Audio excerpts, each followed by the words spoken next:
All right, and we're live.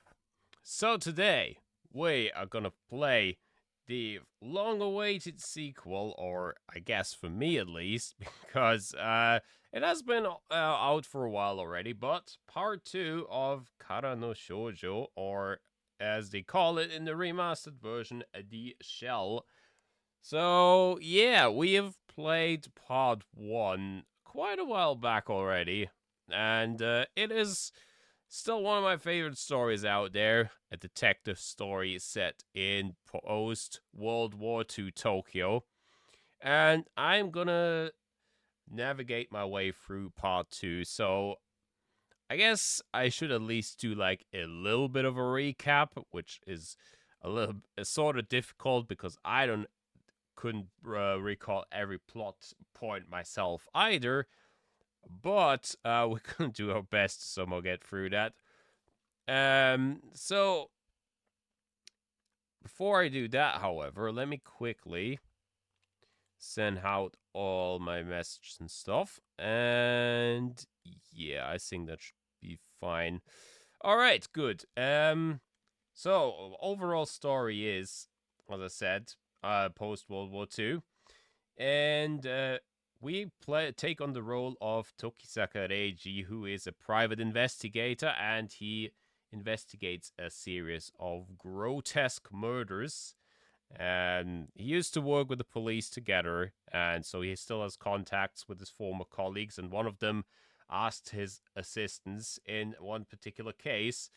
And yeah, the murders are very similar to another string of serial murders that happened a few years earlier and that also claimed the lives of Tokisaka Reiji's fiancée, and so he very much is a desire has a desire to get behind the mystery of these cases. And yeah, there's also, of course, the big factor of the first game, and we're also gonna, I guess, see traces of her in the second game, which is Kuchiki Toko, which is like was like the main poster girl, basically for part one. And yeah, Toko is requests him in the first game that he helps her search for her true self. And there's actually quite a bit of history behind that because she was born from a mother who has worked in art, and she was like the model of a painting called, as the title of the game suggests, Kara no Shoujo, a girl in the shell or of the shell. And yeah, so and then her mother kind of got involved in something in a crime, I guess, herself.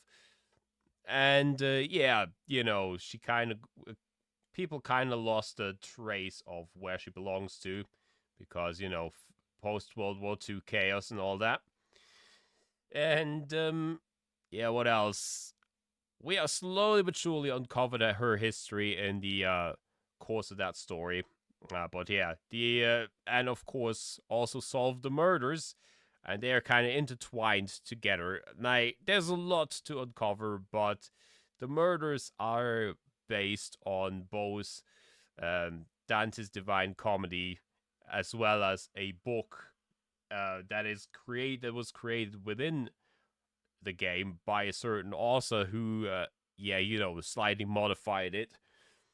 And both of these modifications of Dante's Divine Comedy was essentially based on the premise that they had kind of that there was a kid who wanted to rebuild a body for his mother, and so he collects different body parts and puts them together.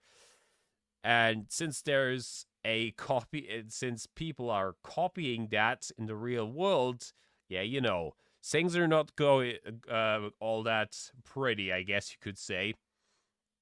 But yeah, we got behind that, and we unraveled the mystery behind Toko. However, at the end of the game, she gets kidnapped, and we still have not really managed to get behind all that. So yeah, this is a central part of the second game, but there's a long way until we get there. So I guess we should probably just jump in and work our way towards it. Now, I don't know how this version in particular works, but I have a censoring image prepared just in case we are stumbling upon stuff that we don't want to broadcast, right? Yeah, I have played it before, so hopefully we can I can still present it in a way that conveys some surprise. But yeah, hopefully I do remember these scenes that are critical if I have to blur them out. But yeah, anyways, be that as it may, let's just jump right into it. Okay, so we need the game, of course, and sound. Alright, let's do it.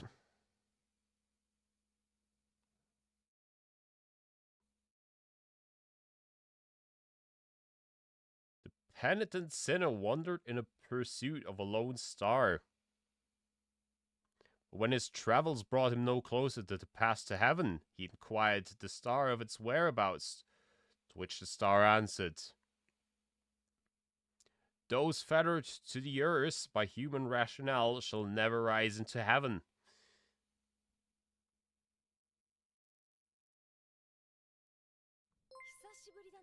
Hey there, Jeb and Emmett. Good to see you. We've just started with this. So, yeah, we'll see how this goes.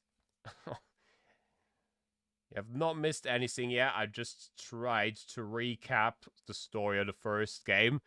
And I did kind of a terrible job of it because, you know, there's so much to cover. But yeah, I think we got the main points across. So, yeah.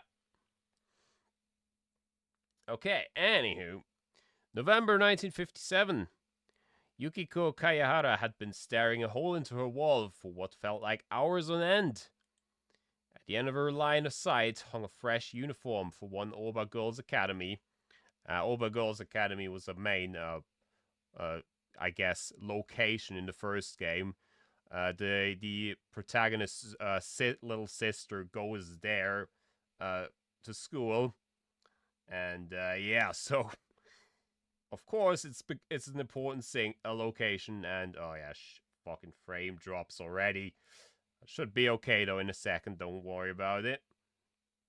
Anyway, and yeah, we part of the murders take place there also. But yeah, that's a story for another time. Okay. Anywho, tomorrow, she would don those garments for the very first time and start life at her brand new school. Up until just recently, Yukiko had been attending another school altogether. However, she'd suddenly transferred out, and for good reason too.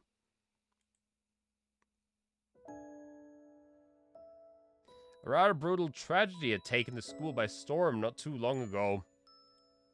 To be more specific, one of their students had fallen to her death of a train overpass. While most normally would have chalked it up as an unfortunate but ultimately mundane accident, the problem was that Yukiko had strong ties to the incident. Rumors had started flying around after the girl's funeral that Yukiko was to blame for her death. All because the two of them had simply happened to be together that day. But while the rumors held no water, there was nothing Yukiko could do other than suffer their slings and arrows once they'd spread like wildfire.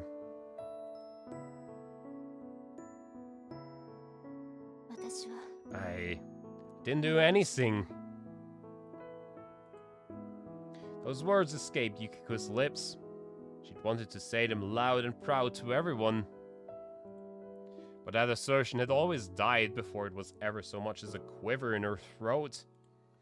And that was why she'd left that school without standing up for herself even once. In the aftermath, Yukiko had considered job hunting. However, while an idea nobly fueled by the knowledge she and her mother weren't particularly well off, the latter had been against the prospect. Yeah, the music's usually pretty good in this game. She said she'd wanted Yukiko to get the proper education fate's whims had denied her. Thus, she suggested her daughter transfer to Oba Girls' Academy instead. After all, not only was it close to home, but Yukiko wouldn't have to get anywhere near a train that way. Though Yukiko couldn't deny that the adorable white uniform was also a plus. Suddenly, she was snapped out of her trance by the thud of a knock. Yukiko, I'm coming in.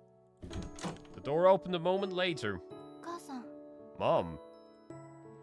Uyumi, Yukiko's mother, stepped in. Ara. Well, checking out the new duds, are we? Yes. Yukiko hung her head, a flush of embarrassment washing over her. It's just the right size, yeah? Should be a perfect fit. I'm aware. Hey, you didn't get bigger again, did you?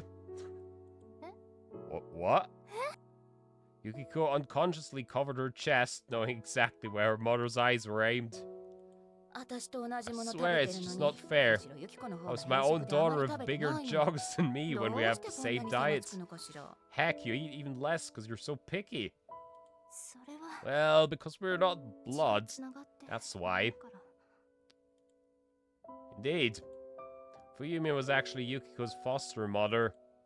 She'd adopted her after the orphanage where Yukiko was raised had closed down. But while it had been quiet some time since then, a part of Yukiko still didn't feel like the two of them were truly mother and daughter.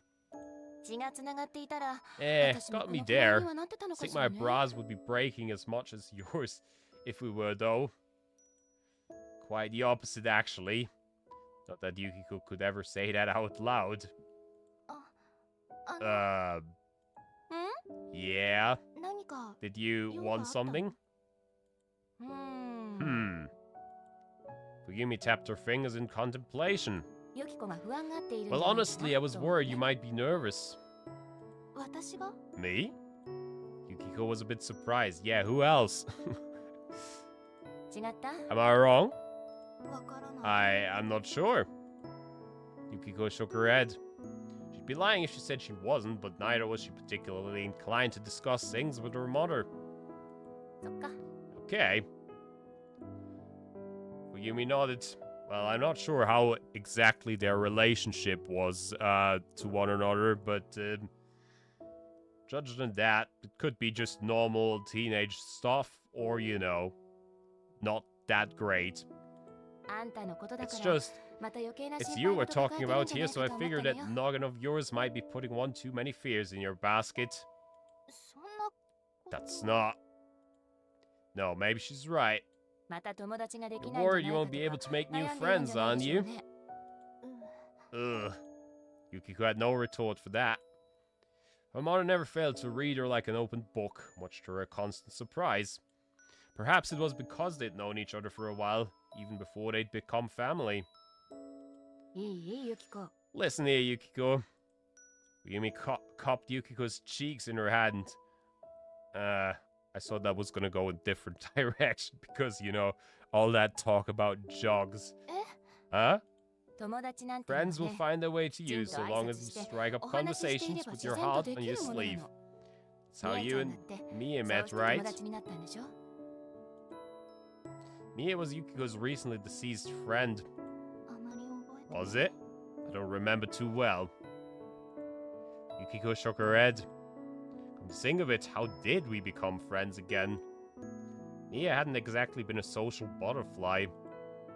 Quite the contrary, she'd whittle away her breaks reading books in the corner of her classroom.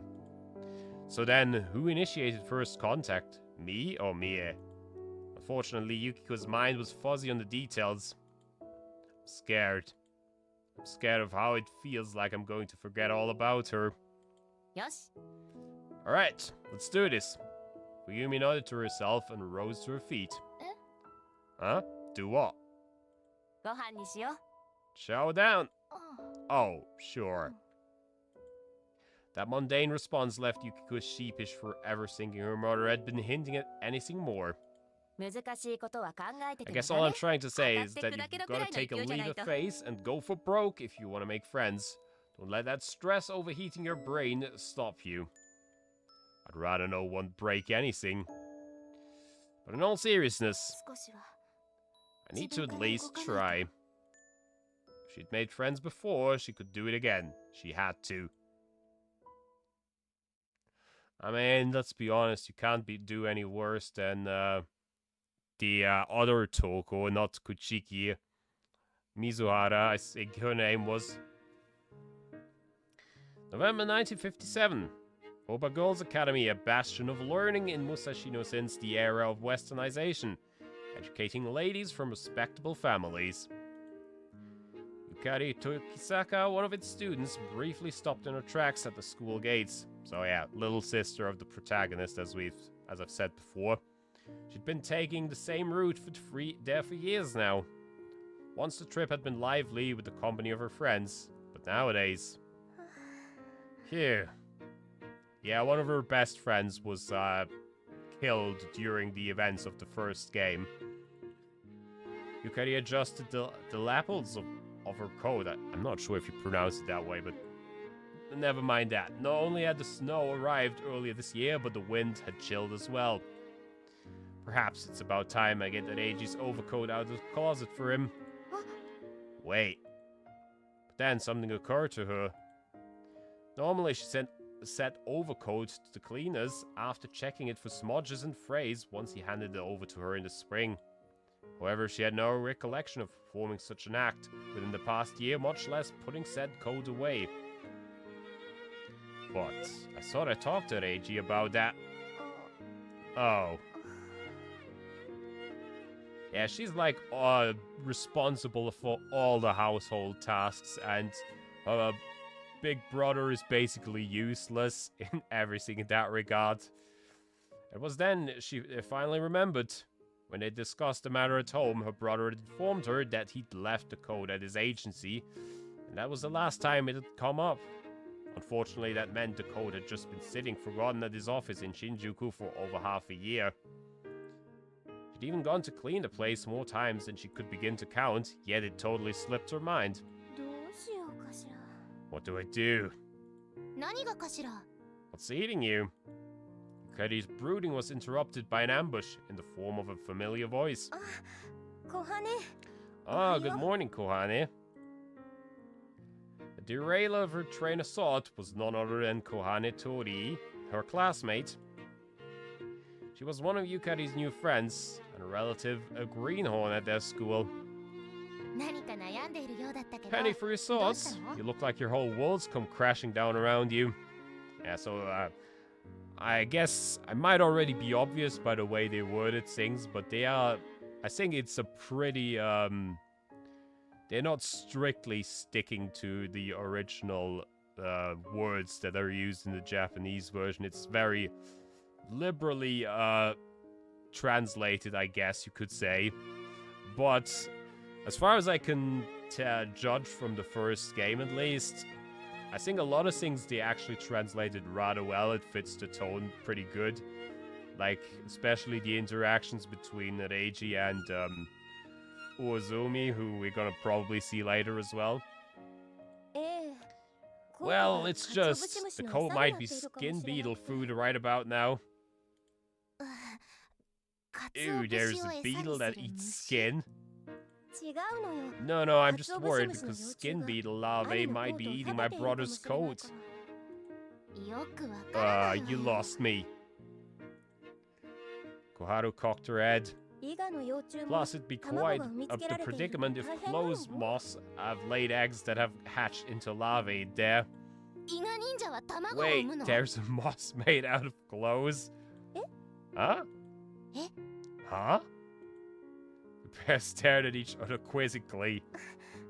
It sounds to me like we're not on the same page. Yeah. to me as well, yeah.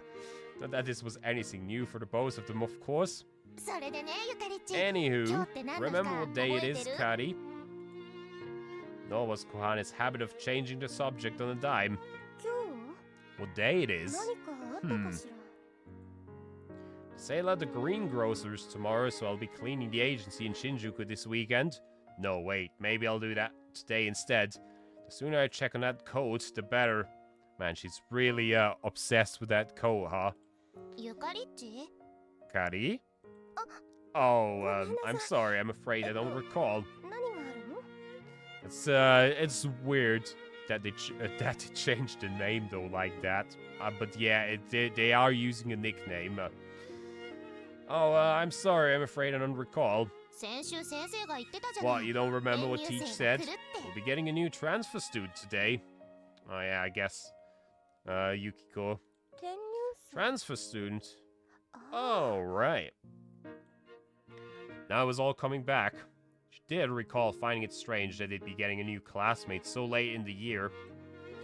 Not that it was illegal or anything, but it was certainly unconventional. Anyway, let's get indoors already. I'm freezing my buns off out here. Kohane raced into the school grounds, sparing not so much as a thought for her friend, lost in rumination. Typical Kohane, always marching to the beat of her own drum. Yukari simply smiled warily and chased after Kohane like a harried mother. Yeah, so it almost seems like Yukari attracts these sorts of people because Suzuriku in the first game was like pretty much the same thing. Before long, the pair reached their classroom. Yukari set her back down on her desk in the back, only to notice a new desk right behind her. That must be for the transfer student. Yukari had to admit she felt a bit nervous. She wasn't exactly the life of the party, so she tended to be awkward around new people. What do I say to her? Should I ask where she's from, perhaps? Yukari took her seat as those concerns fluttered about her mind. The class was actually noisy for a change. Clearly, the prospect of a new schoolmate had them all abuzz with speculation and anticipation. I guess she's gonna be sitting behind you, huh, Kari? Kohane trotted over to Yukari. Certainly looks like that way. Wonder what she's like. We hope she's interesting. Oh, and how will you define interesting exactly? You know, like a brooder with a dark and tragic past. Or maybe a girl who talks to aliens. Somehow I doubt that's what most people would consider interesting. Kohane was a major bookworm, especially when it came to fantasy and sci-fi.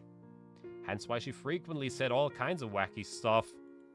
Yukari couldn't help but be reminded of her old friend whenever she spoke. Whoops, sounds like the teacher's here.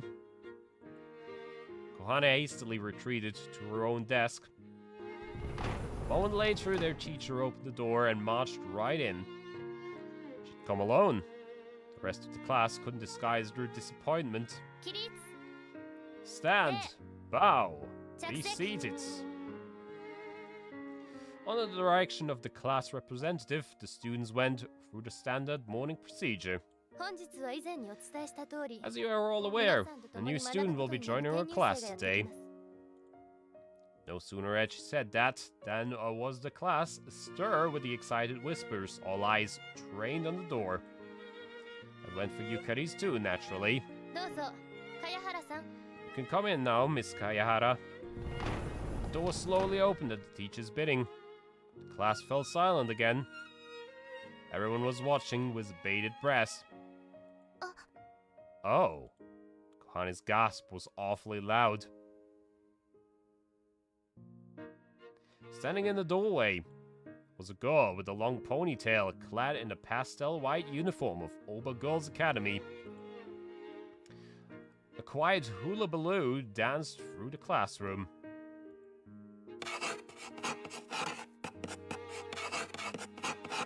The transfer student picked up a piece of chalk and wrote her name on the blackboard.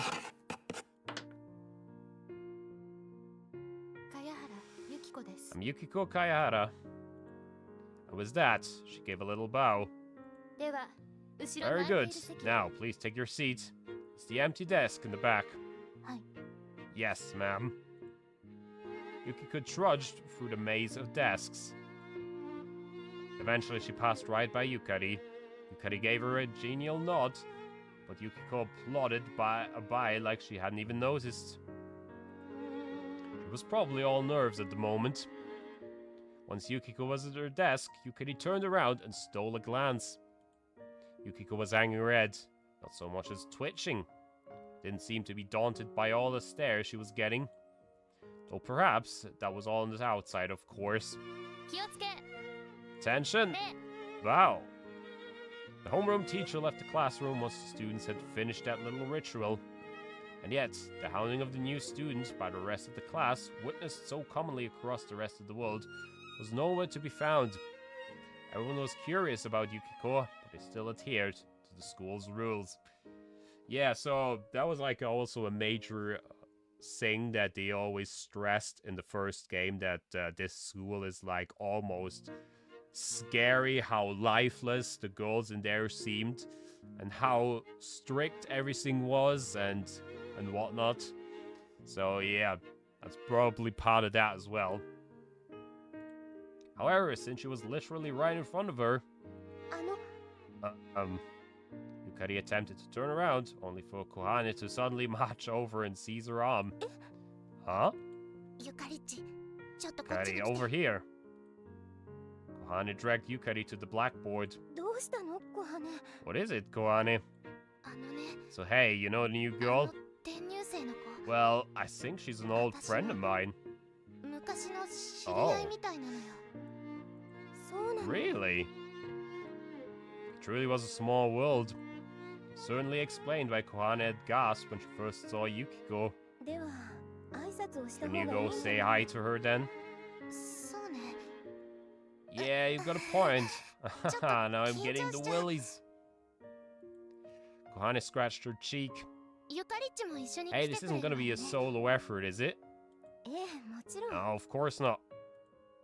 The pair returned to Yukari's desk. The classmates watched their actions closely from afar. Oh, hey, it's you, isn't it, Yukiko? Kohane ultimately took the first step. Huh? Remember me? We used to hang out all the time as kids. I'm sorry, I can't say I do. Yukiko awkwardly looked away. What? Hey, come on, it's me, you know, Kohane. I'm really sorry. She just shook her head.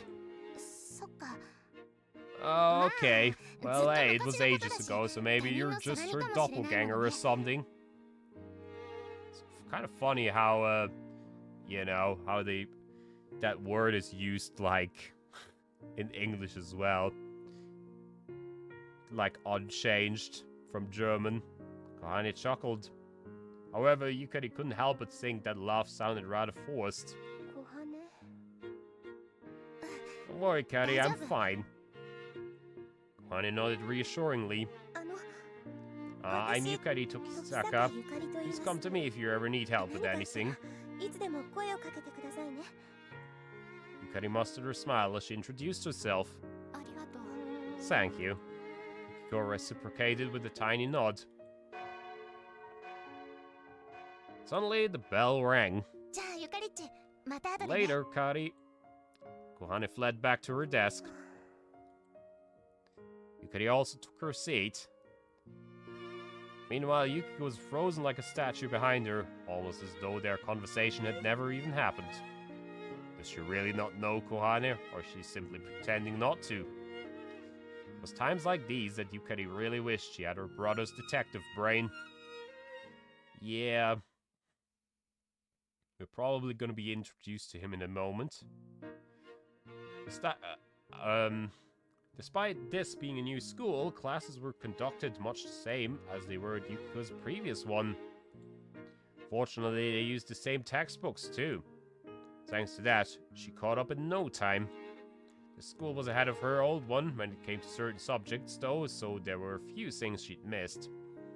Luckily, a bit of studying in her spare time would likely close that gap. Bell rang, indicating the end of classes. Yukiko heaved a profound sigh. Classmates filed out of the room in small groups. In the end, she'd barely said a word to any of them. Someone tried talking to her, but Yukiko found herself freezing up entirely. Truth to be told, she did remember Kohane, the girl who'd approached her that morning. Yet Yukiko had lied about that.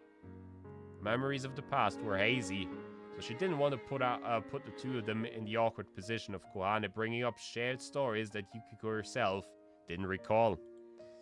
She was of the opinion that it was better to feign ignorance than to disappoint others. However, Mother had told her that she needed to take a leap of faith. Fortunately, she'd gotten cold feet before she could take that jump. What do I do? Guess I'll just head home. There's nothing more she could do here after all. It was with that thought in mind that she picked up her bag and rose to her feet. Excuse me. However, the girl who sat in front of her struck up a conversation just as Yukiko was about to depart. She'd introduced herself as Yukari Tokisaka, if Yukiko recalled. What do you want? Even Yukiko realized that choice of words came off as far harsher than intended. They were what come out naturally to her. See, Yukiko, this is why you don't have any friends. I was just wondering what you like to do in your free time. Wait, huh? Yukiko forgot to even blink. She couldn't comprehend the question. It's not that deep, you know. Or rather, she didn't understand what this girl was hoping to gain from asking it. Oh, I'm sorry, I just saw that you had your nose stuck in our art book during art history, so I thought you might have an interest in art, that's all. No, not particularly. Just to add some context, Yukari and some of her friends are all part of the art club. Yukiko shook her head. She was lying. If she admitted she liked art, that would mean more conversation, a notion that chilled her insides over. Man, that hits too close to home. Hey there, Colonel Moss, good to see you. I'll see you tomorrow. Alright. Be careful on your way home. And with that final exchange, Yukiko scurried past Yukari and escaped the classroom. She wanted to get away as soon as possible. Yukari dropped by the art room she'd been frequenting for years now. Yeah, was pregnant with a tang of oil paints. That's an expression that you don't hear every day. Pregnant with the tang of oil paints. Of canvas cloths and wooden easels. Yukari loved these scents. Though naturally, she also loved the aroma of coffee at her family friend's cafe, as well as the fragrance of leaf mold in her room. Yukari took a nearby seat. Say, Kohane. Yeah? Kohane was sitting around, acting like she owned the place. Why did you come by earlier than me? Because I figured you'd drop by. Besides, I am a club member. Even if in name only, yeah? Heck, you're the one who made me join. True enough, I suppose. It all began when Yukari pleaded with Kohane to join the club since it was on the verge of abolishment due to its lack of membership. Though Yukari had asked several friends, Kohane was the only one who'd answered the call of duty. Call of Duty! That said, all she ever did was laze around. She never drew anything, not as far as Yukari knew anyway. Instead, Kohane simply read books or shot the breeze with Yukari. Still, Yukari was grateful for her presence all the same. Hey, did you talk to Yukiko? Kohane suddenly changed the subject. A little, yes. How did it go? It's a tricky question. Yukari furrowed her brow. Not because she was uncomfortable, but rather bewildered. Her chat with Yukiko hadn't exactly gone well after all. It almost felt like the girl hated the very notion of talking. She's me for real. I'd love it if we could be friends. Unfortunately, Yukari had no idea how to break that ice. Maybe you'll need my help after all. That certainly was one tactic. However, but Kohane had looked hurt back when Yukiko claimed she didn't remember her. What if she really is just a doppelganger? I mean, Yukiko isn't exactly a unique name. Indeed, it was a rather popular one. Even the woman who'd almost been Yukari's sister-in-law shared that name. Yeah, that's the protagonist, Tokisaka Reiji's fiance, that I talked about earlier, who got killed even before the first game took place. I know what I said, but she's the same girl. I'm sure of it. Kohane nodded as if she was trying to convince herself of that just as much as Yukari. Sure, we were little kids at the time, so even some of my own memories are kind of a blur, but I want to believe she hasn't totally forgotten.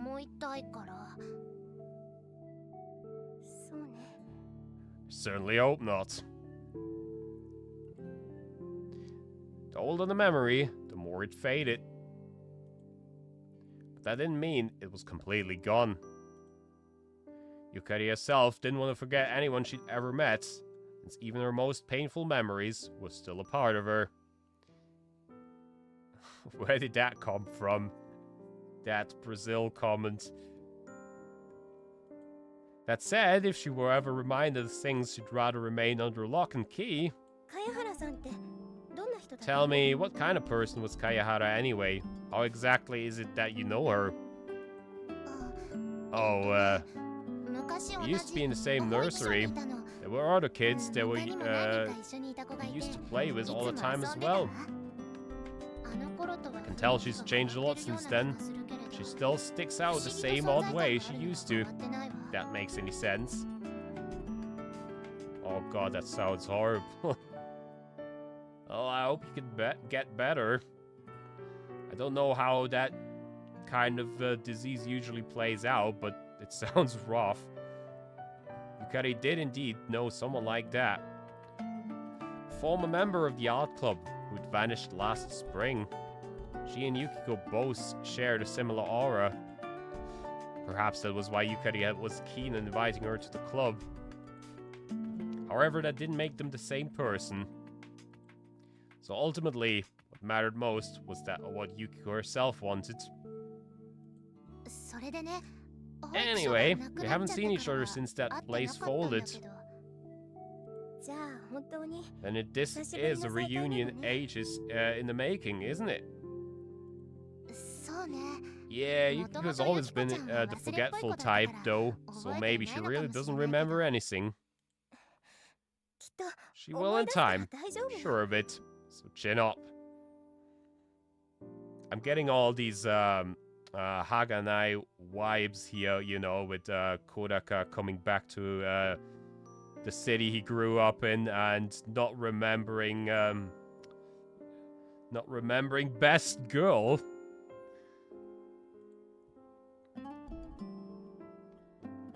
There was no guarantee of that, of course, but Yukari wanted to reassure Kohane. And after all, the thought of being forgotten must have been tearing her apart. Suddenly, the door opened, revealing a short-haired girl who was a few grades younger. Ooh, that sounds not exactly pleasant. Tokisaka, Tori, good afternoon. Oh, why hello there, Sato. Yeah, she also appeared first game. It was actually very helpful in Reiji's investigation. It was none other than Ayumu Sato.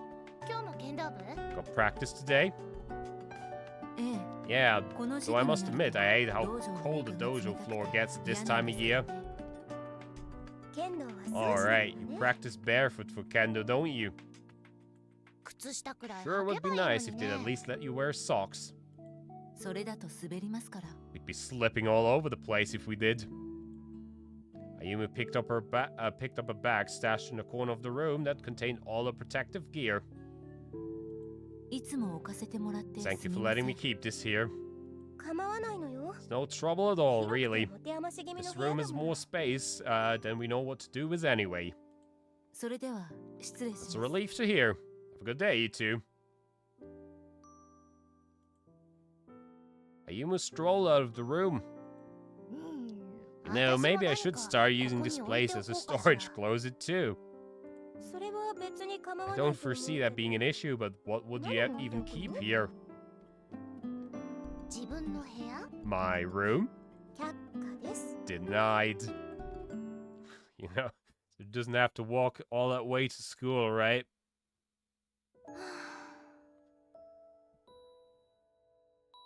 Ooh la la, that is certainly not pleasant. I can't imagine it, but I don't particularly want to either. Yukiko flopped onto her bed as soon as she got home. She then proceeded to hug her pillow. Is it the waifu pillow? Though she knew she was wrinkling her new uniform, she didn't feel like moving at all. In the end, she'd failed to bring herself to take action. She hated taking leaps of faith, so she hadn't so much as bothered bending her knees. Even though Yukiko knew this path would bring her nothing but misery and loneliness, she could do nothing to change course. She'd been given chances to talk, but had squandered all of them. Why? Even the girl who sat in front of her had tried striking up a conversation at the end of the school day. Her name had been Yukari Tokisaka, if Yukiko's memory served her right. She asked because she was interested in me. Yukari had apparently witnessed how Yukiko had been spellbound by their art book. Yukiko liked looking at art. She liked imagining the sorts of stories each drawing told. She wished to know what kind of lives the people within them lived, what emotions had inspired their inclusion, and what they would go on to do afterward.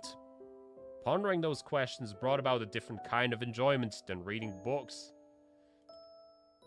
It seemed Yukari was in the school's art club. What kind of things does she paint?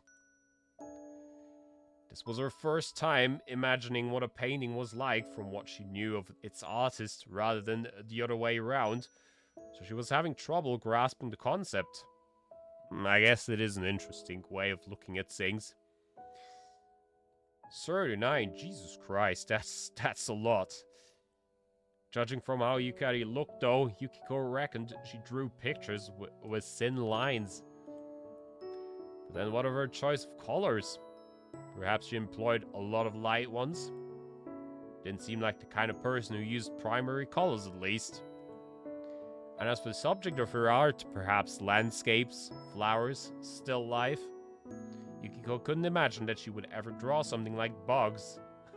Well, that you'd be surprised probably, because Yukari in fact is very, very obsessed with bugs. Probably, anyway. Yukiko got up. So I'll get changed. Mara probably wouldn't be back for a little while longer, so getting started on the rice was the least she could do. After that, she'd read a book. Yukiko pulled a paperback out of her bag. She'd bought it at a bookshop near Musashi Sakai Station on her way home. The novel in question was a fairly recent one that Yukiko had been rather curious about.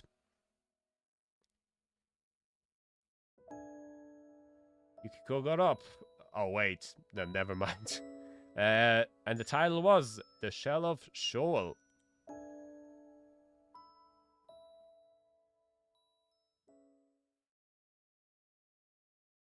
Yeah, we don't have good memories about shells and all that.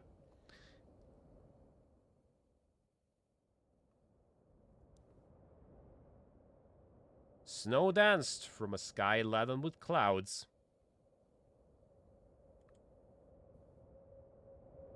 Though the war was over, and the towns at the base of the mountain had been incinerated in air raids, this place had barely changed. Not its sights, nor its people. For this land was still firmly rooted in traditions that had been planted lifetimes before the war. A man carrying a wicker trunk emerged from a storehouse.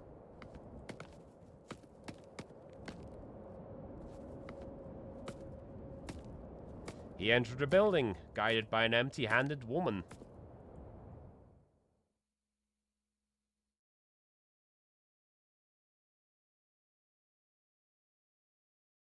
The pair sat facing one another. The man set the old wicker trunk next to him. The woman held out her hand, demanding he turn it over. However, the man simply shook his head and shouted. Well, what did he shout? I guess not gonna find out, huh? Yeah, this is set shortly after World War II, 1950s, I think. The flames in the paper lanterns flickered.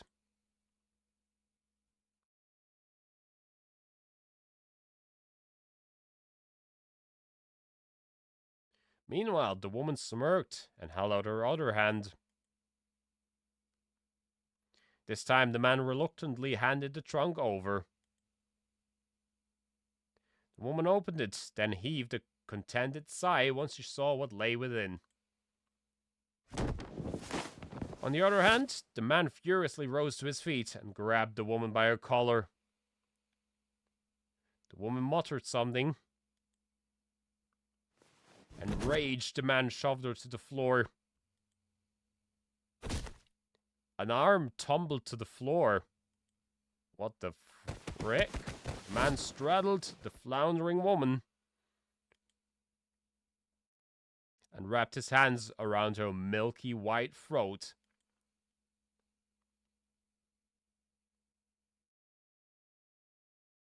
Well. That was not good for her health. Oh yeah, 1956, yeah.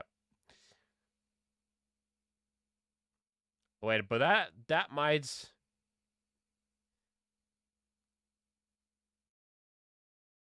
But that is before what we just saw, because the scene in the school, what we just had, was 1957 November, so we must have traveled a little bit to the past. Tomoyuki Masaki trudged into a consultation room at the Kuchiki Pathological Research Institute.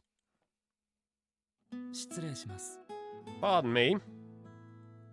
However, the room in question was empty. Not even the doctor was anywhere to be found. This is the right place, isn't it? Left with little else to do, Masaki plopped onto a sofa, waited in tedium for someone to show up. Suddenly his eyes were drawn to a painting on the wall. It was a piece by Shinzo Mamiya. He is also a very central figure in the first game. He's like the, I guess the father of the main culprit of the first game. And he also is some, he also did some bad stuff in the past, I guess. Masaki rose to his feet before he even knew what he was doing. Not often was it he got the chance to see such a famous artist's work up close. Though his eye wasn't sharp enough to distinguish it as the real McCoy or not, he couldn't imagine such a prestigious hospital would cheap out on a replica. It was a canvas decorated with bold strokes and red paint. And yet, even the tiniest details were perfect to a T. Are you interested in art? Masaki turned around when he heard that voice. A nurse with tender features stood in the doorway. Well, yes, I suppose you could say that. Sadly, I've never really had an eye for it. Is this by a famous artist or something? Yes, actually, they're holding an exhibit on him at an art museum in Ueno right now. Wow, really? すごい方なんですね。 Must have hit the big time then. The nurse nodded, genuine amazement evident in her eyes. I wonder if this is like right after the events of the first game, because there was like a Mamiya exhibit during the first game, so it would make sense.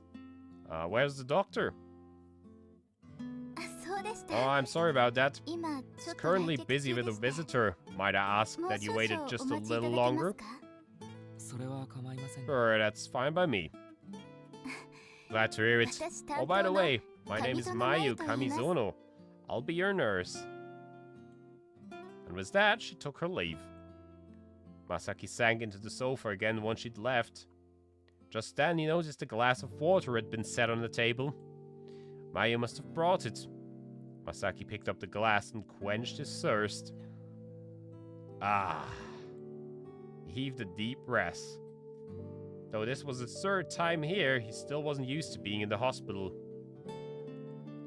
And it wasn't just because of the stench of disinfectant and medicine, he found the whole atmosphere overwhelming. Though that unstable mind of his was the entire reason he was here to begin with. This was the psych ward. Over a decade had come and gone since the war, but the pain from those days had yet to vacate his heart. お待たせしました。 Are you there, Mr. Masaki? Just then, the doctor stepped into the room. こんにちは、先生。 Ah, good afternoon, doctor. いや、申し訳ない。別の My 用件が apologies for the 立て込ん delay. でしまってね。 Something else kept me. The older man apologized with a meek smile. いえ。 Oh no, it was no trouble, really. 最近はどうでしょうか。 How have you きちんと fared 眠 as れ of ています late? か。 I do hope you're finally getting the sleep you need. ダメですね。 I wish I had good news for you, but どうしてもですね。 sadly no. And not for a lack of effort either. The checkup had begun. うん。 I say, 食事はき have ち you んと been 取ら eating れてい free ます meals a day as we discussed? できる限り言われた通りの時間 I に try 取 to るよ eat う at に the はしている times ん you ですが advocated, but work keeps me busy, so それはいけませんね。 simply won't do. 規則 A 正しい生活を送ることが harmonious lifestyle is the 改善の first 第一 step 歩ですよ。 toward improvement. それは分かってい No, る I'm trying. Still. Masaki scratched his head. 今回は睡 I'll 眠導 prescribe 入 you 剤 some を処 sleeping 方しま pills, すが but please 常 keep 用 in している mind と効き目 that が their 弱くなって potency いくの wears で down with 気を regular つけてください usage. ね。ええ I understand. え、そうなると If you take them 強 too い薬 often, を you 使 will わ have な to くて use はなら stronger なくなるの pills, で健康に which も will have a 影響 negative が現れ effect る on よう your になって health. しまいますから。 Doctor jotted something down on a medical certificate. Eh. Yes, I'll keep that in mind. Now, from the previous game, we probably know who that doctor is, but let's just wait until the game actually reveals him naturally before I talk about that. It happened around the middle of April. Though his life had been going smooth lately, Masaki had felt unbelievably wary ever since he woke up that morning. He'd already run out of pills, so he figured he'd go to the hospital. なんだ。 Huh? However, he arrived to find several police cars stationed at the entrance. Stern-faced police officers and inspectors were shuffling in and out of the building. What's going on? Oh, Mr. Masaki. Just then, Mayu Kamizono, who was talking with a fellow nurse by the entrance, noticed him. 何かあったんですか。 Did something happen? ええ、それが Well, the thing is... Maya's voice suddenly died in her throat. 中でよろしいですか？ Why don't you come こ on こは in? ちょっと It's 騒 a がしい little から。 noisy out here. ええ。 Sure. Turned out, there was just as much of a ruckus inside. Police officers had formed up in the waiting room, standing guard over the patients. There appeared to be few, if any, outpatients present. Hardly a surprise, given the place was crawling with police. 山之内先生、 Dr. Yamanouchi. You hailed the doctor in the waiting room. どうかしましたか？ Yeah, she was also a prominent figure. First game, she was doing like the health checkups at Oba Girls Academy. And, you know, because, at least for, because the victims were like all girls, she was consulted frequently about, you know, consultations the girls had and all that kind of stuff. Yes, what is it? May I explain what's going on to this man?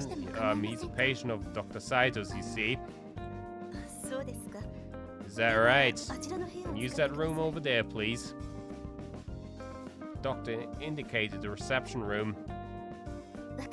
Thank you. Right this way, Mr. Masaki. Masaki followed Mayu inside. So, what happened? He repeated his question as soon as the door was shut. From what I hear, Dr. Saito's been arrested. What? Why? Well, even I'm not sure. Sounds like he was involved in the murder or something. Well, thing is, this Dr. Saito, he was actually the guy who was behind the murders that happened years prior to the first game in the series. And he was going under a fake name. His actual name was Rokushiki Makoto, and yeah, you know. Oh, it's a long story, but he was a bad man. That's all I'm saying, I guess. Mayu's voice trailed off. Reminds me, wasn't an anesthesiologist from here arrested just the other day? Yes, but this is completely unrelated to Dr. Murasa's arrest. I think. I'm sure I know I'd explain everything, but I'm very much in the dark myself. She hung her head. At present, we are explaining the situation to patients and referring them to other hospitals, should they wish to transfer. Do you have any other psychiatrists here? Well, yes, technically, but are you really sure you'd rather stay after a scandal like this? It'd be more of a pain to switch hospitals after all this time, honestly. Very pragmatic of him, I must say. Masaki decided not to sugarcoat matters. Say, then I'll make the necessary arrangements to set you up with another doctor.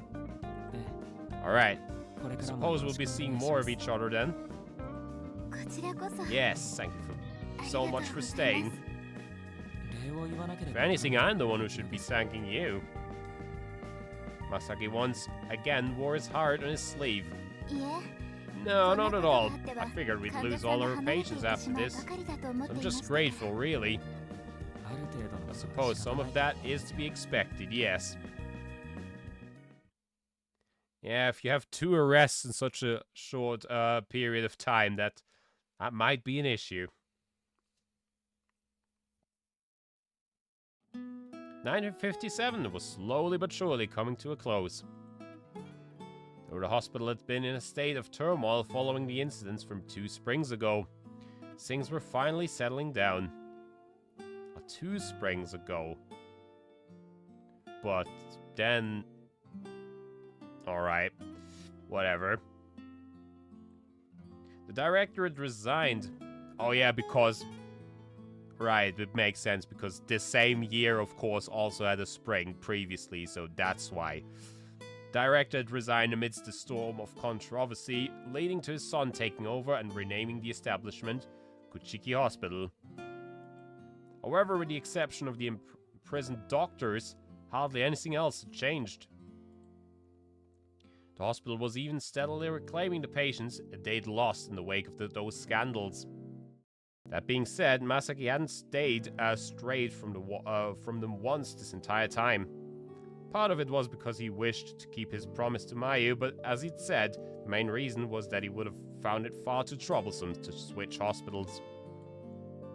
He simply wasn't proactive about treating his illness after all. Likewise, the reason he kept going to the hospital in spite of that was equally passive. He would have found it too much of a pain to consider what he'd do next if he ever stopped. Though perhaps that mindset too was just another facet of his illness.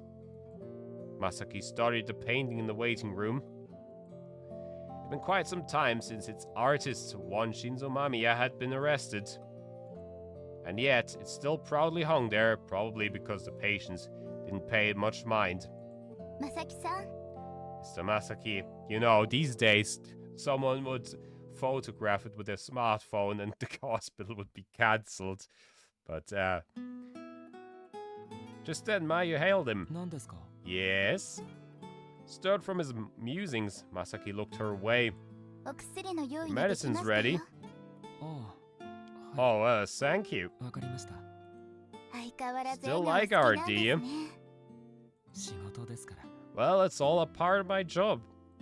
まさきさんも My, do 絵 you を draw 描かれ too? るのですか ずっと昔。 I dabbled in it a long time ago, but I gave up once I realized I 才 lacked the 能はなか talent. ったので、そっちの道に進むことはありませんで Well, し you don't just have it, you know. でも Don't you お仕 still 事 work にして in いらっ art しゃる anyway? のでしょ た。仕事といっても Yes, 小 just さ at な a 会です。 tiny little art gallery, nothing special. Mostly dealt with no-name artists, so rarely was it he got to see the works of people with a pedigree like Shinzo Mamiya's. 私も少し You だ know, け I've 勉 read 強 up した on ん the です artist behind this この絵 painting. の作者につ He い was ても quite the individual, wasn't す he? ごい方だったようですね え Indeed. え。なんで Killing も his 絵 own のモチーフ assistant に to する use か her as the ら model 巨 for 匠 one を of his 殺害 works. したとか Truly a mad まさに artist. 狂人ですよ。 Could never stoop to such depths. Is it truly impossible to become an artist without having such deranged impulses? 空の少女でした Girl in Shell, was it? Have you ever seen that そ painting? の絵をご覧になったことはあるんですか 一度だけ。 Just once. When I 上野 went で to 個 see 展 his が開かれ exhibit た in 際に Ueno, 見に行きました I knew as soon as I saw it that hanging up あれ my を見て paintbrush had been the right 自分 decision. は絵を描かなくなって正解だと思いました。 Masaki never could have drawn something so insane. Even though he'd have been the first to admit that madness was the current master of his mind. The world of art 難しい must 世 be a 界なん harsh です one, huh? ね Maya sighed sadly. それで Anyway, 自分 could I の please 薬 have my pills? Give me my goddamn drugs. Uh-huh. Oh, そうですか right. Maya frantically checked her paperwork. こちらの They're right 診察 past 室 the ですね store. ありがとう。 Thank you. いい Oh, no, there's no need for that. すみませ Sorry ん for でした bothering you with all those いろいろお questions. 聞きするようなことをしてしまって Maya bowed apologetically. このくらい構いませんよ。 A little conversation doesn't hurt anyone. Besides, isn't talking to as many people as I can a necessary part of my treatment? Well, yes, I suppose. それはそうなのですがだったら Then in that case, would you keep it up in the future? I 少 really しだ don't け mind で at 構いま all. せんから話し相手になってくれますか？ Ah, hello there, Minomaru. Good to see you. そ Yes, そ of れはもちろん course. です Anything 患者さ for ん a のためで patient. すからね Great. ありがとう。 Though Masaki didn't feel like he was making any real headway in his treatment, he had to admit he'd grown fond of their talks. Right. Maya retreated into a room she used for breaks. She leaned against the wall. Another day, another failed attempt to ask him. Maya took out a little notebook. Nestled away inside was an old photograph.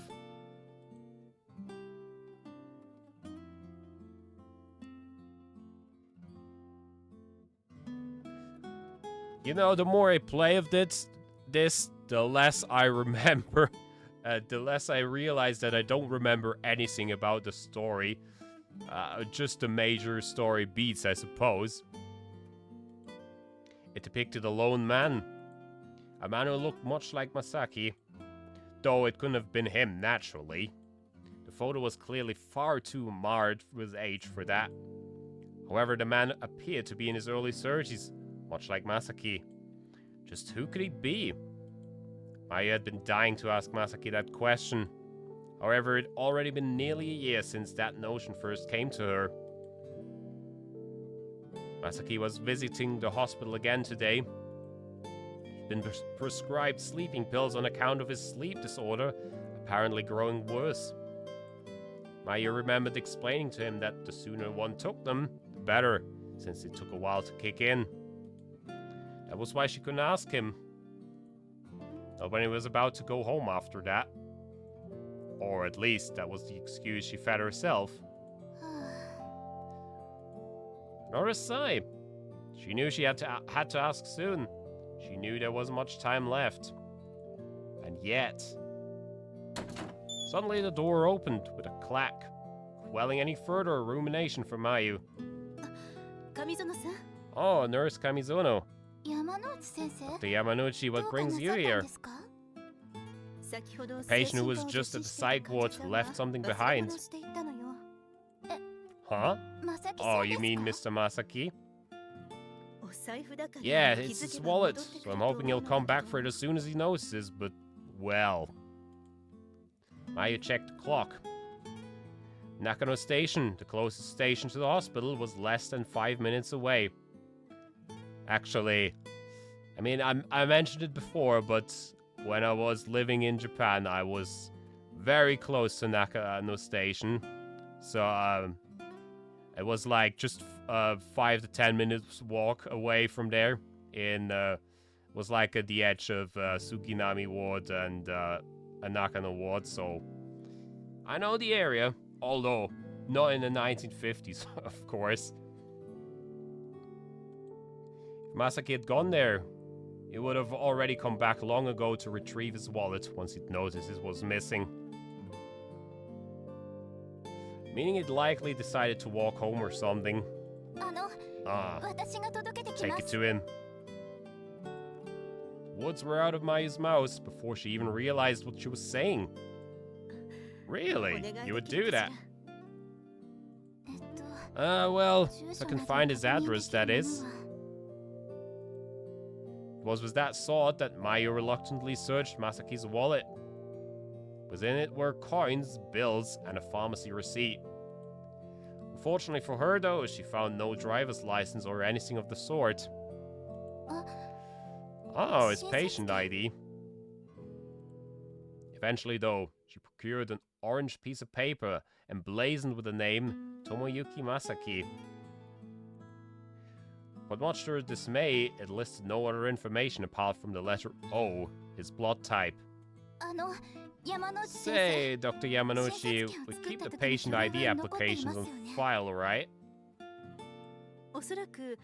Oh yes, why don't you check the filing cabinets at the reception desk? I think that's where they stored. Right, thank you.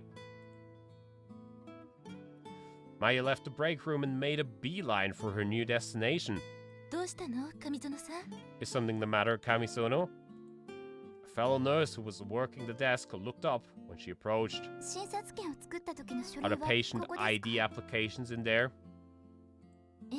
Yes, I believe so, anyway. Great.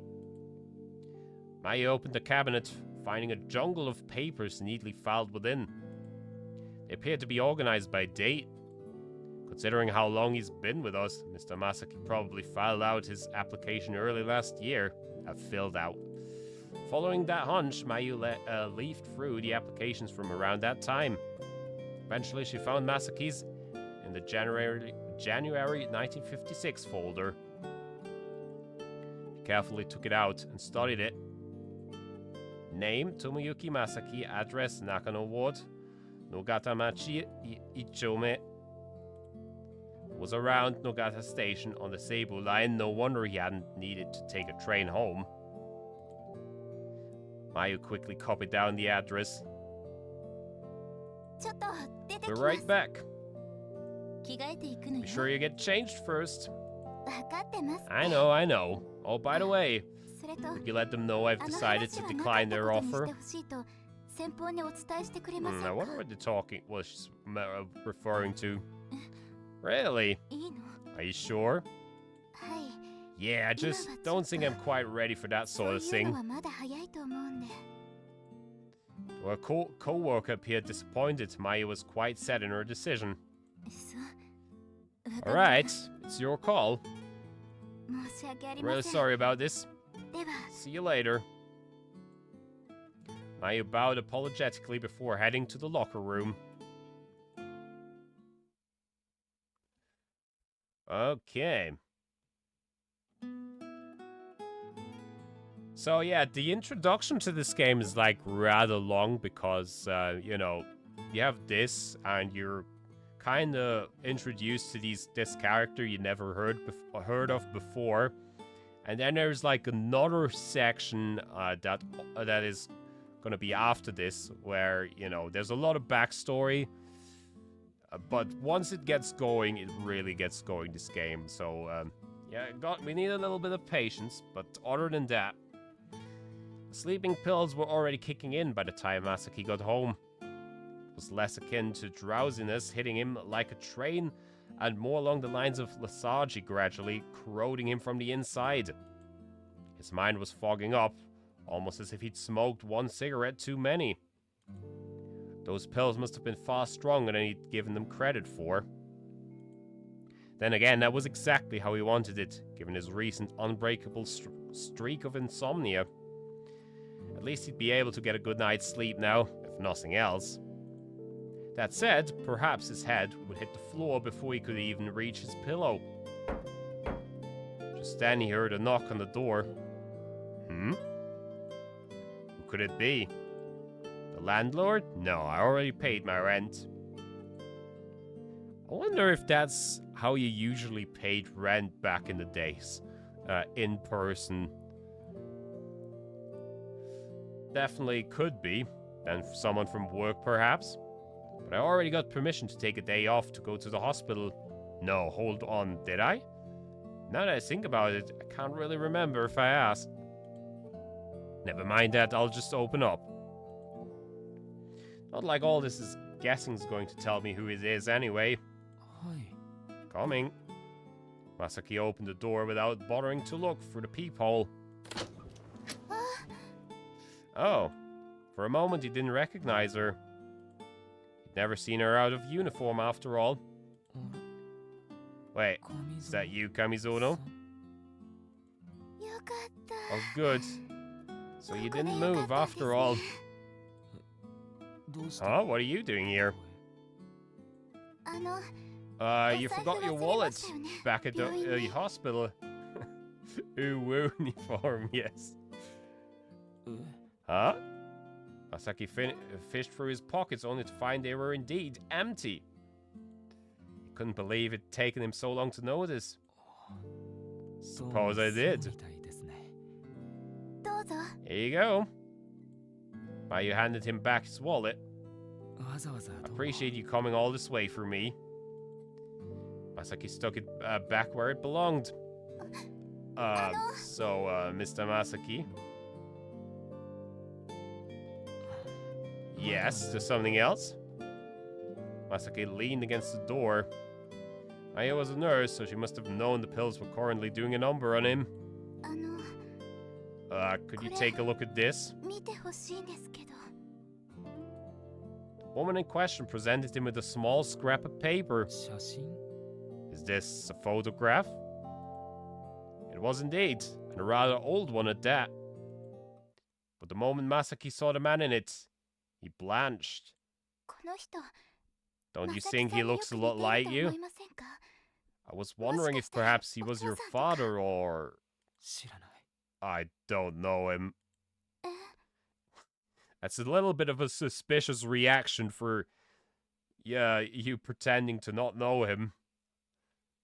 I don't know. I think the name sounds somewhat familiar, but I don't think I've seen that. Let me have a look if I somehow recognize that.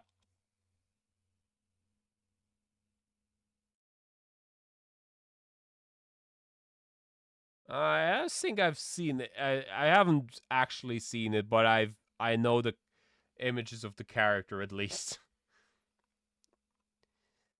Huh? Are you deaf? I said I don't know him. He definitely doesn't know him, right?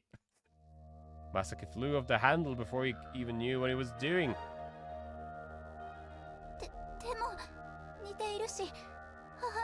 But the resemblance is uncanny, and I found this in my mother's belongings, so I was 知らないって言ってるだろ For the last time, I don't know him. Masaki was raising hell. Though he knew he was making Mayu cry, he couldn't stop the torrent of emotions erupting out of the depths of his heart. 帰ってくれそんな奴のことなん Get て out. 話したくない I don't want to talk about him. But that Roy shoved Mayu away. Mayu staggered back a few steps. Masaki seized that chance to slam the door in her face. He then locked it shut and leaned his back against it. Sorry, I'm so sorry. Don't bully the poor nurse. What did she ever do to you? Maya was weeping on the other side. But before long, her voice faded away. Phew. Masaki slumped to the floor. His inside twisted and turned with regret. Though the sight of the photo had indeed triggered him, he knew he could have exhibited far more tact with her. Fortunately, the pills had robbed him of his capacity to think straight. Masaki gripped his head and groaned. A part of him wanted to chase after her and apologize, but his muscles refused to cooperate with him. I'll say I'm sorry the next time I see her. He hadn't even properly thanked her for returning his wallet. Masaki crawled over to his futon on the floor. It was a struggle just keeping his eyes open by this point. And no sooner had he laid his head on the pillow than did he fall into the depths of slumber. Well, whatever that was about was certainly an unpleasant memory for him, I guess. Maya went straight home after visiting Masaki's apartment. She hadn't felt like returning to the hospital. She lacked confidence that she could immediately climb back from Masaki screaming in her face. Though she knew she wasn't a perfect nurse, she could at least tell that Masaki's attitude had been a side effect of his medication. However, that knowledge did little to stop the tears cascading down her cheeks. Whatever she'd done, it'd been serious enough to shatter his typical mild-mannered demeanor. Maya took out the photo. It was the sight of it that set him off. Why? All she'd done was ask, since she was curious about their resemblance. Though she and Masaki had known each other for nearly 2 years, it was strictly in the capacity of nurse and patient. So while she was aware of his condition and whatnot, she hadn't the slightest inkling about his personal life. If the man in the photo was indeed related to him, perhaps there was some bad blood between the two. That at least explained why it sent her away without so much as an explanation. Still, that didn't clarify why this photo had been in her mother's possession. Maybe there was some connection between her and Mr. Masaki. However, Maya didn't know anyone but him who had that surname. And to her knowledge, her mother never had any friends or acquaintances by that name either. I don't know, but I doubt I'll be seeing Mr. Masaki again. Not after what just happened. Maya's vision blurred with tears. She wanted to apologize to him and beg for forgiveness. No, if anyone's supposed to apologize, it's that dude. But unfortunately, it was highly unlikely he would grant her that. Wait, maybe he won't even remember this. He was under the influence of those sleeping pills after... A sudden knock interrupted her thoughts. Huh? Someone was at the door. Maya checked the clock, only to find it was past midnight. Who'd come to visit this late? The knocking didn't let up. Wait, could it be? She wiped her tears and rose to her feet. If it was him, she'd waste no time apologizing. Didn't know whether he'd forgive her, but the fact he'd come all this way was definitely a good sign. Hi. Hello?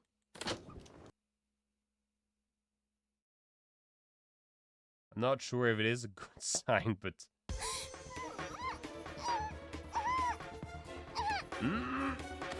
Syringe pricked a vein in Maya's neck as a gloved hand silenced her. Moments later, she was pinned down so she wouldn't put up a fight in the time it would take for the drug to kick in. Stop it! What are you... pairs of eyes met right after Mayu abandoned all caution and violently shook her head. Ugh. She collapsed to her knees at that instant. It's like the medicine's finally taking hold. Two robed arms caught her before she hit the floor. The photograph fluttered out of her grasp. It was promptly ripped to shreds and pocketed. There's no time to waste. Though... What the heck is that? Mesonium. Socks on these nuts was a muscle relaxant that paralyzed its target in just 30 seconds. It consequently lasted only 5 or so minutes. Work had to be done before then. Maya's limp body was dragged into the center of the apartment, followed shortly thereafter by the shutting of the front door. I'm not sure if this is gonna get very gory in a second, so I'm gonna quickly put an image over the screen. Yeah, just so you know, we don't get banned or something like that. I'll keep reading. Muscle relaxants couldn't knock people unconscious. However, neither could a person form any expressions with their mimetic muscles disabled. And since the drug also paralyzed the diaphragm, prolonged usage would result in deaths by respiratory failure. That in itself wasn't a problem, but it would render this all meaningless. Maya's face had gone limp, her eyes unfocused. Can she even see anything like that? Oh well, not like it matters. After all, nothing she saw or felt would be reflected on her face. Oh yeah, okay, it's good that I censored this. Maya's clothes were ripped open, exposing her from the waist down. A yellow stain soiled the floor, likely because her urinary sphincter had slackened. Preparations subsequently commenced with haste, accompanied by a sense of gratitude over the fact that she hadn't defecated as well. Though that said, there was only one thing that needed to be done while she was paralyzed. A dirk was drawn from a wooden sheath. You're seeing a dagger right now. And a moment later, it savagely gouged Mayu's abdomen.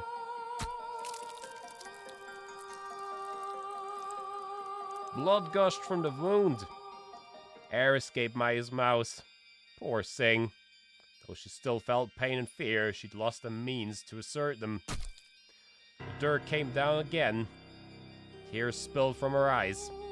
Oh, so you can still cry, can you? I must admit I'm impressed. So there is still a way for you to express yourself. Dirk drank the blood of its prey with no apparent end in sight. Eventually the stab wounds linked and formed a gaping maw in Mayu's flesh. The tip of the blade pierced her abdomen. White fat and crimson blood spewed forth, revealing red meat and a wide organ. Dirk impaled the uterus. Again and again. And again and again. Eventually the edge of the blade clanged against the pelvis and spine. It would be chipped a little, but that posed no issue. Dirk was set aside as the gloved hands reached into Mayu's abdomen. They parted through a viscera that gradually chilled in the face of the icy November air. Their wrestle had likely already since passed. Yikes. This should be wide enough. Shortly thereafter, a clod far too big to fit in one's hands was produced. It greatly resembled a human, a fetus to be exact. A moment later, it was shoved into Mayu's abdomen, between her slimy entrails. Blood seeped into the parched earth, almost like an actual fetus taking in nutrients from its mother. The clay doll was stuffed into the abdomen, any impeding viscera hewed to bits. A foul stench poisoned the air, likely stemming from her minced intestines. She's dead, but perhaps it'd be best to hurry up regardless. Though a preliminary investigation had confirmed no one else was in the apartment complex, there was still a chance the reek could tip off passers-by. The skin of Maya's cleaved abdomen was tugged. Before long, the incisions were stitched together by a thick string and a curved needle. Perfection wasn't necessary. It wasn't like the skin tissue needed to be connected for a stitch. With one final thrust of the needle near her soaked genitals, the job was done. Her abdomen was swollen, almost like a perverse parody of pregnancy. Inquisitive eyes scanned the room. It wasn't long before they locked onto wire hangers on the wall. Those will do. 2 hangers were seized, and once their hooks had been stretched out slightly, one of them was driven straight into the corpse's wrist. A hand twisted it until it exited straight out the opposite side. Hardly any blood was shed. The process was repeated with the other wrist. Next, the hooks were carefully wrapped around the wrists. Once the wires used for actually hanging the clothes were extended, the corpse was picked up and dragged over to the curtain rail. The rail creaked and warped slightly under her weight, what it would hold. Finally, the other arm was pulled up and tied to the rail by bending the hook. This should do. Perhaps the rail would break apart by morning, but that wasn't a major concern. After all, it only mattered that the corpse had been arranged in this manner, and besides, there was hardly a soul around who would ever recognize it as the curse. Okay, I think we can return to the game now. Yeah, it's a bit unfortunate with the with this, but yeah, no, I'm not risking getting banned over this, so I gotta be a bit more careful. Masaki awoke to a ferocious pounding on his door.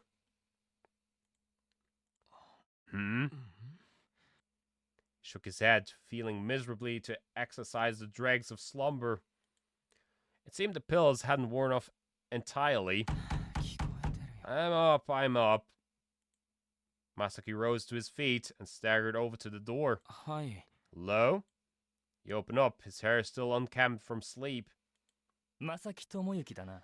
Tomoyuki Masaki, I presume. A man with glasses abruptly marched into his apartment. どちらさん? And you are?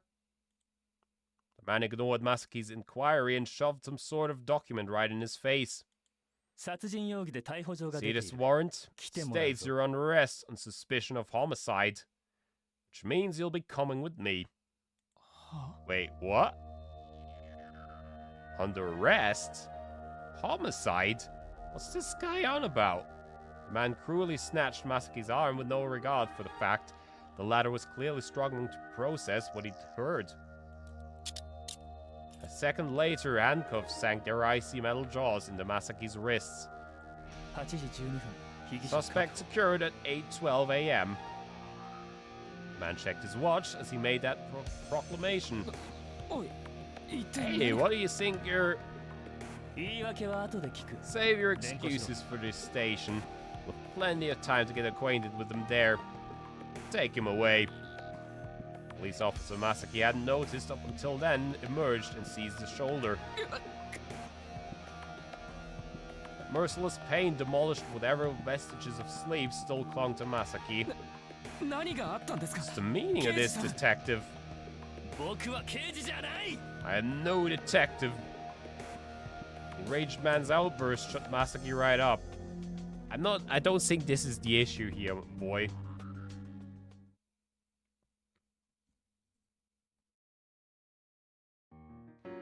Aye, that is to say, at Eiji Tokisaka, I found myself summoned to the MPD on the final day of November.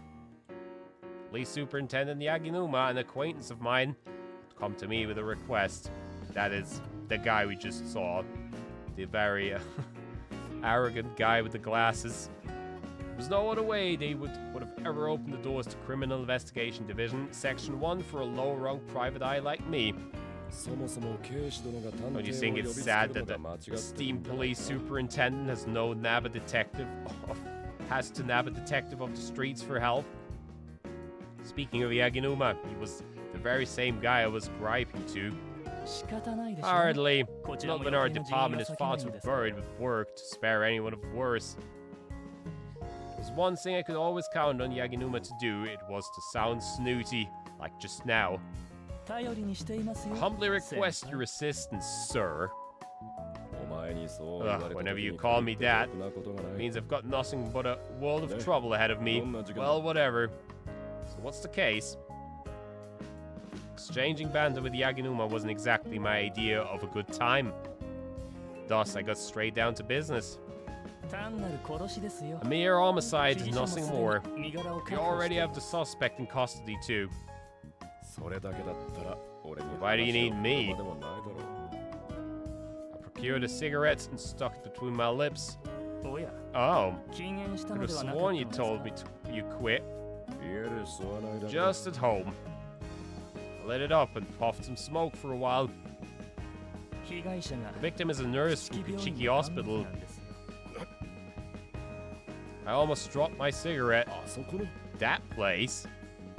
Kuchiki Hospital was a general hospital in Nakano that had formerly been known as the Kuchiki Pathological Research Institute. I'd gotten involved with it due to some incidents that went down 2 springs prior. The victim was one Mayu Kamizono, 25 years old. He was apparently murdered at her apartment last night around 10 o'clock. Now, you have a driver's license, do you not? Yep, just got it. Then I'll delegate the driving to you. Heaven forbid I ever get behind the wheel. Why, I don't have a license? Because driving is beneath my station, naturally. Still the toast of the town, aren't you? Yaginuma directed me from the back of the squad car until we reached the scene of the crime. Cops were cordoning off a 2-story apartment complex near a field. There are few residences in the vicinity, so it appears hardly any of the locals noticed anything usual, even in the dead of night. We found a body. A student who works as a milkman. He noticed something was off when he tried to leave milk in her unlocked apartment. Off, huh? Well, if it ain't Tokisaka. A door on the first floor opened, revealing a familiar face. Natsume, the coroner. Is that the scene of the crime? All work and no play. You're making my heart weep. Yeah, we boinked her more than once in the first game. But of course, I had to censor it. Natsume wriggled in that typical manner of hers that was either serious or a joke. Probably the latter, though I could never tell with her. Is the body still there? I was just about to check it out, but I was waiting on y'all because you were dealing with someone who liked playing with their food this time around. Somebody who liked playing with their food? You mean someone mutilated the body? Yeah, it's easier to see for yourself. So get in here. You too, Yaginuma. That's when my beckon is over. Let me check this before I show it. Body mutilation, huh? This was hardly my first rodeo with such a case. Is it going to turn out just like those other ones? No, impossible. All those cases are closed, with the exception of the disappearance of a certain girl. Anyway. What are you waiting for, sir? Aren't you going to step inside? Right, sorry. I hurried into this crime scene at Yaginuma's behest. Let's see how bad it is. First thing to greet me was a gut-churning stench. A foul cocktail of blood and excreta. Though the room appeared to have been ventilated, it reeked all the same. あちこちに内臓が飛び散ってまし Should た have seen this place when we 集める first のに found 苦 it. 労しましたよ Organs everywhere, total pigsty. It's a real pain in the ass rounding them all up too. Say. Viscid bloodstains liberally decorated the floor. And at their end,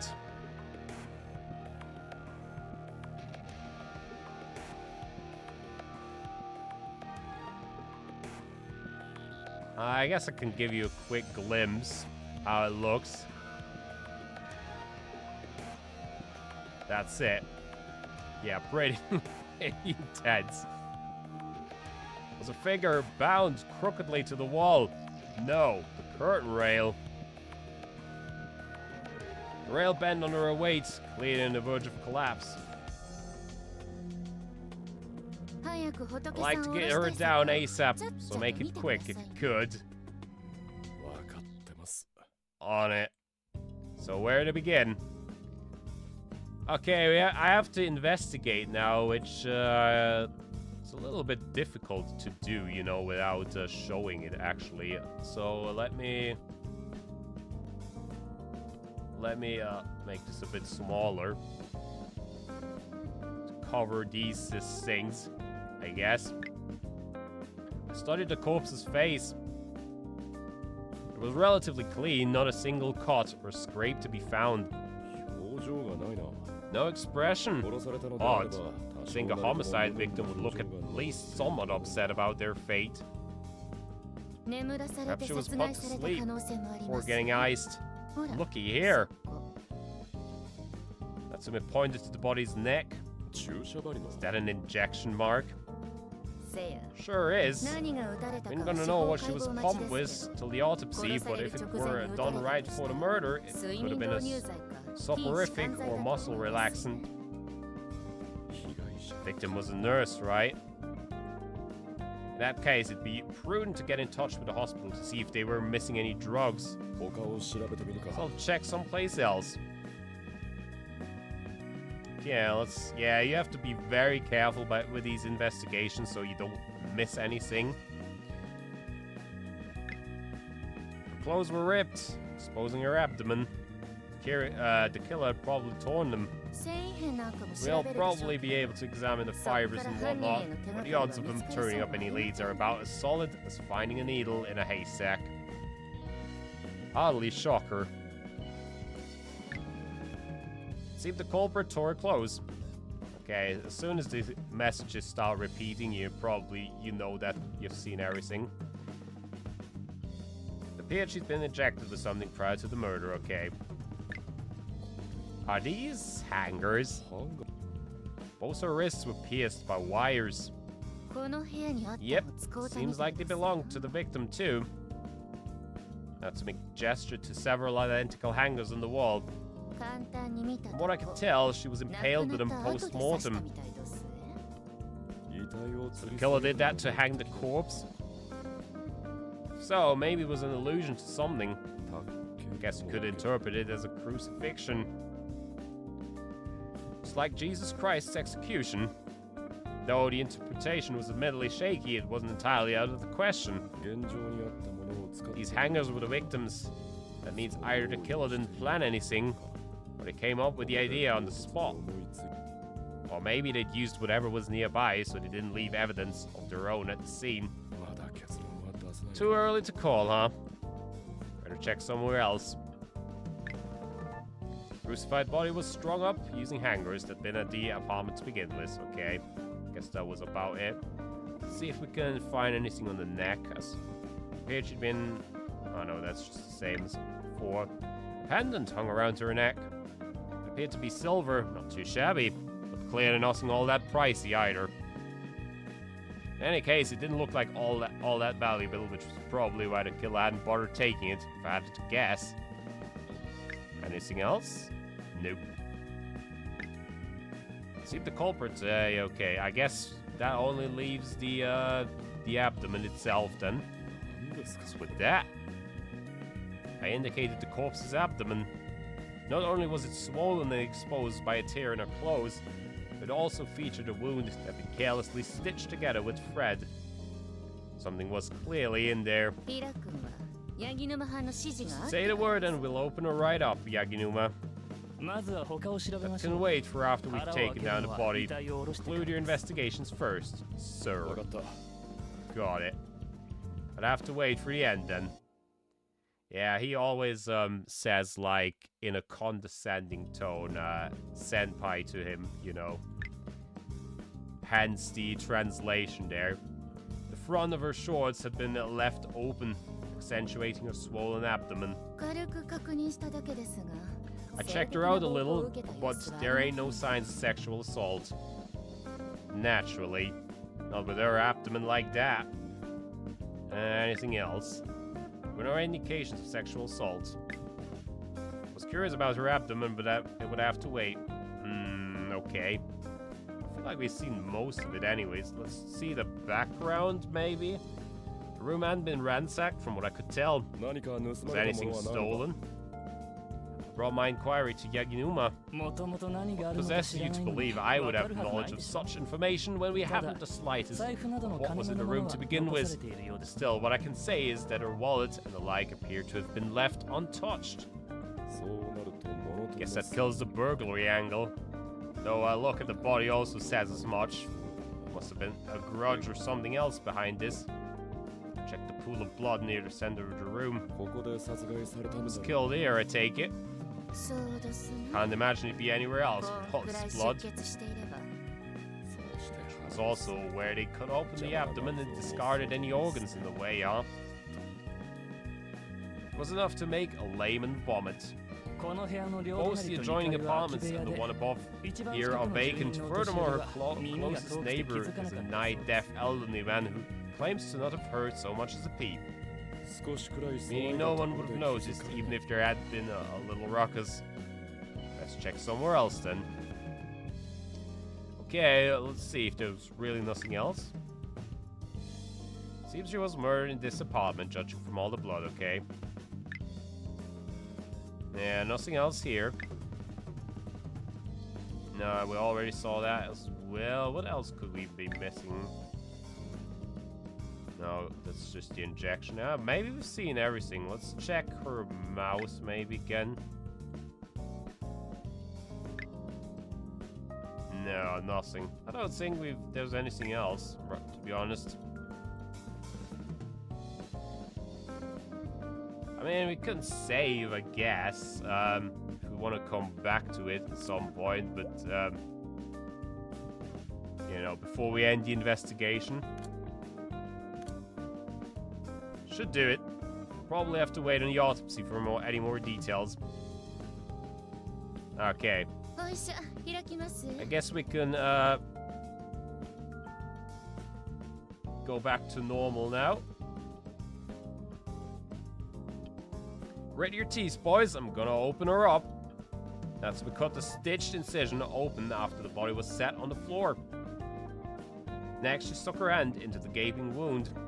よ Yep, you knew やっ it. ぱ何か入ってます Something in here. Tray me. お盆持ってきておくんなまし One of the forensics officers brought over an aluminum tray at her request. これさ Oopsie daisy. The hell's this? なんですやろ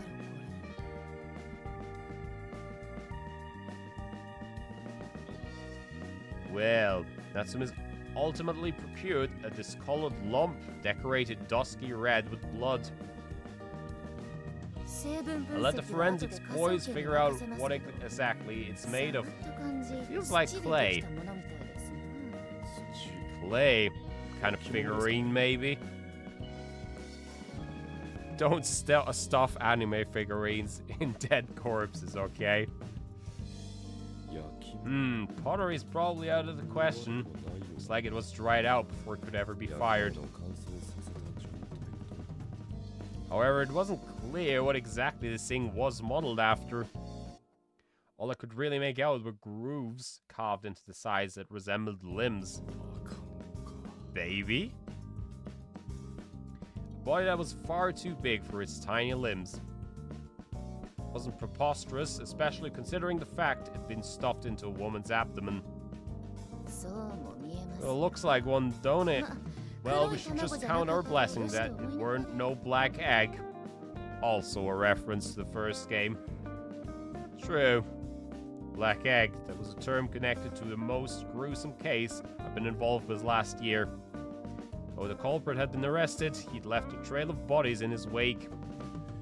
Sure is similar, though. 似てはいるな。 All the victims from that case had also been women whose abdomens were sliced open, albeit with black eggs stuffed into their uteri, rather than whatever this was. 考えるのは後にしてくれませんか Save the ね postulation こ for こを later, 片付 will ける you? のもあるんですか Yet to clean the scene. 分かったよ。 Got it. Say, Yaginuma, you told me you had the suspect in custody, right? What's the word on that? Ask Yaginuma after giving the cloth back to Natsume. 夕べ The suspect was witnessed arguing with the victim at his residence yesterday evening. Is that それ it? だけど十分 I'd でしょ say that's rather damning, wouldn't you? Yeah, that's one way to put it, yeah.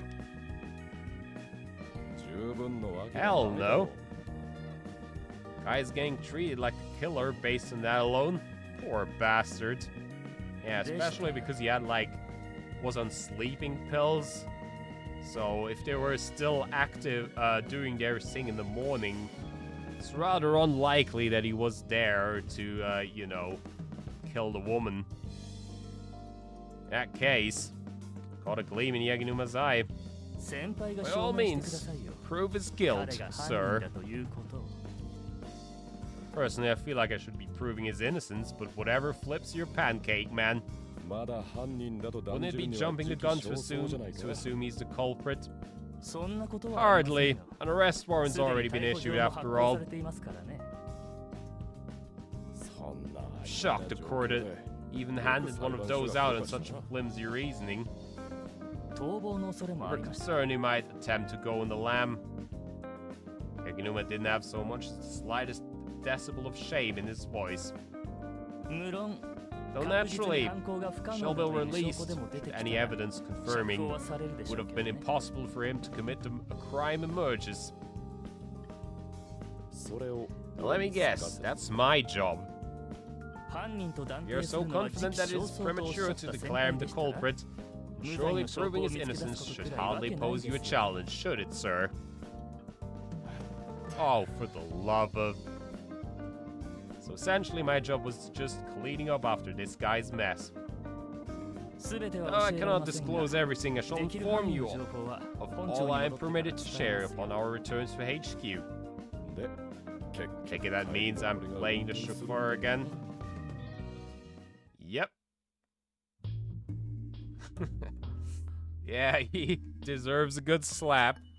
He has a pretty tragic backstory that was revealed in the last game. So at the end of the part 1, you kind of get a little bit of sympathy for him, but he's still an asshole through and through. So the orange hues of sunset seeped into CID Section 1's office. まず最初に言ってお First かなくてはなり foremost, ません note が that I shall not be disclosing the suspect's personal 個人 information. 情報になる部分は伏せておきますのでなぜだ Why not? それを聞か What な if け I れば can't 証明 prove できない something 場合だ without ってあ it? るだろう。その時は And 諦め amid てくださ defeat, い consider this insurance on the off も chance し he's 釈放され released. た場合のことを考えた保険ですよ Okay, 素性を so that I 特定させ can't ない look into his か background. Gotta say, I don't see any purpose behind that. いろいろとある Let's んで just す say there are certain で circumstances. は始めましょ Leave う it at that, shall we? Now, are you ready? I decided to shift my train of thought upon hearing that question. Though I wouldn't be learning this guy's name, I had to focus on clearing it, まず基本的なことを聞くぞ。 as I'll ever be. 犯行 Let's 時 start with the basics. You said the Go, go, crime Shoujo, occurred go, around go, 10 go. p.m., right? その時被 What 疑 was 者 the は victim 何をして doing いた then? 本人は眠っていたと言 Claims って he ま was すね sleeping. According to his 夕方、 testimony, he went straight to bed right after Mayu そのま Kamizono ま眠っ visited. たそうです 言い争いをしていたんだろう So he wants us to believe he hit the hay the second he just finished having an argument. I mean, he did after all, take the sleeping pills, so I guess he probably mentioned that as well. Perhaps he went to bed in a snit after suffering a messy breakup. Yaginuma sneered. At any rate, there you have it. Circumstantially, his testimony is equivocal at best, though he did claim he'd taken sleeping pills. Did the witnesses to the argument have to say? They heard him bellowing at her to get out. Afterwards, he claimed they saw her departing the apartment complex in tears. All by herself? It would appear so. Doesn't that clear this guy of any suspicion then? No one cannot prove that the suspect didn't leave after the fact. It's what they call a devil's proof. But while I don't know if it proves anything, there may have been a reason he couldn't have left. And what would that be? Well, I decided to bring up the evidence Yaginuma himself had just provided. And the medication, right? Obviously. He said he'd taken sleeping pills, right? Have you turned up anything backing that up? Well, yes, we confirmed you took them at his hospital around noon. Apparently their effects are long-lasting, but they also take quite a while to kick in. Yaginuma flipped through some documents. The victim visited him around the time they started taking effect. It's entirely possible he really did fall asleep right after the argument. Cannot deny that. It appears that it takes 6 hours for the pills to kick in, upon which they rendered the patient asleep for 12 hours. I say that settles it, wouldn't you? He took the pills around noon, and it's no surprise they started kicking in when the victim visited in the evening. What's more, that means he was probably totally conked out at 10 PM, the estimated time of the murder. Maybe he woke up right when he got arrested. He did appear to be in somewhat of a stupor when we brought him in. Still, it raises a question. Why was he prescribed such hardcore sleeping pills in the first place? I will be getting into his personal information, thus I cannot answer that question. Gee, thanks, you're a real help. Oh well, figured I'd get that answer. Still hospital, eh? Mayuka Mizuno was a nurse. Was that the connection between the two of them? On one hand, we had Kichiki Hospital, and on the other hand, hospital department that was prescribed potent sleeping medication. Mind if I ask an unrelated question? So long as it is within my authority to answer. Did Mayuka Mizuno work at the psych ward? I cannot disclose that information. You do realize it'd be a kinch to find out, right? If you wish to investigate on your own time, then by all means be my guest. However, I do not believe it has particular relevance to this case. Can't say that for sure. Not after a potential connection was found at the scene of the crime. What would that be? It's... well... potential connection, would that be the injection mark? Maybe. Must be, right? The injection mark. Oh, the injection mark on the victim's neck indicates the possibility that she was injected with a soporific or muscle relaxant. Yeah, in that case, shouldn't we be investigating if the hospital deals in the same medication? A most valid point. I'll consider it. So in other words, I'll take that into account if I feel like it. More importantly, is there anything you can surmise with regards to that object lodged in her abdomen?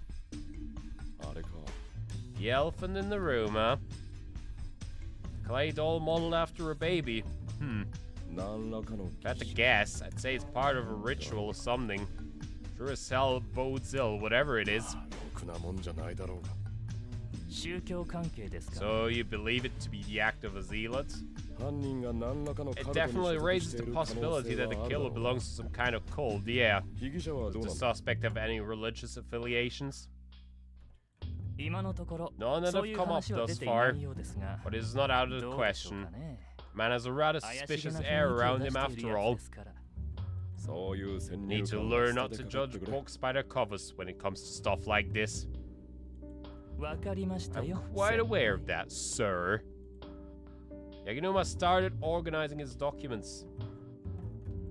もうお話 I は believe 結構 that ですよ。 concludes our あと discussion. はこちらで進めま We'll すので。 handle the rest. もういいのか You sure? まだ調べるべき Still こと think はあ there's ると stuff 思 that うんだ could が use a bit more investigating. 先輩の意見は意見として I 伺っ believe て I おきま summoned す you よ。 with regards to your insights into the crime, not the not the direction of the investigation. まあ冤罪がなくなれば Whatever. 俺は At 満 the end 足 of だ the よ day, all that matters is that the right verdict's handed down. Wasn't like I needed credit or anything. 先輩には I'm 他 being の用事もあるよう magnanimous. です I か was ら under ね the impression you still have other business on your plate. 俺の用事 Business? 今のところ No, 暇 not では that あ I る can think of. まだ Aren't you 彼女 still の行方を attempting to locate 追っている her? のでしょう。 Mine went blank, my voice dying in my throat. By her, he was referring to the girl who disappeared after being kidnapped from the hospital last year. It said back when she was hospitalized that she didn't have long to live. I resumed my search for her as soon as I'd closed all the other cases I was handling at the time. Fortunately, I had yet to dig up any leads. There were no traces of a location, even though no one could possibly forget a sight as rare as a limbless girl. お前には関係ないことだ None of your business. 確かに彼女の行方には興味ある。 Sure, I admit her しか whereabouts し警察 are は of まだ no concern to me. 彼を However, 追 the っている police の are です still hunting for him. He was the one who kidnapped her. The man was a serial killer and famous author. It was only natural for the police to hunt him after all the perverse murders he'd committed. While it had already been over a year and a half since he'd absconded, no similar homicides had been committed. Perhaps he'd found everything he ever wanted once he'd gotten his hands on her. But whether she was dead or alive, I wanted to see her set her free. I left the MPD and took the Chuo line from Tokyo Station to Kichijoji. The sun had long since set, the streets alight, their pubs. I weaved my way through the waves of drunkards and headed for an establishment a little further away from their hubbub. Namely, the cafe known as Moonworld. It was a tiny little place that functioned as a bar at night. Though a closed sign was hanging off the door, I went in once I made sure the lights were still on. あら、時坂君。 Oh, why hello there, Tokisaka. The owner of the cafe, one Kyoko Hazuki, paused in the middle of polishing a glass. よう京子 Hey there, Iwa, Kyoko. Mind if I stick around for a bit? ええ、 Sure, I don't 構わない mind. よ。 I don't have much to serve apart from leftover salad. それでいいさ It's fine. ビールはあ Still るだ got ろ booze, yeah? もちろん。 But of course, coming right ど up. うぞ。 Kyoko poured an amber liquid into the glass. 悪いな Thanks. と Whoops. I sipped the foam that had threatened to cascade over the rim of the glass. 今日もお仕事？ Not a long day of work, I take it. Kyoko took the stool next to me, her own glass of beer in hand. Yeah, she's a looker, all right. ああちょっと Kinda, yeah. 最近 You 忙 do しそう still だけ go ど、 home, right? きちんと I 家 know に you've 帰って been ね。 rather busy lately, but still. 帰っていることは When I 帰 can, っているんだ sure. どうせ Knowing you, you just go to get a change of clothes or dump your ゆかり laundry ちゃ off ん in のお洗 Yukari, 濯 don't を you? 頼むだけとかじゃないの？なんで知ってるんだよ What are you, psychic? だって Please, Yukari-chan から Yukari 聞いた told me, の。 that's all. Kyoko giggled. ゆかりのや That little snitch. ゆかりちゃん。 Sure, she's just lonely. 寂しいんじゃないかしら。つあいつが Her? Her lonely? まさか Possible. She's been 進学だって climbing her してる way し through school just fine. でもあの事件か It らま hasn't だ even been a full 2 2年も years 経ってい since ないの those incidents, right? そうだな True. Sometimes I almost forgot it'd been a tough time for Yukari too. 帰ってあげなきゃダメよ You need to go home more often, got it? 分かってるぞ I know. I gulped down my beer in one swig. It almost felt like what acrid flavor was coursing through me. How do you pronounce that? Let me see. Acrid. Oh yeah, it is like a K, okay. Just wanted to make sure. 仕事の方も Business has なん been とかなり piling そう up だけど though, for better or worse. 大変そうね Sounds rough. Oh, speaking そう of, いえば Kyoko got up and manned her post behind the counter once again. 魚住くん Just から got a お letter 手紙 from が来ていたわよ Uozumi. 魚住が手紙 Seriously. I didn't know that guy could そんな write. まめなことするのか That's a good one. Kyozo Uozumi was our mutual friend and a police inspector. He'd been transferred from the MPD to a prefectural police HQ in the farthest reaches of Japan or somewhere. Though thanks to that, I was the one getting saddled with Yaginuma's jobs. 一人で遠くにい Sure, る he から must be 寂 lonely しい out じゃない there か all しら by himself. そりゃまあ He's desperate enough to send you a letter, that's for sure. The guy might have finally worked up the guts to confess to her right before he was shipped out of Tokyo, but didn't know for sure. 忙しくてお正 Means 月 he'll も be 戻 too って busy こ to られない stop み by た for い New ね Year's, don't you think? 仕事があるだけあ Write りが back たいと and 思 tell う him っ he て should be 返事出 grateful して just や to れ have the よ work. Not a そうね bad idea. Yeah, there's some spicy scenes with her as well. So I'm always I'm always like prepared to pull up my censoring image whenever that happens, because I don't know when exactly it's gonna happen. But anyways, I departed Moonworld and trekked north for a little until I arrived home. Once there, I checked my watch before stepping inside. It was 9 p.m. I was still hungry. Big shock, given all that I had at Moonworld was a little salad. Fortunately, there probably wouldn't be any grub left at this hour. ただいま I'm home. おかえりなさ Oh, い welcome back, Reiji. Yukari looked up from the book she'd been reading on the sofa. 何か食うものあるか Got any food sitting around? Took off my tie as I asked that question. すみません Oh, I'm sorry, but I もう already 食べて ate. しまったのですが Yukari hung her head. いやそれならそれでいいん Nah, だ don't worry about it. I figured as much. すぐ温めま Just すか sit ら tight. 少々お I'll 待ち go くだ heat さい up ね something. Yukari trotted past me and made a beeline for the kitchen. 悪いな Thanks, really. Dropped by my room after expressing my gratitude. Once inside, I removed my coat and hung it up. Ugh. The late autumn air had turned the empty room into an icebox. Thus, I immediately retreated back to the heated living room. Yukari was already making dinner. 今お味噌汁を温めています I'm から heating up some miso soup right now. まあ Thanks, sounds great. あ Alright, お芋の I 煮 need to ころ heat が up し the も温め stewed ないと potatoes too. そのままでいいぞ I just served them as is. I didn't want to make her go to all that trouble for me, ですが but お前の飯は冷めててもうまいから seriously, don't worry about it. Your food's fantastic, warm and cold.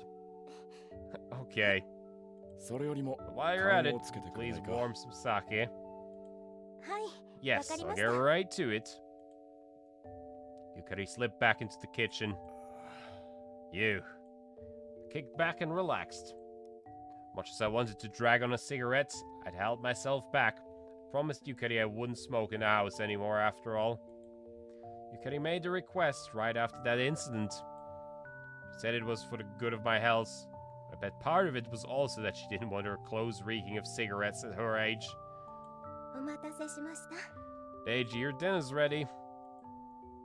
Yukari came over with bowls of miso soup and rice on a tray. ありがとな。 Thanks again. いえ You're どうい welcome. たしまして Miso soup was steaming and full of slices of radish. I drank some of it before getting started on my rice. 今日もお仕事お疲れ様 Did で you have した another hard day of work? あ Yep. I nodded. 最近は Been rather busy as 随 of 分 late, 忙 haven't しい you? ようですねそうだな。 Yeah, sorry I haven't been あ around all ま that り帰って much. こられなくてすまないと思っとる。別に It's fine. All that matters is that you're safe. 何事もなければそれで構いませんよ Yeah, although he always gets himself into the worst kinds of jobs, right? So it's kind of difficult to be sure that it stays that way. Yukari smiled. Oh, I did detect a hint of ire behind it. Yukari brought over some hot sake once I finished eating. どうぞ Here you go. あ Great, thank you. She nodded and poured me a cup. 京子さんのお店で Didn't drink at 飲んで Kyoko's きたの place. ではないんですか I'd been wondering when she'd ask. 軽く飲んだだけだよ。 Only a little. Well, I suppose it's none of my business now, is it? Yukari took away the empty bowls. It seemed like she was in a bad mood, though it was probably my fault for being away from home so often. Now that I have a car, I should make the effort to come back as much as possible. Yukari returned just as I'd finished that thought. なあ、ゆかり。 Hey, Yukari, how's school been? Huh? Oh, normal, I suppose. Yukari cocked her head. 進学したから授業が難し Classes くな aren't った putting り you し through てい hell ない or か anything? そんなことはあり No, ませ so ん far が so good.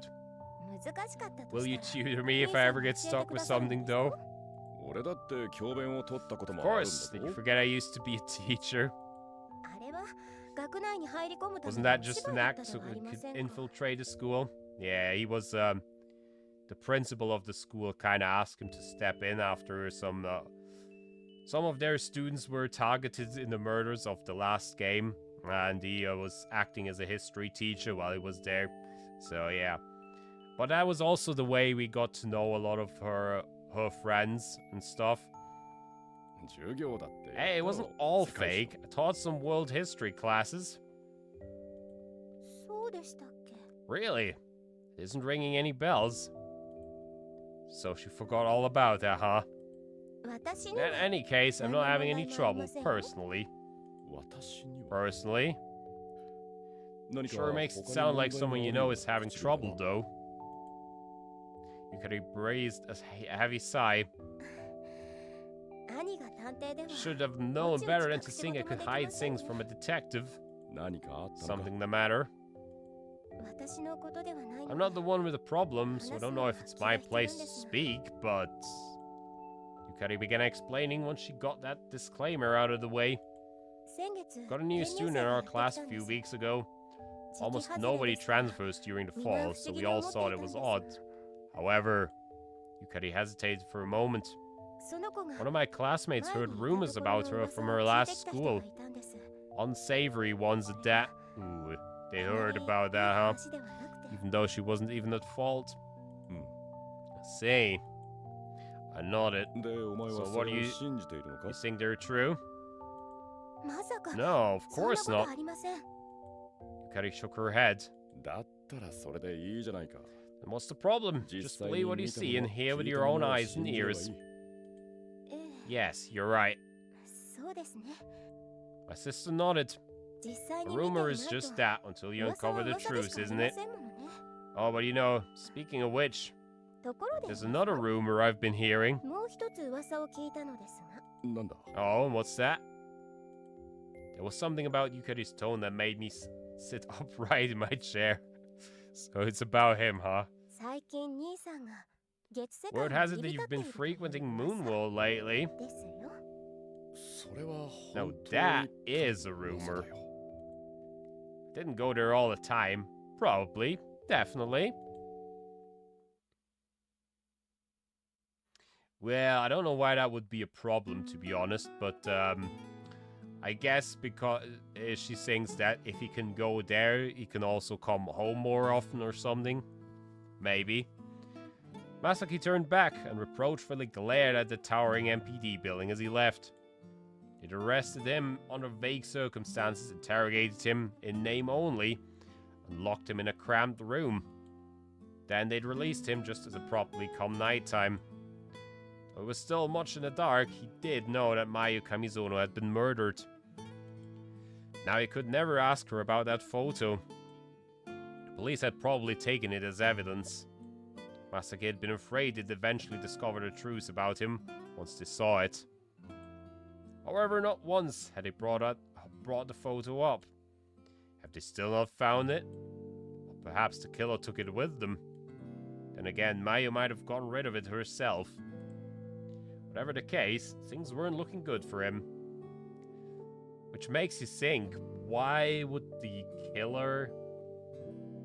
We know that the killer ripped the photo apart, but why would he do that? That would kind of indicate that both the killer and Masaki know the same person in the photo. Though with that being said, his freedom was assured now that he'd been released. On paper, anyway. Masaki took the train back to his neighborhood. Is it even safe for me to go home? Can I keep living the same peaceful life as ever? Must I spend the rest of my days jumping at shadows? Couldn't help but feel like he'd been tailed even on the train. Suddenly Masaki came to a halt right outside his apartment complex. Someone's there. Someone was waiting in front of his apartment. The figure emerged from the darkness, as though alerted to Masaki's return. The streetlights illuminated their face, revealing their identity. You're... お久しぶり。 Long time no see.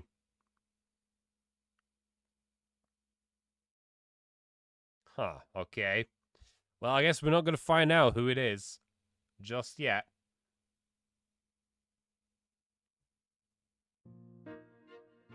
Oba Girls Academy set in a section of Hoya smack dab in the middle between Tanashi and Musashino.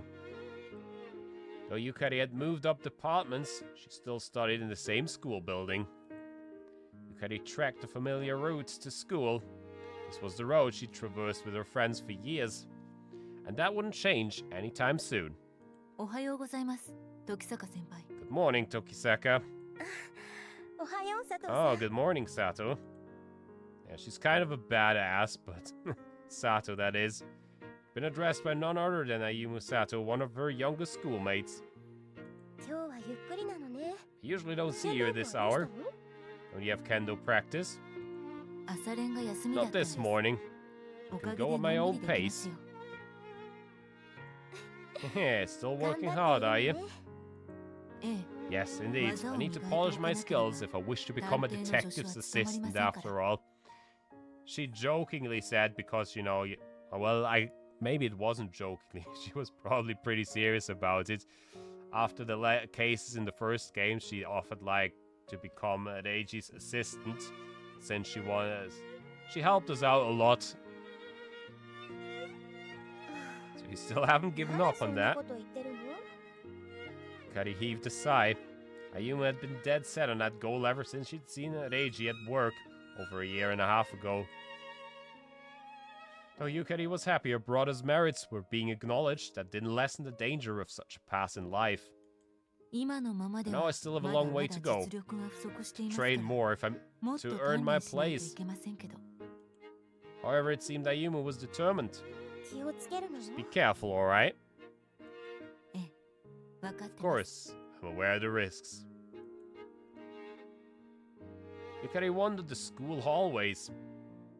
It was a bit chilly even indoors, no doubt, due to the long arm of winter drawing ever nearer. Though not frigid enough to see her breast, it was still far too cold for her to be inclined to remove her coat before reaching her classroom. Thus, she made her way there at a brisk pace. おはよう、ゆかりっち。 Morning, Kari. Voice addressed Yukari from behind. ああ、 Oh, good morning, おは Kohane. よう。 Yukari turned around and faced Kohane Tori. She was a fellow classmate. as well as the first friend Yukari had made after moving up departments. ねえねえ So hey, 古典 did の you 宿題やって do き your た classic literature homework? ええ Well, 終わっているけど yes, but why do you... お願い Let me copy it, pretty please. Kohane practically genuflected before Yukari even had time to finish her sentence. そういうこ I と had だ a feeling that's where this was leading. Yukari unleashed a weary sigh. 自分でやって You こないと realize よ you're supposed to do your own homework, right? それが Hey, 昨 cut me 日 some の夜 slack. に大事件 Something に遭 huge 遇した came の up よ yesterday. My grand 家に piano 置いてある started グラン playing ド all ピ by アノが itself. 一人でになり Can だ you したの believe that? Well, no, actually, but ピアノが家に no, ある because の I は never 初 even 耳 knew です you had a piano. まあ嘘なんですけどね It's because I just made it up. My sources that I made it the fuck up. わかってます I assumed as much. Kohane was always telling silly jokes and fibs like that.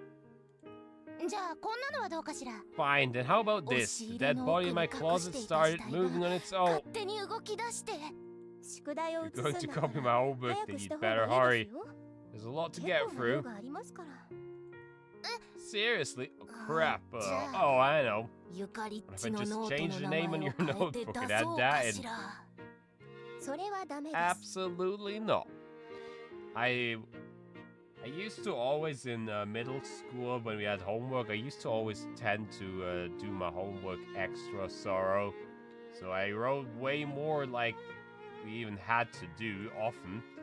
And as a result of that, whenever I had people who wanted to come over to copy my homework, I would let them do it. But there was so much that eventually they just gave up and didn't ask me again. That's also a way to get rid of that problem, I guess.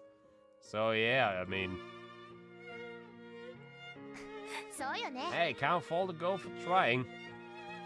Yukari could tell by Kohane's response that she hadn't actually been serious. Preparing to enter the classroom, Yukari handing Kohane her notebook before approaching her own desk. The girl who sat behind her was already there. おはよう茅原さん Good morning, Kayahara. おはよ Good morning. The girl, one Yukiko Kayahara, mumbled that without so much as sparing Yukari a glance. Joined Oba Girls Academy just a few weeks prior, which was rather unusual time of the year to transfer, to say the least. Yukiko stuck out like a sore thumb. She sat in the back of the classroom with her eyes glued to a book, clad in an aura that repelled her peers. There were nasty rumors surrounding her.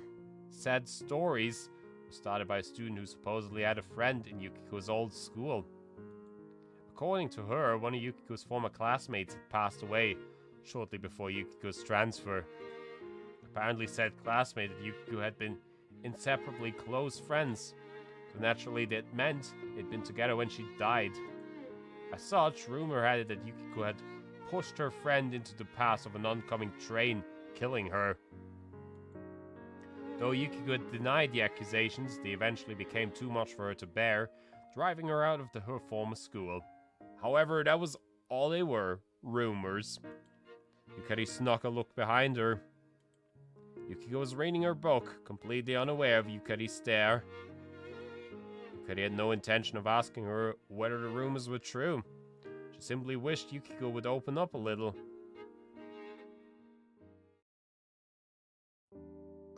Yukari took the Chuo line to Shinjuku after school. That place was home to her brother's detective agency, and cleaning it up was Yukari's self-appointed duty. After all, she knew her brother would never do it, if left to his own devices. The agency was located within a building behind Kinokuniya, in an alley with a view of Isitan. No cars were parked out front. Her brother had taken the car this morning. That indicated he likely wasn't in at the moment. Though it was good that he was finding work, Yukari still worried about him from time to time.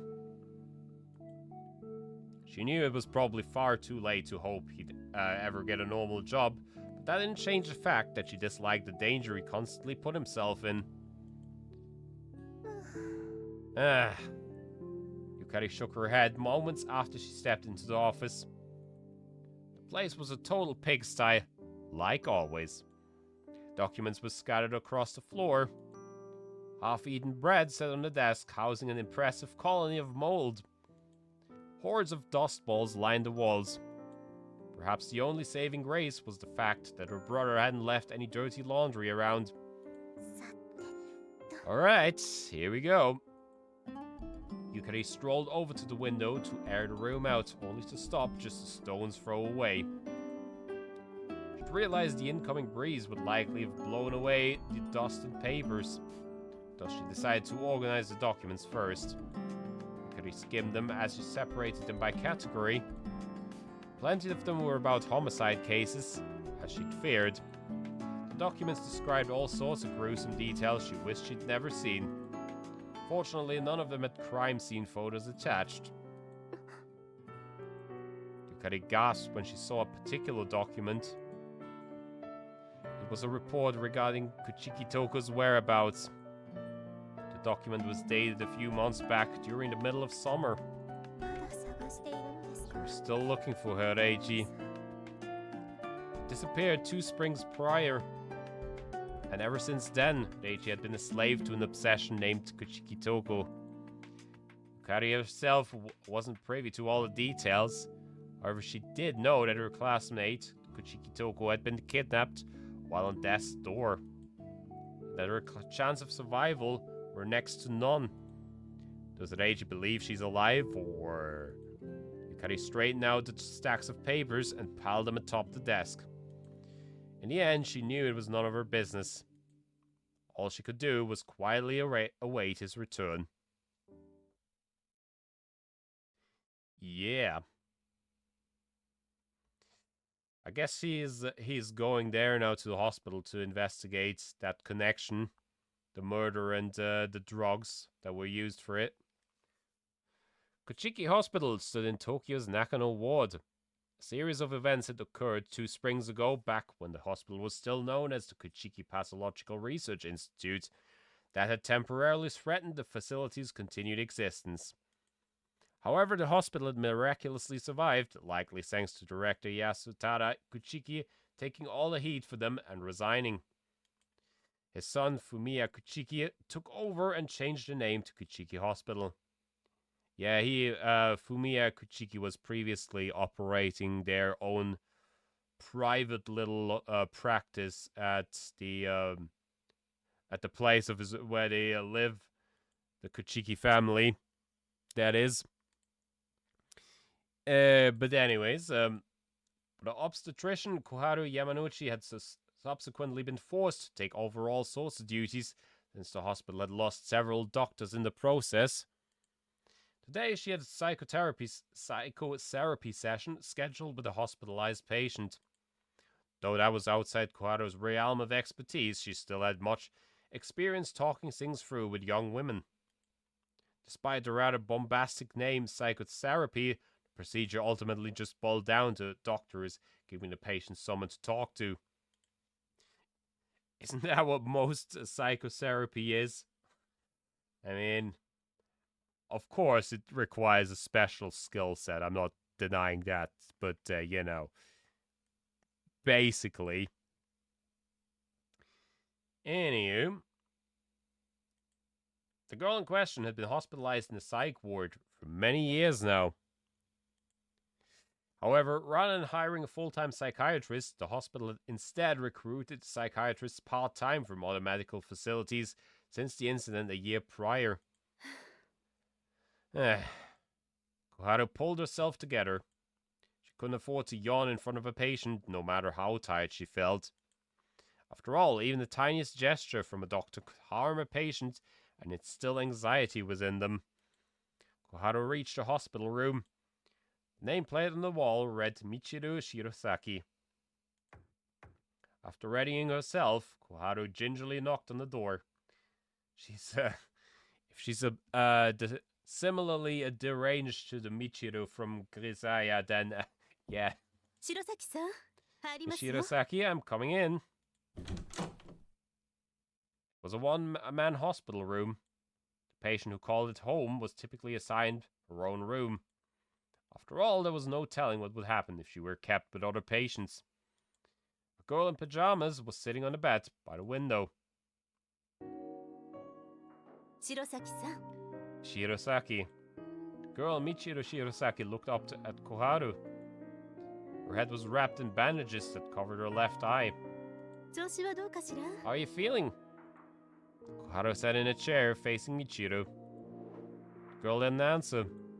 No, it was more like she didn't even realize someone had addressed her. Mundane conversations were impossible for her. Stumped, Koharu scanned the room. There it is. A stuffed animal was tucked under the covers, its head resting atop the pillow. 白崎さん Shirosaki, いつものうさぎさんはどうしたの what happened to that rabbit of yours? Koharu switched tactics as soon as she saw it. Michiro spun her head, taking stock of her surroundings. Then reached out and grabbed the stuffed rabbit as soon as she laid eyes on it. What's ど wrong? うしたの Michiro spoke to the stuffed rabbit. Said stuffed animal was her means of communication. Rarely, if ever, did she talk to others directly. Michiro had been handed over to the hospital after a history of abuse. Thus, speaking solely through her rabbit was likely a self-defense mechanism of hers. 体調はどうも How are you 具合 feeling? が悪いとか Good, ない I かしら hope. Michiro stared at the stuffed rabbit. Just then, Koharu noticed the bandages around Michiro's arm were unraveling. あらほどけかけてい Oh る dear, they're getting loose. Koharu took Michiro's hand. Michiro slapped her hand away and instinctively put distance between the two of them. Hey, Snap. Good to see ya. She's, a patient at the hospital, the psych ward. So, yeah. No, don't bully her too much. It's okay, I'm not going to take the your friend away. おと Koharu calmly reassured Michiro of her intent after seeing the latter hogging her stuffed rabbit for dear life. Psych. Michiro held an arm out, gripped firm on the stuffed rabbit all the while. ありがとう Thank you.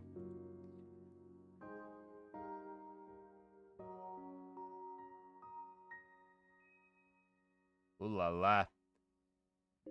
It's been doing a number on her arm, huh? Koharu unraveled Michiro's bandages. White skin peeked out from beneath them.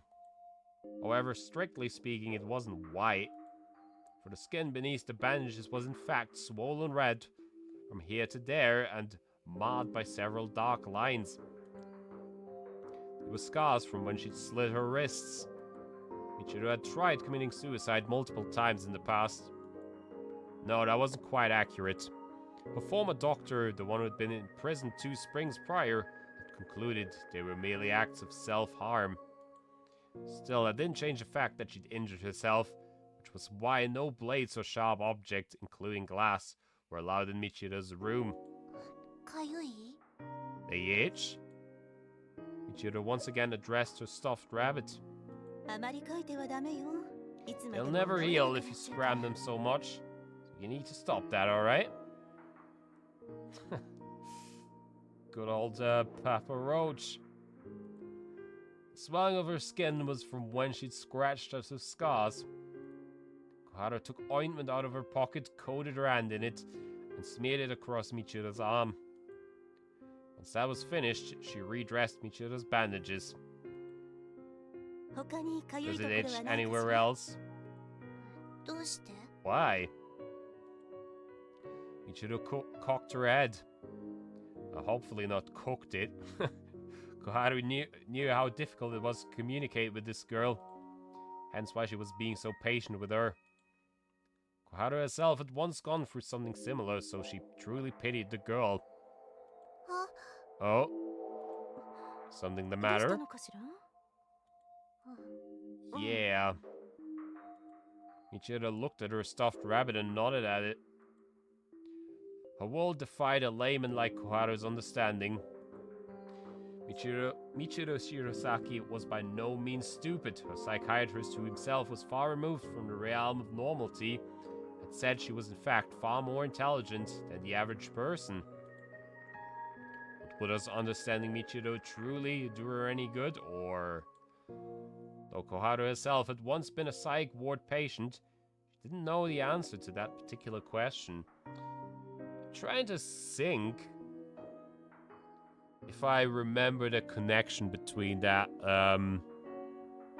why she was in the psych ward. I can't remember exactly. Maybe we'll be told later on.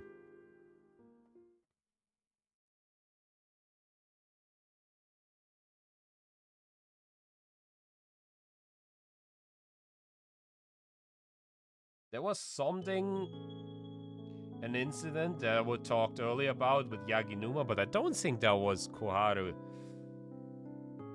Pretty sure that was somebody else, a different woman that was involved in that. But yeah, anyways, a group of apartment complexes built after the war were located south of Musashi Sakai Station. Oh my god. Yukiko entered one of them and ascended the stairs. ただいま。 I'm home. However, no one was there to greet her. Yukiko had already known that would be the case, of course. Her mother, Fuyumi, worked at the nursery all the way into the evening. As such, she wouldn't be back until it got dark. In the meantime, Yukiko would cook some rice in preparation for dinner. So she changed into her casual clothes and put on an apron. さて。 Okay. First order of business was washing the rice. Yukiko turned on the faucet, soaking the rice with cold water. Her fingers went numb, but she knew this was a necessary part of making good rice. She squashed the rice with her bare hands, keeping her strength in check so she didn't break the grains. After dumping the muddy sludge of starch, she replaced the water several times. Yukiko finally stopped netting once the water was as clear as a mirror. She then dumped the rice into the rice cooker's pot, poured some water in, and closed the lid. All she had to do now was leave it like that until it was ready. It'd probably be all nice and fluffy by the time her mother got home. And so it was that Yukiko completed her job. The rest was all on her mother's capable shoulders. Yukiko couldn't cook after all. Thus she took off her apron and went to her room. Did you really need an apron though to prepare rice? Or put it in the rice cooker? Yeah, it was a rather dreary place, devoid of much in the way of personal possessions. Yukiko sat on the floor and took a book out of her bag. Then she started reading it, carefully poring over each and every word. Since she'd often been told she was forgetful, she did her best to memorize it all. That was why it took her a long time to finish a book. However, she was happy to get sucked into the worlds of her favorite stories for hours on end. I mean, hey, that's just, you know, free entertainment if you forget it all again. Yumi returned after sunset. お米は準備したから。 The rice is all done. ありがとう。 Great, thanks a bunch. Yumi checked the rice cooker. 信用してないでしょ。 You don't believe me, do you? そんなことないわ It's よ。 not true. ただ前 It's にお just 米 that が you 粉々に smashed なっ up ち the ゃった rice こと that もあ one ってね。 time, so だから気をつけた I わ。 worked really hard not to repeat that mistake, you know? Yukiko inflated her cheeks. はいはい。 Yeah, yeah, I know. Thank you. Gotta have a little bit of face there in your daughter. Yumi took over her coat and stood in the 晩 kitchen. ご飯は何？ So what's for dinner? 舞茸買ってきた Well, か I ら got some 炒 hen め of 物 the にしよう woods, かな so I と思ってる figured んだ I'd け make ど。 some stir fry. キノコ。 Mean mushrooms? Yukiko blatantly grimaced. 好き嫌いなく食べなきゃダメ Hey, よ。 you can't be picky. 母さんが Just 子 be 供の頃 grateful は you've 食べた got く the ても食べ luxury ら to れ be なかったんだか selective ら。 with your meals. I sure as heck didn't when I was a kid. でも、 But それにあなた Besides, you お don't eat 肉だっ meat, て食べ right? ないでしょ So you gotta eat, 少し get でも some 栄養のあ nutrition る in ものを that 食べ diet な of い yours. とキノコに栄養なんて Mushrooms don't have any nutritional value. 何言ってるのよ What are you 舞茸にはいろ talking んな栄 about? 養素が含 I ま know れ the てるの woods よ have all kinds of nutrients, even ones that make you smart. そんなのがあるの Really? そう Heck if I know. Well, you had something going there for a second until you ruined it with that line. Yumi cocked her head. 嘘ば You tried to trick me. いろんな栄養素が含まれているとい Seriously うの though, は they 本当よ really do have all kinds of nutrients. Trust me, I don't work at a nursery for nothing. 赤ちゃんはキノコ食べないし Babies don't eat mushrooms. じゃあ母さんのおっぱい飲む So what? You want to drink my milk instead? What? Is that a normal thing you say to your daughter? I don't think so. そんなの飲んで育てられた Not like I was raised on it. Oof. Indeed. Ryumi wasn't Yukiko's real mother. She was simply her foster mother, though Yukiko considered her more as an older roommate of sorts. じゃあ Fine, I'll make some 天ぷらにするから tempura さ instead. つまいもは食べるのよ So eat some sweet potatoes, will you? お芋 I don't like potatoes. そのくらいは食べなさいって Come on, you gotta at least eat something. Picky eaters, eh? Good old Ueno Station. Seasonally early sheet of snow blanketed the grounds of Ueno Station. She watched the station from behind the nearby post office.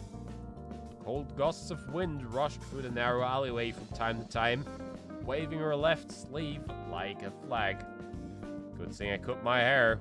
Saw the woman on Toji Aoki. Oh, she's cool. She's really cool. Long hair would have just blinded her in this weather. That said, she'd have been lying if she said she wasn't a little disappointed she couldn't wear her favorite hairpin anymore. But yeah, about her, she wasn't... I think she wasn't in the first game, but she was in that spin-off thingy, Kataga. Or I guess it's actually more of a prequel of sorts. But in any case, the worlds are like interconnected between Kara no Shoujo and Kataga, and yeah. It's really is something you should consider reading if you enjoy these stories as well. So, but that being said, that's that little bit of background information. あれか Oh yeah, she was a leader of some underground organization, by the way. That's another fact I guess I should mention. But that's him, huh? So would you compare the man who'd exited the station to the sketch she had on hand? It wasn't perfect, it did capture his features well enough. Plus, his unique clothes were a dead giveaway. Pure white priest's robe. Stuck out like a sore thumb in the sea of black and blue overcoats that decorated the station square. His face was serene despite how ill-dressed he was for the weather. Several men surrounded him as he marched forth.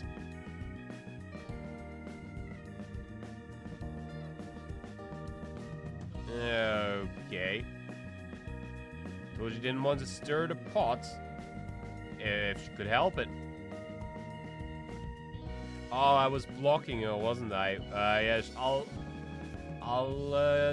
make myself disappear once she's back on screen, alright? That car's gotta be with the congregation. The man's followers got into another car. Should I follow? Nah, screw it. I already know where they're headed. Getting caught tailing them would likely just spell all sorts of problems for her work. I'll just consider myself lucky I got a good look at his face. Call it here for today. Toji emerged from behind the building. Frigid breeze rammed into her now unshielded frame. さて Okay, let me quickly get rid of myself here. Bonked. Okay. That's what she looks like.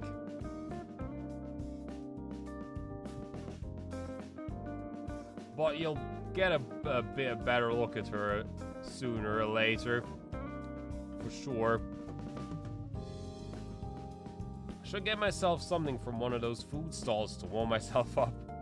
Minus that takoyaki one, of course.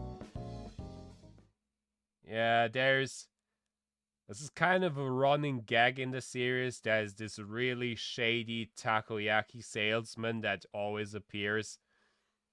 Yeah, so that's why they said that.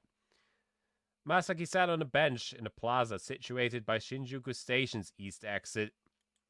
He blankly stared up at Nico's roof. It was snowing. How many days has it been now? Masaki hadn't been home since he'd encountered that woman near his apartment. He didn't want her tracking him down, thus he'd spent day after day aimlessly wandering the streets and sleeping wherever he could find shelter from the cold of night. He tried his workplace, but his boss had fired him on the spot. Apparently, he hadn't wanted to keep a murder suspect on the payroll. That was fine with Masaki, though.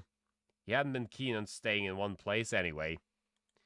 So he'd accepted his paltry severance pay and moved on.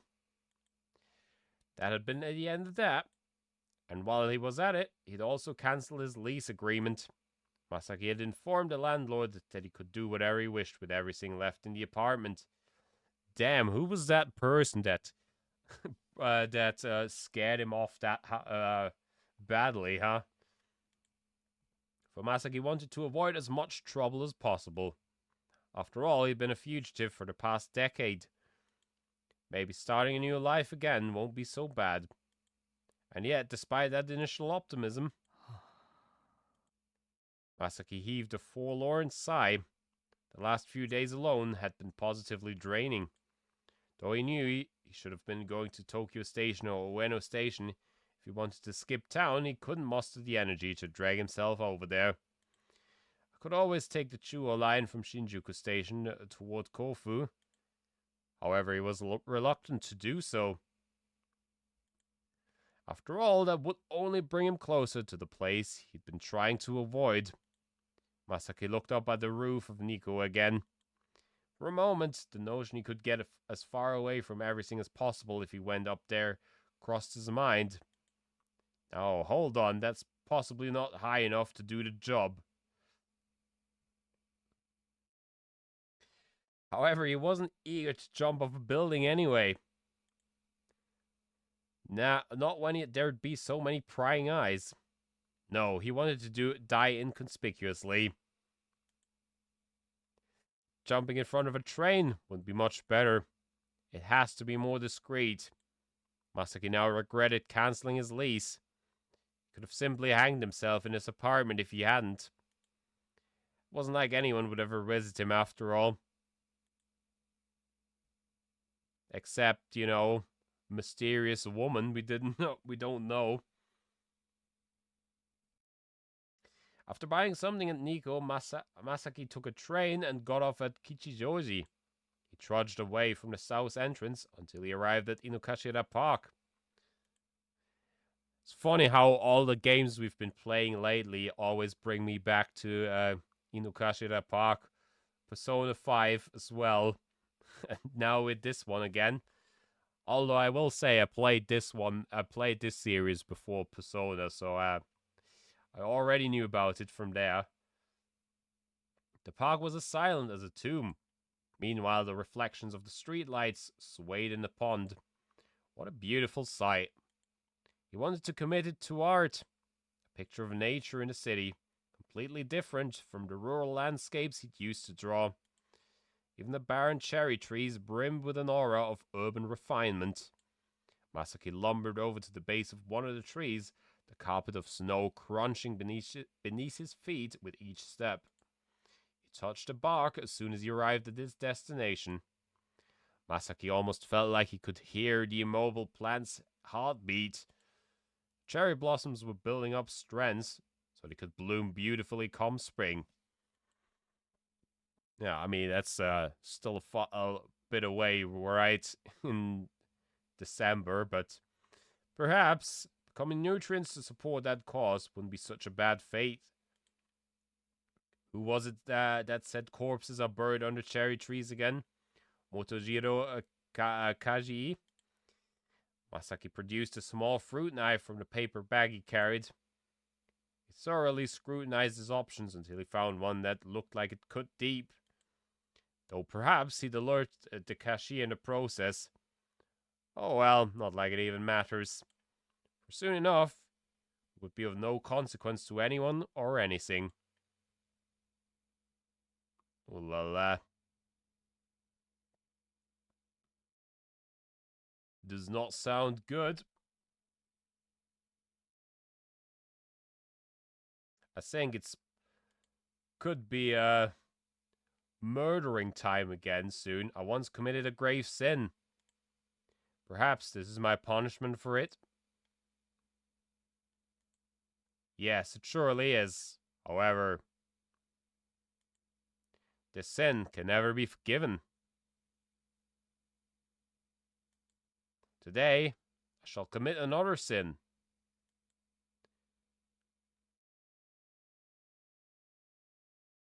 Well, for it is something I must do.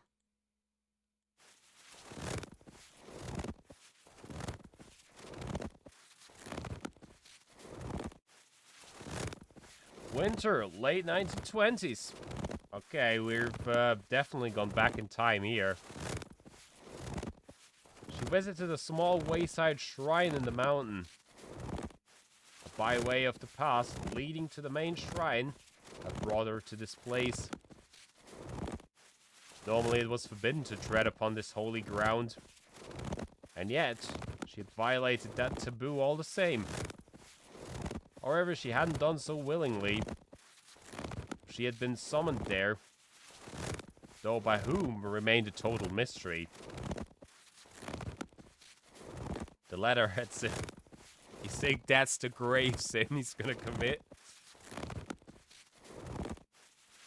All it said was to come to this place. The handwriting had appeared feminine. She probably wouldn't have followed those instructions had they been written in the man's hand. Though people were having sex all over the place out here in the sticks, that didn't mean she'd simply jump at the opportunity to engage in trysts with any old stranger. No, she'd gone because she was curious who the sender was. The letter stationery had seemed rather elegant. There were only a select few in the settlement who could have used something so opulent. It had to be someone from the Hinagamis, the clan who ruled over Hitogata, the Shigusas, the clan who ran the shrine, or the Kuroyas, the settlement's doctors. Considering the wayside shrine in Kakurehina had been designated as the rendezvous point, Shigusas were the most likely candidates. Come think of it, they do have a daughter who's recently come of age. The ringing of a bell echoed across the mountain. Surprised, she looked around. No one's here. And yet a bell had rung all the same. No, wait. It was at that moment that she spotted a cave cordoned off by a sacred rope. I thought I saw someone in there. She strained her eyes and studied the entrance. A short while afterward, she noticed something slinking in the dark. A person? It couldn't possibly have been a bear. This reminds me of that stupid conversation that's going online at the moment of women choosing between men or bears. Still, was that thing truly human? Before long, that figure, the Oracle, clad in a demon's mask, emerged as if bleeding out of the darkness.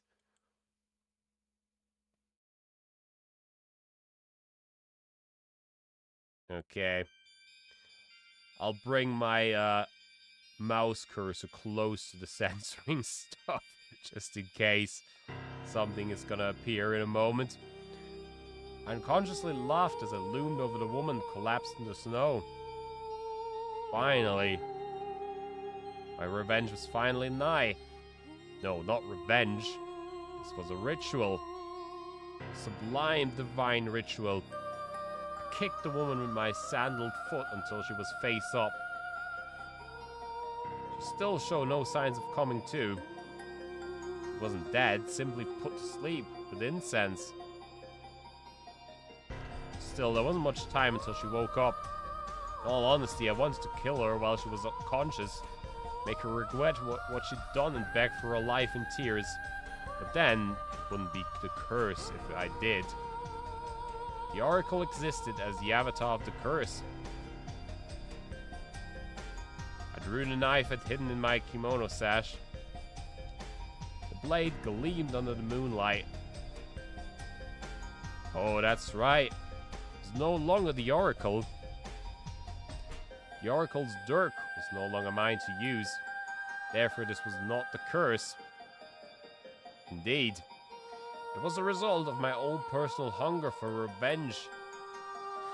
Such a lust for revenge. Ooh! But what she'd stolen was mine and mine alone. Okay, I think I better get the image up. Look at the cute waifu while murder is going on in the background. I stabbed her in the abdomen. Blood spurted out and dyed the surrounding snow scarlet.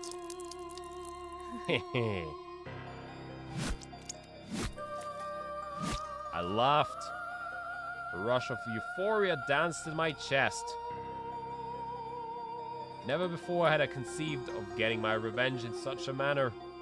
Well, right now you can't really see all that much. It's not really that bad, but you know, with this game, it's probably gonna change pictures in a second. Pillaging something of her own was the only way to quench my otherwise insatiable thirst for vengeance. I hated her.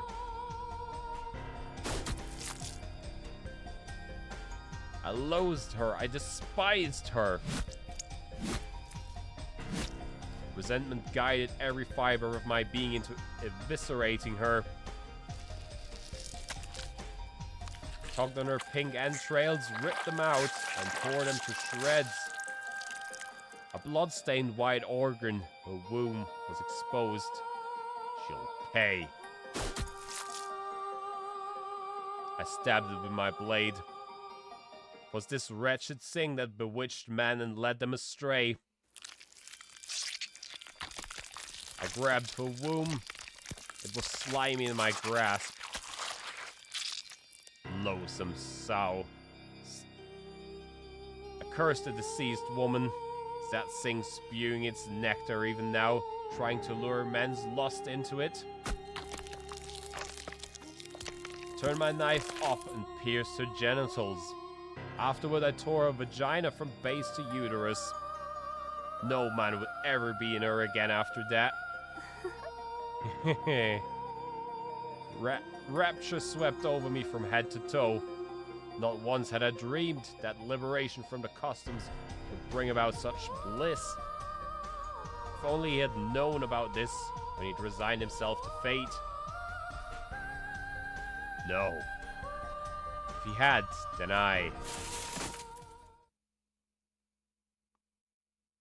Okay, I think we're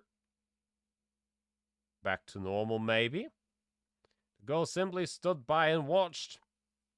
She took in everything her beloved Oracle did.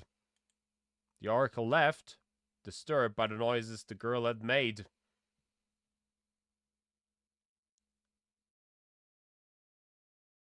I'll have to apologize for peeking later. But it's alright, I know the Oracle will forgive me. The girl convinced herself of that as she emerged from behind the tree. A gruesome corpse lay at her feet. And yet her heart stirred not even the slightest upon taking in that sight. The Oracle had done all this, meaning that whatever her reasons were, this act was surely just. However, that didn't mean the corpse could simply be left out in the open. Though no one ever normally visited Kakurehina, crows would likely swarm for this fresh meat by daybreak. And once that happened, the adults would likely come to investigate. But that's just fine. All she had to do was rearrange her in a way that would elicit no suspicion. Simple as that.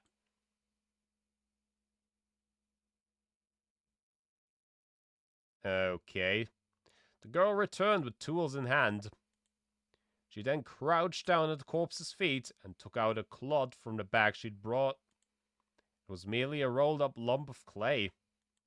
The girl stuffed it into the corpse's slit abdomen. Then she procured the needle and thread before stitching the gaping wound shut. A perfect stitch wasn't necessary. All that mattered was that the clod didn't fall out of her. The girl knew how to ensure that didn't happen. Thus she confidently sewed all the way down to the genitals. Next, the girl tied a rope thicker than the sewing thread around the corpse's wrist. Afterward, she grabbed the rope and hauled the corpse away. The body left a red trail through the snow in its wake. I may need to sweep it up with a broom. At the very least, she had to erase her and the oracle's tracks. I don't know what that girl's relationship is to that woman that just committed the murder, but she certainly is covering it up for her. That's for certain. Eventually, she dragged the corpse over to a tree near the cave and hung the rope on a branch. She then pulled the rope with all her might, putting her weight into it. The corpse's arm rose. With her strength, it would have been impossible to suspend the body all the way in the air. So instead, the girl leaned the body against the tree and hung the corpse's other arm up using a rope. This should do.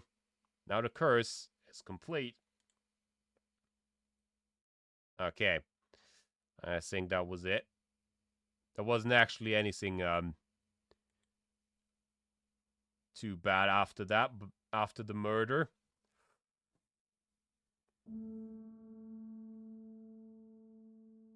Okay, years later. Satsuki rested atop her futon. Oh, that was a bit... Wait, why is it playing automatically now? Hang on. She addressed the doll she had in her arms. Nani? What is it? Okay, now it's back to normal. Why did it play automatically there for a second? Satsuki's voice answered back. 今晩はとても冷え込むわね。 It's freezing tonight, isn't it? ええ、そうね。 Yes, certainly is. These sorts of trivial exchanges frequently occurred. Oh my god, what's going on now with the text? Seriously. The handmade doll's limbs dangled 明 limply. 日は外へ行くのでしょ？ You're going outside tomorrow, right? ええ、楽しみにしているの。 Yeah, I'm looking forward to it. Satsuki smiled. 今まではほとんど外に出られなかったから、どんな世界が広がっているのか楽しみね。 I've rarely been out before, so I'm excited to see what's in store. So something like that anyways. I know exactly what you mean.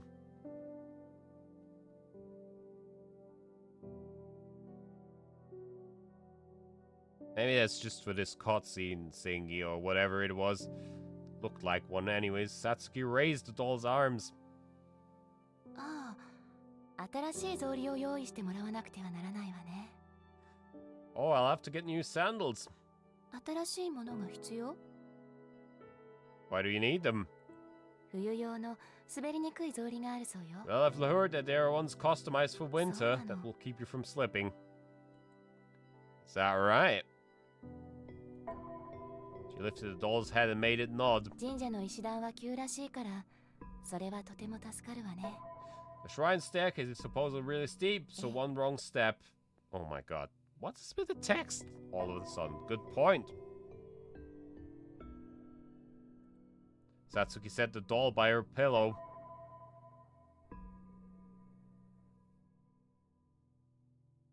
どうしたの？ What's wrong? 眠くなってきたみたい。 Looks like I'm getting sleepy. Though she didn't have a clock to check the exact 眠り time. ましょう。 Time for bed. That sucks. I don't know why the text is so fast here. Satsuki laid the covers over the doll as お well. やすみなさい。 Good night.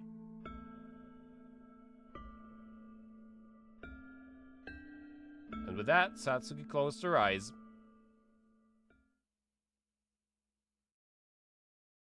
Well, okay. Yeah, now it's back to normal. He lay down his pen and stretched out his limbs. His bones were aching all over due to the long hours spent in that chair. But now he'd finally reached a good stopping point. All that remained was to proofread it, make it as similar as possible. A stack of manuscript paper sat on the desk in front of him.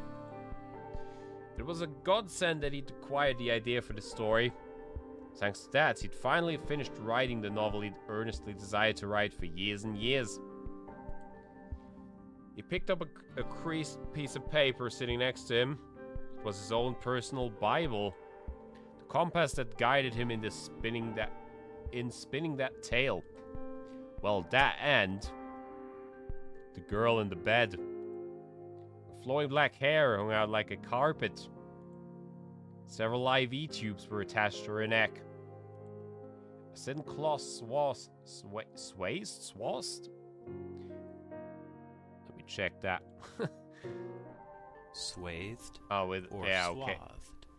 Oh no, both are possible according to this. Alright then, I guess so. Yeah, anyways. Clearly illustrating the contours of her body, the girl possessed no limbs. What's more, her abdomen was unnaturally distended. Almost as though she were a giant egg.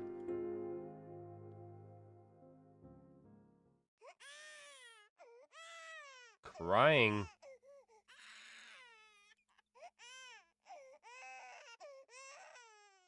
The newly born life had brought into this world was crying.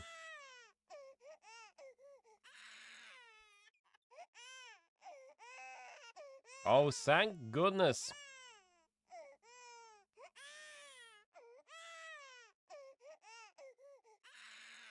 What a relief. I'm so glad you're healthy.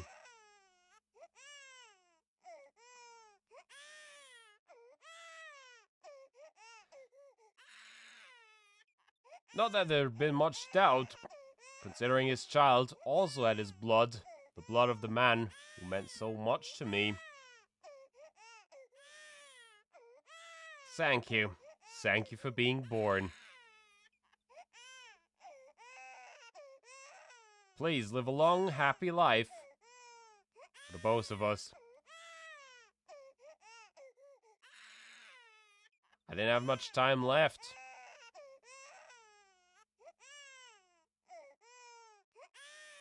I couldn't even hold my newborn child. I couldn't even tell anyone how I felt in this moment.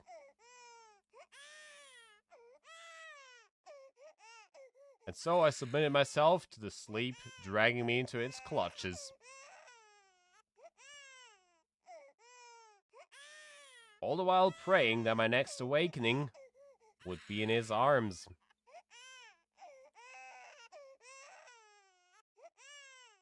Okay. Ooh. Cutscene.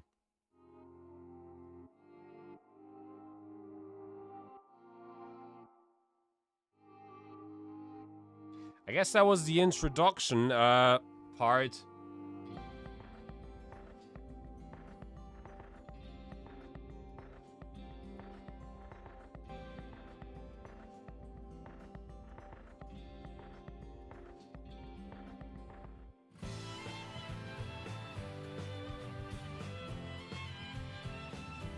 Oh, looking fancy.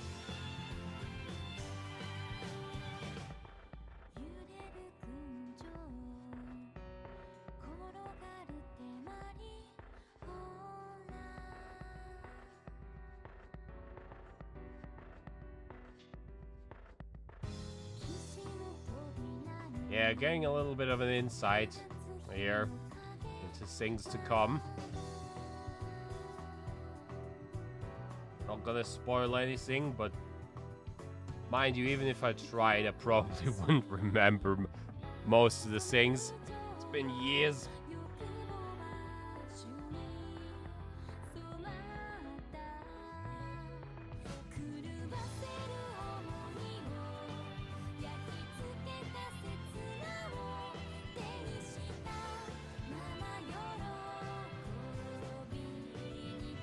blood.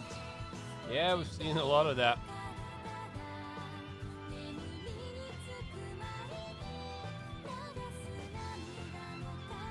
That painting there with the blue bird is one you see at the in one of the true endings of the first game. It's one that Kuchiki Toko painted herself, and it's, I think it was kind of like supposed to symbolize that she was set free or something like that.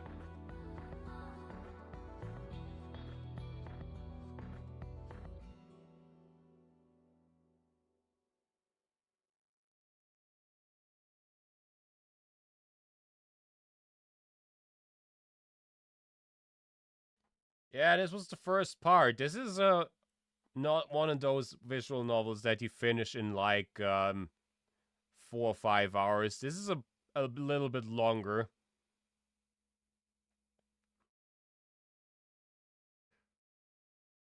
He trudged away from the south entrance until he arrived at Inokashira Park. The park was as silent as a tomb. Meanwhile, the reflections of the streetlights swayed in the pond. Yeah, the first one took me like, I think at least 4 or 5 streams to finish it last time, if I'm not mistaken. What a beautiful sight. He wanted to commit it to art. A picture of nature in the city, completely different from the rural landscapes he'd used to draw.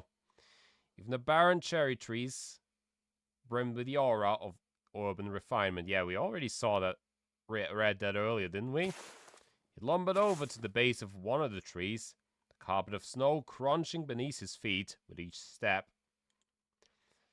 He touched the bark as soon as he arrived at his destination. Yeah, we've seen that one. He almost felt like he could hear the immobile plant's heartbeat. Cherry blossoms were building up strength so they could bloom beautifully come spring. Perhaps becoming nutrients to support that cause wouldn't be such a bad fate. Who was it that said corpses are buried under cherry trees again? Motojiro Kaiji. He probably produced a small fruit knife from the paper bag he carried. He'd thoroughly scrutinized his options until he found one that looked like it cut deep, though perhaps he'd alerted the cashier in the process. Oh well, not like it even matters. For soon enough, he would be of no consequence to anyone or anything. Okay, I think that's as far as we go last time. Light shimmered of the blade. It was a cold, pale gleam that lacked even the slightest hint of warmth. Finally, he took one last look around. No one's here. There wasn't a single soul in sight, despite the park's close vicinity to the local residential and shopping districts. This is it. We'll never get a better chance than this.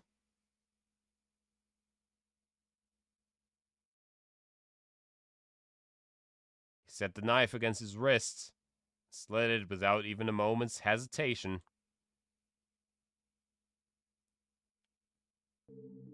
Seconds later, he felt the ensuing throb and burn.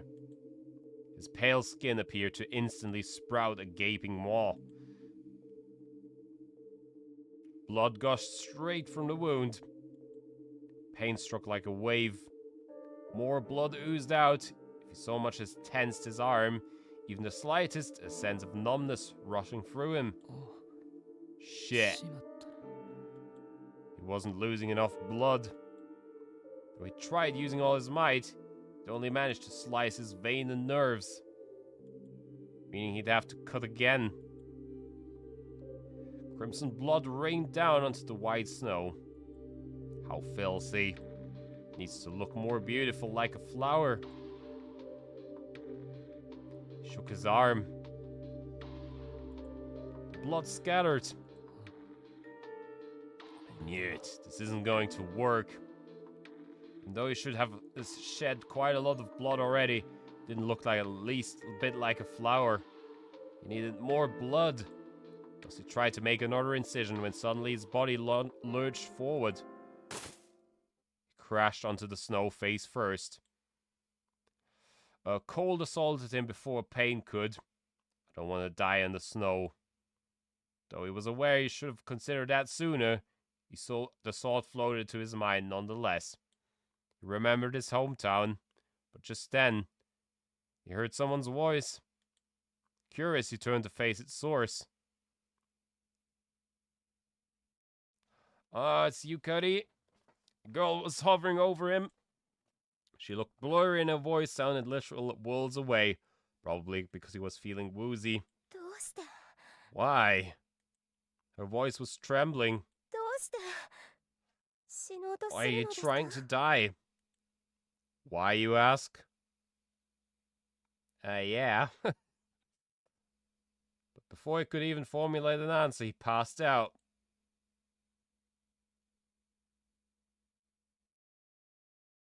Probably gonna survive that then.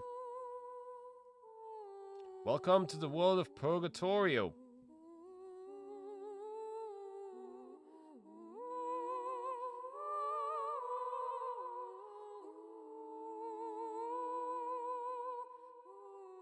One sheep.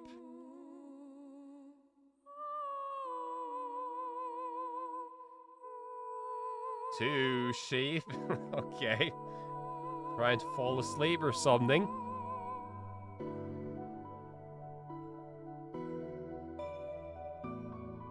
Three sheep. Four.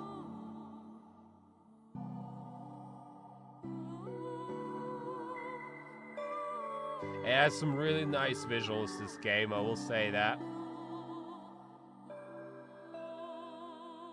Okay. This is, another title screen or, screen or something. Excuse me, where exactly am I?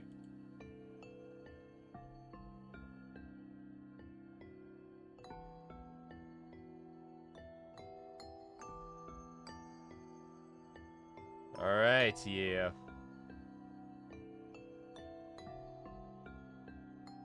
First, you must conquer 6 trials.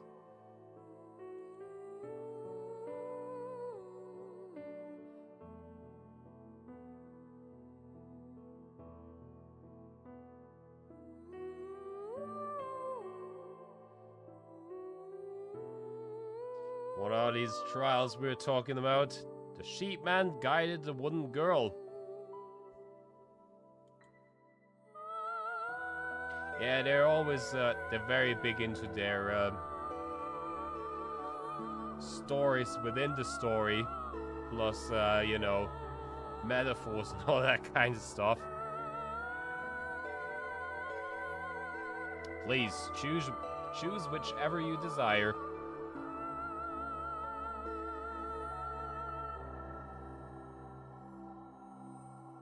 Okay, I have to press as well, you know.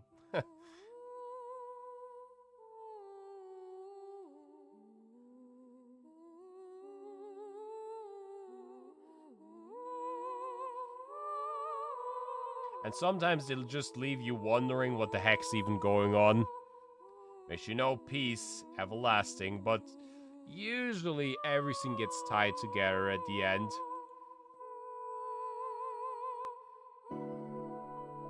Uh-oh, booba!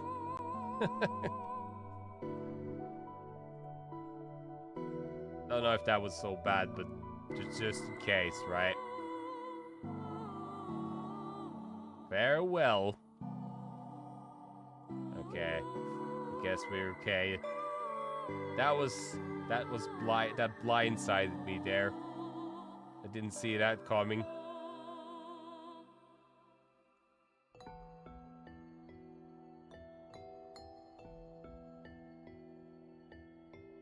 Well, it's probably not so bad if it's just a second or so.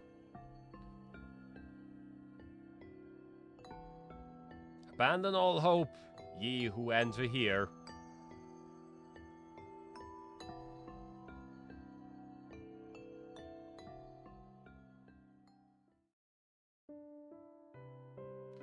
There was a girl named Kichiki Toko. She and I, Reiji Tokisaka, met just last year, during the spring of 1956. She came to me with a rather bizarre job request. Find my true self. first, I dismissed it as a silly schoolgirl's prank. But the further I investigated the matter, the further I realized just how much more complicated the truth was than either of us could have possibly imagined. And while I was searching for answers, she got in an accident. Miraculously, she pulled through, but at a terrible price. Not only did she have an extremely rare blood type, but she also suffered from an aplastic anemia, meaning her body was too big to survive. Thus, her limbs, broken and with little hope of recovery, were surgically amputated to spare her remaining blood for her vital organs. But then she was kidnapped before she even had time to stabilize. All for the petty goal of squeezing money out of a wealthy family whose inheritance Toko had a claim to. The case itself was closed in a flash. However, that didn't bring her back. For she was abducted once again by Shin Katsuragi, serial killer and author, before she could be rescued. Afterward, his trail went cold, with neither me nor the police finding hide or hair of them despite of our best efforts. The psychiatrist and believed instigator of his crimes, Makoto Rokushiki, was arrested and interrogated, but those efforts bore no fruit either. I'd been searching for Toko at nearly 2 years now, using my free time between jobs to pursue her case. Yeah, and one fact that wasn't even mentioned about this is the accident she got into was because her friend, who by the way was also called Toko, she had kind of like this. She was really jealous of Tokisaka Reiji, the protagonist, because he and Toko got kind of close a little bit, although not super close like she was thinking. And she was thinking that the anemia medicine that Toko was taking, the medicine was changing her, and so she hid the medicine from Toko. Well, one Toko from the other Toko, right? And so this one we just saw, she just collapsed on the road and quite literally got isekai'd there. But yeah, so she was kind of betrayed by her own friend to even get into that state. But yeah. However, I hadn't turned up any leads, leaving my time frozen in April of 1956.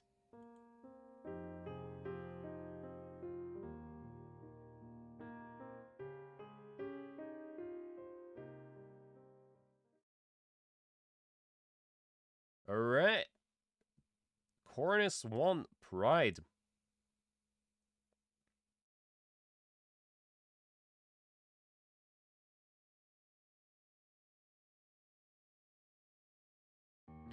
I left my office in Shinjuku and took the Chuo line to Kichijoji. Once there, I emerged from the south entrance and stopped by Inokashira Park. Eventually, I took a seat on a bench near the pond. A waterfowl that just crossed the pond was resting its wings nearby. Oh yeah, she used to draw here too, didn't she? I opened the sketchbook I'd brought from my office. And in there were Toko's drawings. Buddhist temple by the edge of the pond. Cherry blossoms blooming in spring. Waterfowl attempting to take flight. An antsy-looking girl. Heh. I chuckled as I took in those nostalgic sketches. The girl in this drawing was gone too. She'd been an affable individual and my sister's best friend. I can't help but think of Chris Broad whenever I hear the word affable now. Just then, I closed the sketchbook and rose to my feet. The woman I'd been waiting on had finally shown up. Domo. Nice to see you again, Chizuru. She was Chizuru Kuchiki, Toko's foster mother. こんにちは。Good afternoon. I could tell from that less than cordial tone that she wasn't all that pleased to be here. Still, I was grateful for her, to her for never missing a meeting with me. どうぞおかけになってくだ Please, さい have a seat. いい No, thank you. I'm fine. They had kind of a weird relationship, she and Toko. She was kind of having this sort of inferiority complex because she didn't feel like she was fit to be Toko's mother since she was just adopted and all that. And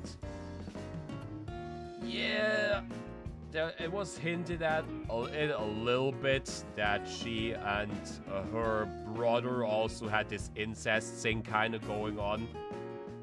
So yeah, a rather strange individual, but she kind of came around at the end, and yeah, and she got a little bit closer with Toko, I think. She turned toward the bench, only to hang and shake her head after spotting Toko's sketchbook. そうですか Well, if you insist, 何も take it there have been no updates. Spoke up before I even had the chance to say my piece. None. Shook my head. Was referring to the search for Toko. 関東の警察に Enlisted the help of the Kanto police to root out suspicious individuals, but turned up no leads as of yet. よろしいのではありません Haven't you done enough? 千鶴さん Chizuru? Chizuru slowly shook her head. あの状態で長く生きられないことは分かってい We ま both know that she couldn't possibly have lasted long in her condition. す And honestly, I can't have you burdening yourself any further. 自分は負担だと I 思 don't った consider it a burden at all. Never have. And besides, it's not like I'm looking for her because someone asked me to. そうですね Make a fair point. こちらからやめ Suppose there's nothing I can say to stop you then? そうなりますね I'm afraid not. でしたら In that case, could you please stop giving me these updates? 迷惑でしょう Are you just nuisances for you now? Chizuru didn't answer. Probably couldn't bring herself to admit it. Even if that truly was how she felt. 私はとても Know 身勝手 better に than anyone just how selfish I am. Features warped with guilt. あの Yet, despicable as it may be, I can't help but care more for my brother than Toko. Yeah, long ago she'd been in a physical relationship with her brother. She'd loved him and gotten pregnant with his child, only to lose the baby and become infertile. I heard it was due to the radiation therapy used to treat her leukemia. In any case, her father took pity on her condition and thus adopted Toko. Had no idea how much Yasutada knew about her and her Fumiya's relationship. Neither did I have a good reason to rake it up. The whole thing was ancient history after all. 自分は Be that as it may, I'm going to continue looking for her. お強いのですね Admire your strengths. Chizuru shook her head and picked up the sketchbook. Was the one who'd given it to me in the first place. あの子に本格的に絵を描く You こと know, を勧め I was the one who recommended that she try her hand at art in earnest. そうだったんで Oh, すか really? That was news to me. 私も Thing is, I actually used to be an avid photographer myself. My brother even got me a camera as a present before the war. 全然 That long ago. です Yes, I was sickly in those days, so I was sent off to a mountain 空気のきれい with な clean air to 病院 recuperate. に行っていたんです Plenty of photographs during my そ stay こでよ too. く写真を撮っていました それで That's why you recommended Toko take up drawing. あの子は Well, she did seem to enjoy drawing pictures, so I wanted to do something modelly for her. 母親らしい Even if it ことを wasn't して much. いたんだと思います I mean, you can't argue with that. The drawing stuck with her ever until the very moment she disappeared. She sort of put down the sketchbook, and until the moment she didn't have the option to do it anymore because no limbs. それでは Now, if you'll excuse me, I must be going. Right. Stay safe. The sun had begun setting by the time I returned to Kichijoji Station. It was still too early for dinner. Maybe I'll kill some time at Moonwald then? Moonwald was located a little ways into the shopping district by the station. I stepped through the front door after confirming the place was open. いらっしゃい Welcome! My arrival was greeted by Kyoko Hazuki, the owner. Yo. Hey there! あら時坂 You く do ん know we're not ま serving だお alcohol 酒を yet, 出 right, す時間じゃない Tokisaka? わよ Waka ってるよ。 Of course. How long do you think we've Nanden known each other? Place only functional as a bar after sunset. Function, sorry. コーヒー頼むわ。 Could I get some coffee? ええ Coming right up. Kyoko took a filter out of the water. In the meantime, I procured a cigarette and chomped down on the end. あらやめたんじゃなかった Didn't の you quit? 家で吸わないだけだよ。 Nah, I just don't smoke in the house anymore. Lit the cig up with my lighter. ゆかりちゃんのため Trying to be a considerate big brother, are we? Yeah. My parents used to smoke in the house as well. And nowadays, they made like an attempt to give up smoking. And my father actually was rather successful for a while until after years of not smoking, he picked it up again, that idiot. My mother was not nearly as successful, but she's smoking on the balcony now, so I mean, it's something, right? Kyoko slid an ashtray my way. いやな。 Who's to say?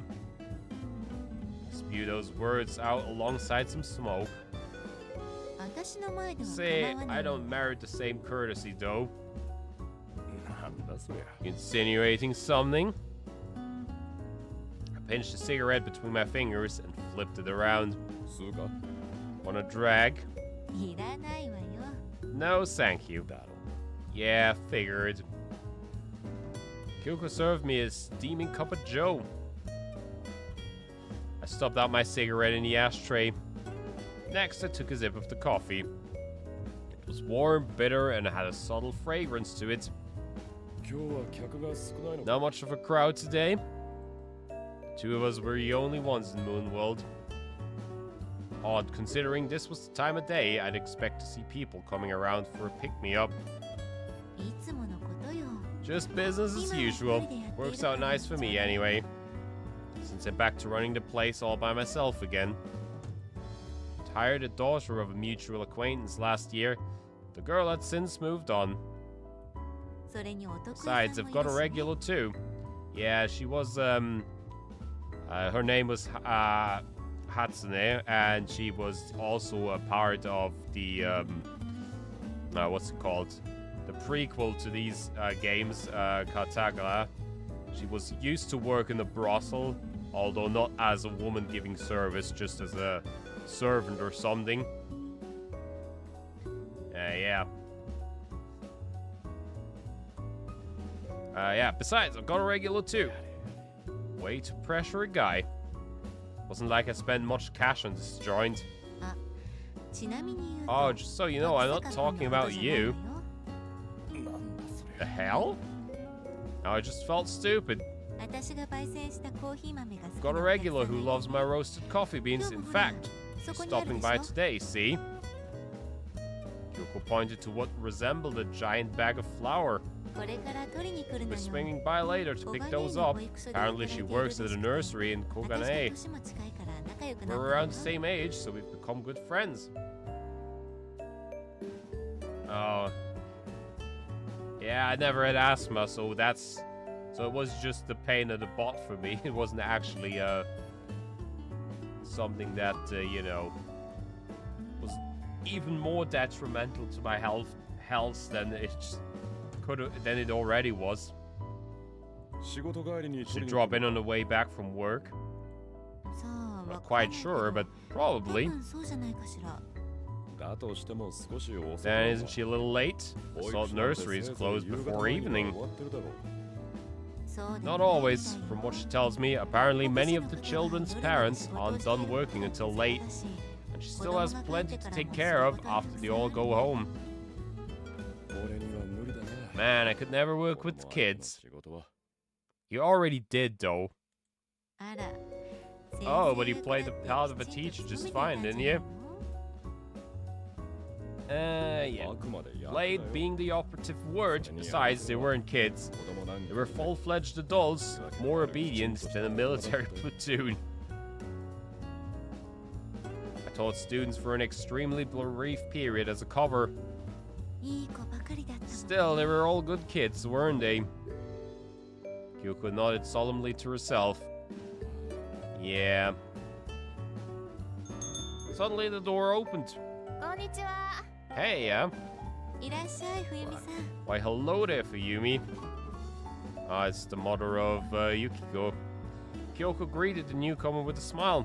はずきちゃん、コーヒー豆できてる？ Got my beans ready to go? ええ、も Of ちろんよ。 course. Here. Kyoko handed over the bag of beans. お客さん？ Oh, is that a customer? The woman Fuyumi snuck a peek at me. 別に Oh, 気に just しなくて pretend いい he isn't around. そいつは随分 Oh, hello, I'm right here. Cut in with a droll chuckle. 紹介するわね。 This is Fuyumi Kayahara, the regular I was just telling you about. うちの常連さんよ。保護をしてます。 I work at the nursery. It's a pleasure to meet you. どうも Likewise, I'm Reiji Tokisaka. 時里。 Kisaka. ああ。 Oh, so this is the guy, huh? あの What guy? Shut Kyoko a probing glare. 別に Give me that おかしなこと dirty は look. 言ってないわよ。 Haven't been bad-mouthing you or anything, I promise. Sure, that's real convincing when you can't even look me in the eye. 茅原さん Skayahara, was it? Tell me what sorts of stories has Kyoko been feeding you? あ、Oh, don't worry about 大 it. 丈夫ですよ。 Sure, good things will come to you if you wait long enough. If she'd been trying to take my mind off the subject with that nonsense, then she'd failed in the worst way possible. はずきちゃん。 Hey, 私もコー Azuki, ヒー can I 飲み have たい some な。 coffee while I'm here? はい。 Of かしこまり course. ました Hold it just a minute. Kyoko went straight to work. 時坂さんは探偵です So you're a detective, right? ええまあ Oh, yeah. It seemed Kyoko had given her a crash course on my background. 何かありましたら Feel 相談 free に to 乗り turn ます to me if you ever need help. 機会があればよろ Thanks, しくお I'll 願い take する you わ up on that offer if the opportunity ever presents itself. Yumi took a sip of coffee. あ、そうそう Oh, I 一 guess つあ there's ったわ one thing you could do. 何でしょうか Really? What's that? うちの保育所ね Well, you see, my nursery's understaffed, so maybe you could lend us a hand. それは Please take 誰 your か別の人 inquiry に elsewhere. ください Went home after killing some time at Moonworld. Hmm? The house was pitch black. Night had long since arrived, yet the lights were still off. Is Yukari not back yet? The phone rang right as I stepped inside. Whoops, better get that. はいもしもし Hello? Picked up the receiver while taking off my jacket. Oh, Reiji. ゆかり Yukari, what's wrong? どうした電話なんかかけてきて Why you calling? Could you get down to the hospital right away? Yukari interrupted me before I could finish. It sounded like she was crying. It was hard to really make it out over the phone. There's nothing I can do, so... 落ち着けゆかり Wait, calm down, 何があったんだ？ Yukari. What happened? I need you over here right now at AG. You're the only one who can help. わかった Okay, I'll head straight there, so 口病院でいいんだ。 just sit tight. Kochiki Hospital, I take it? Yes, I'm sorry, but please hurry. I hung up. In the end, she hadn't told me what was shaking her up. A bad feeling wormed its way through my body. Reminded me of that day nearly 2 years ago. くそ Damn it. I swiftly donned my jacket once again. Nakano was closer by car than train. Thus I nabbed my car keys over by the phone and raced for the hospital.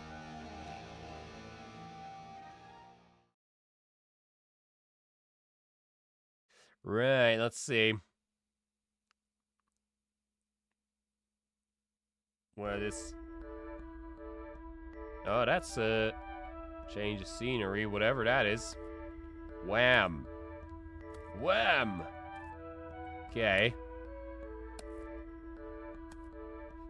Tiny hands pressed into clay at the altar, leaving prints like maple leaves in mud. The wet lump of earth was glossy and gleamed in the candlelight. Wham! The work was more akin to a simple pounding than netting. She'd been at it for hours now, all without uttering so much as a word.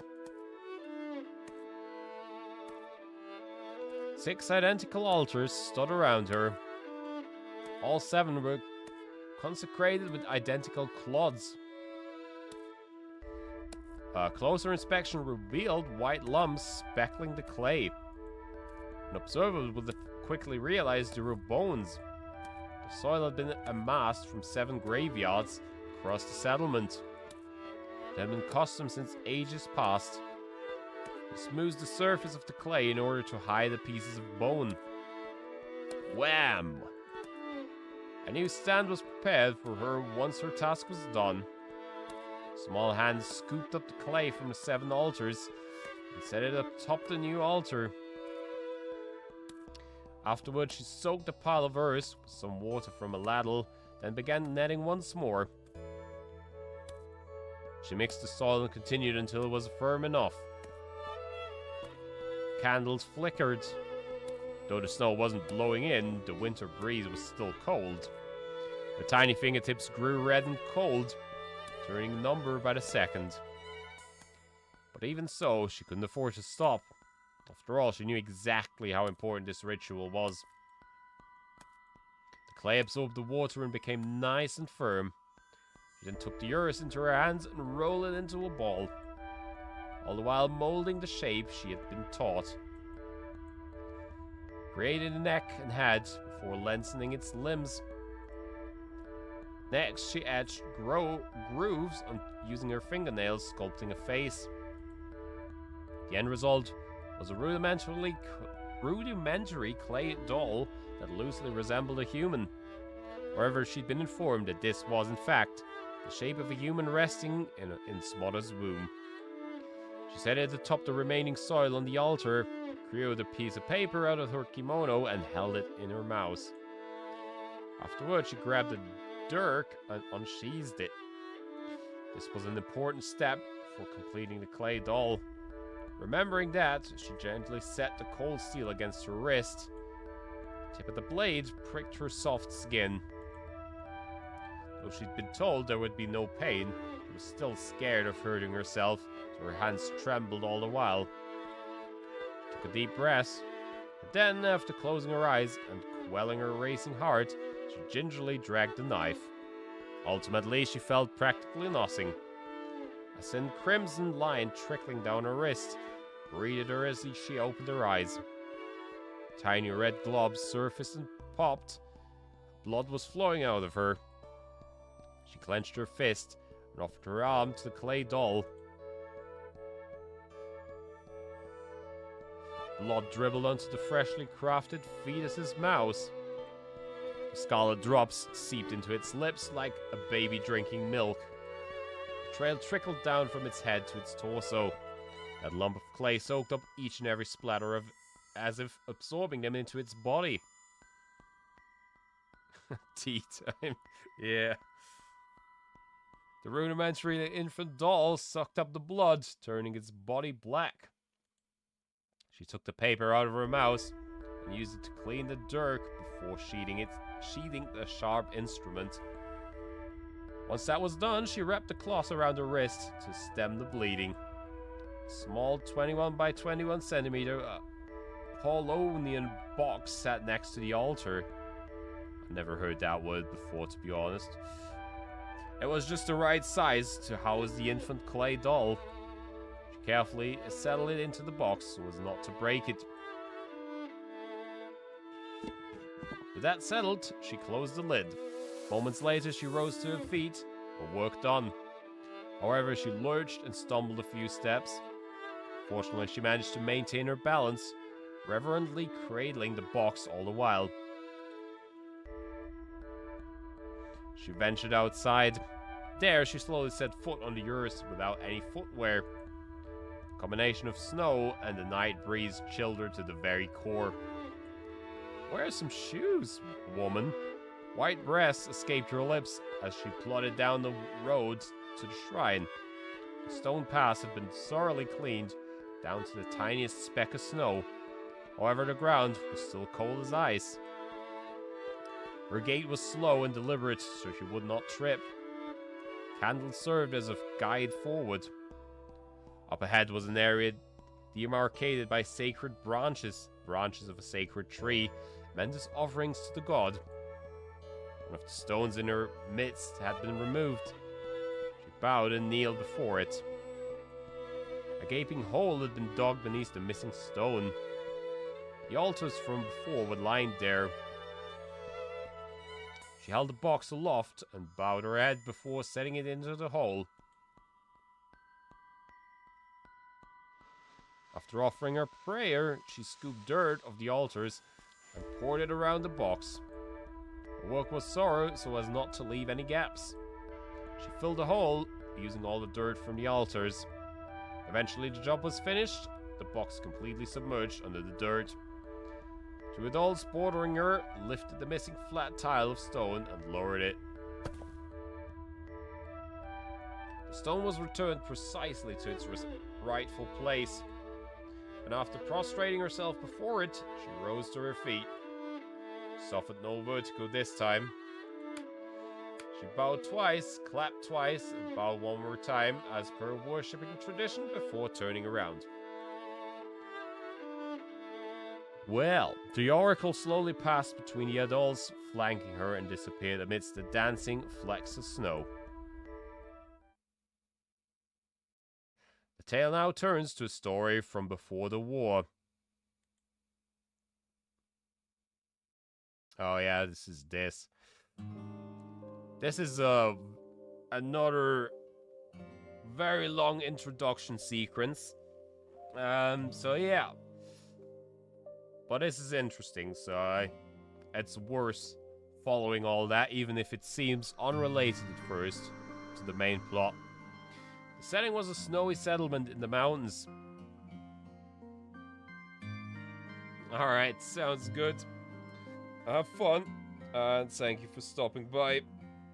Yeah, I was only gonna go for another 20 minutes or so anyways, so it's fun. You're not gonna be missing all that much. Yeah, it's hard to do in this game, actually die. Although, I guess I could spoil something here in that, but I'm not gonna do it. Anywho. Back during the season when cold wind blew in from the sea of Japan. Though the air was literally bone-chilling, there wasn't a cloud in the sky, fortunately enough. Or perhaps that was bad luck, given how such weather only served to make the day even colder. I mean, I'm not planning on it, but you never know, right?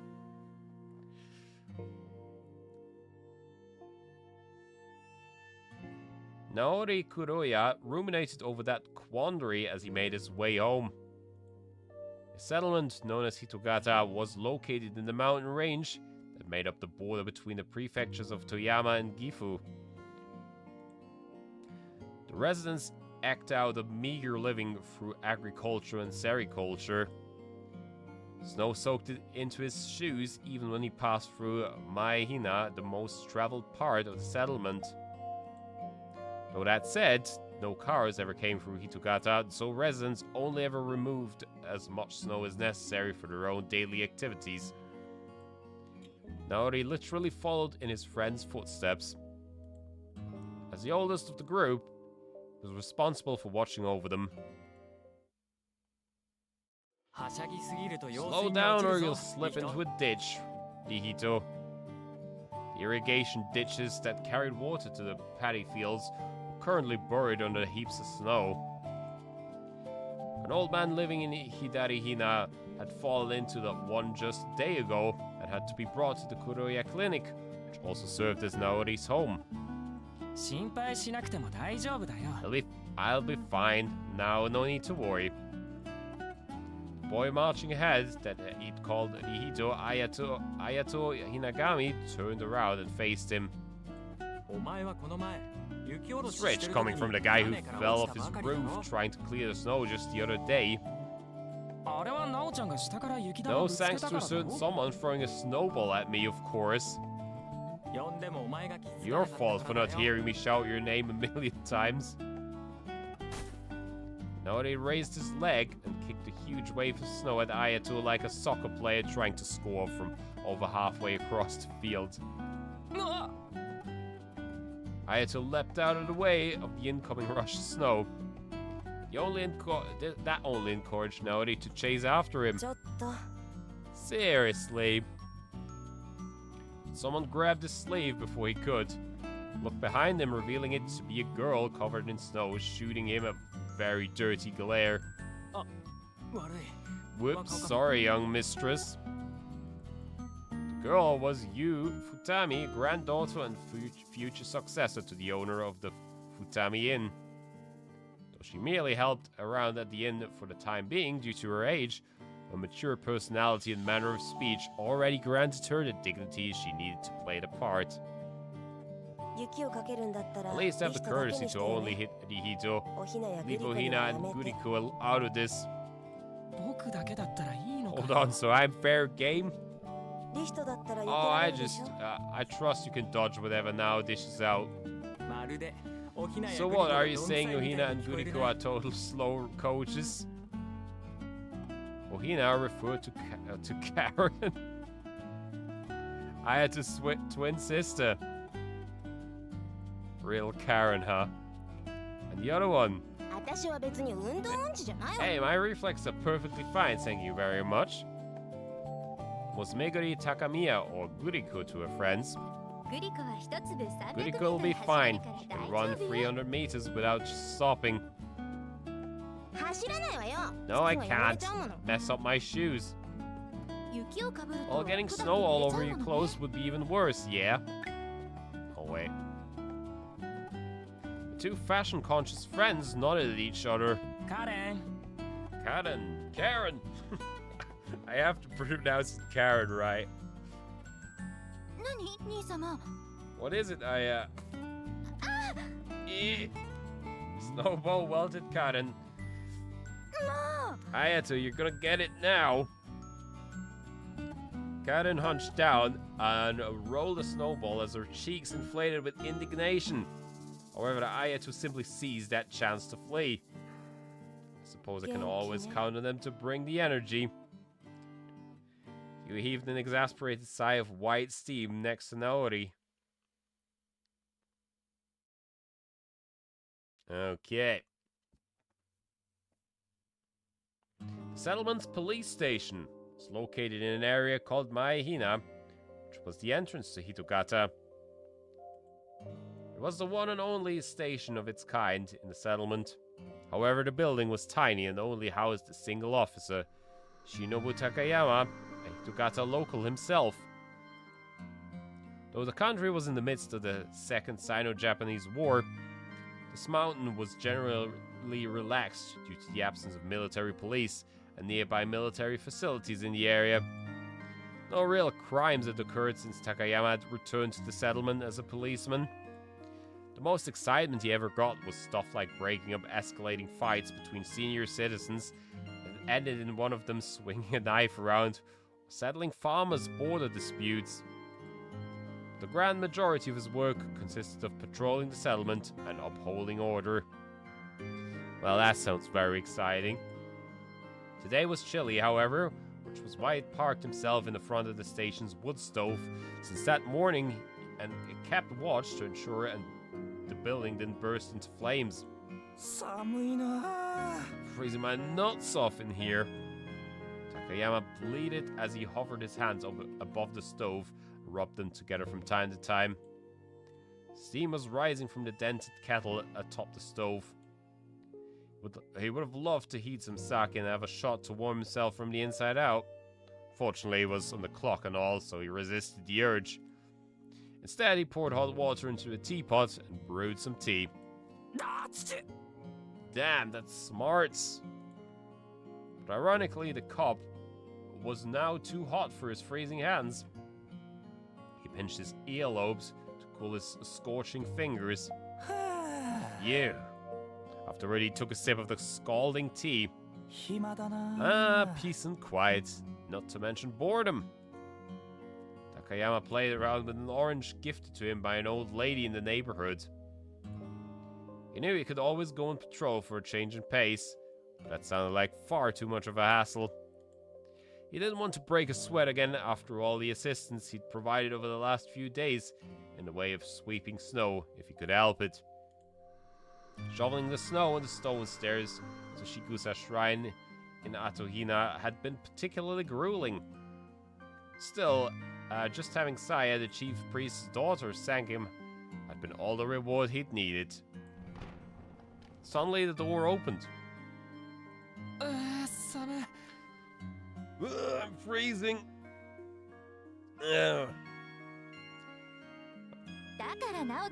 Only got yourself to blame, Ayato. Now I warned you to slow down.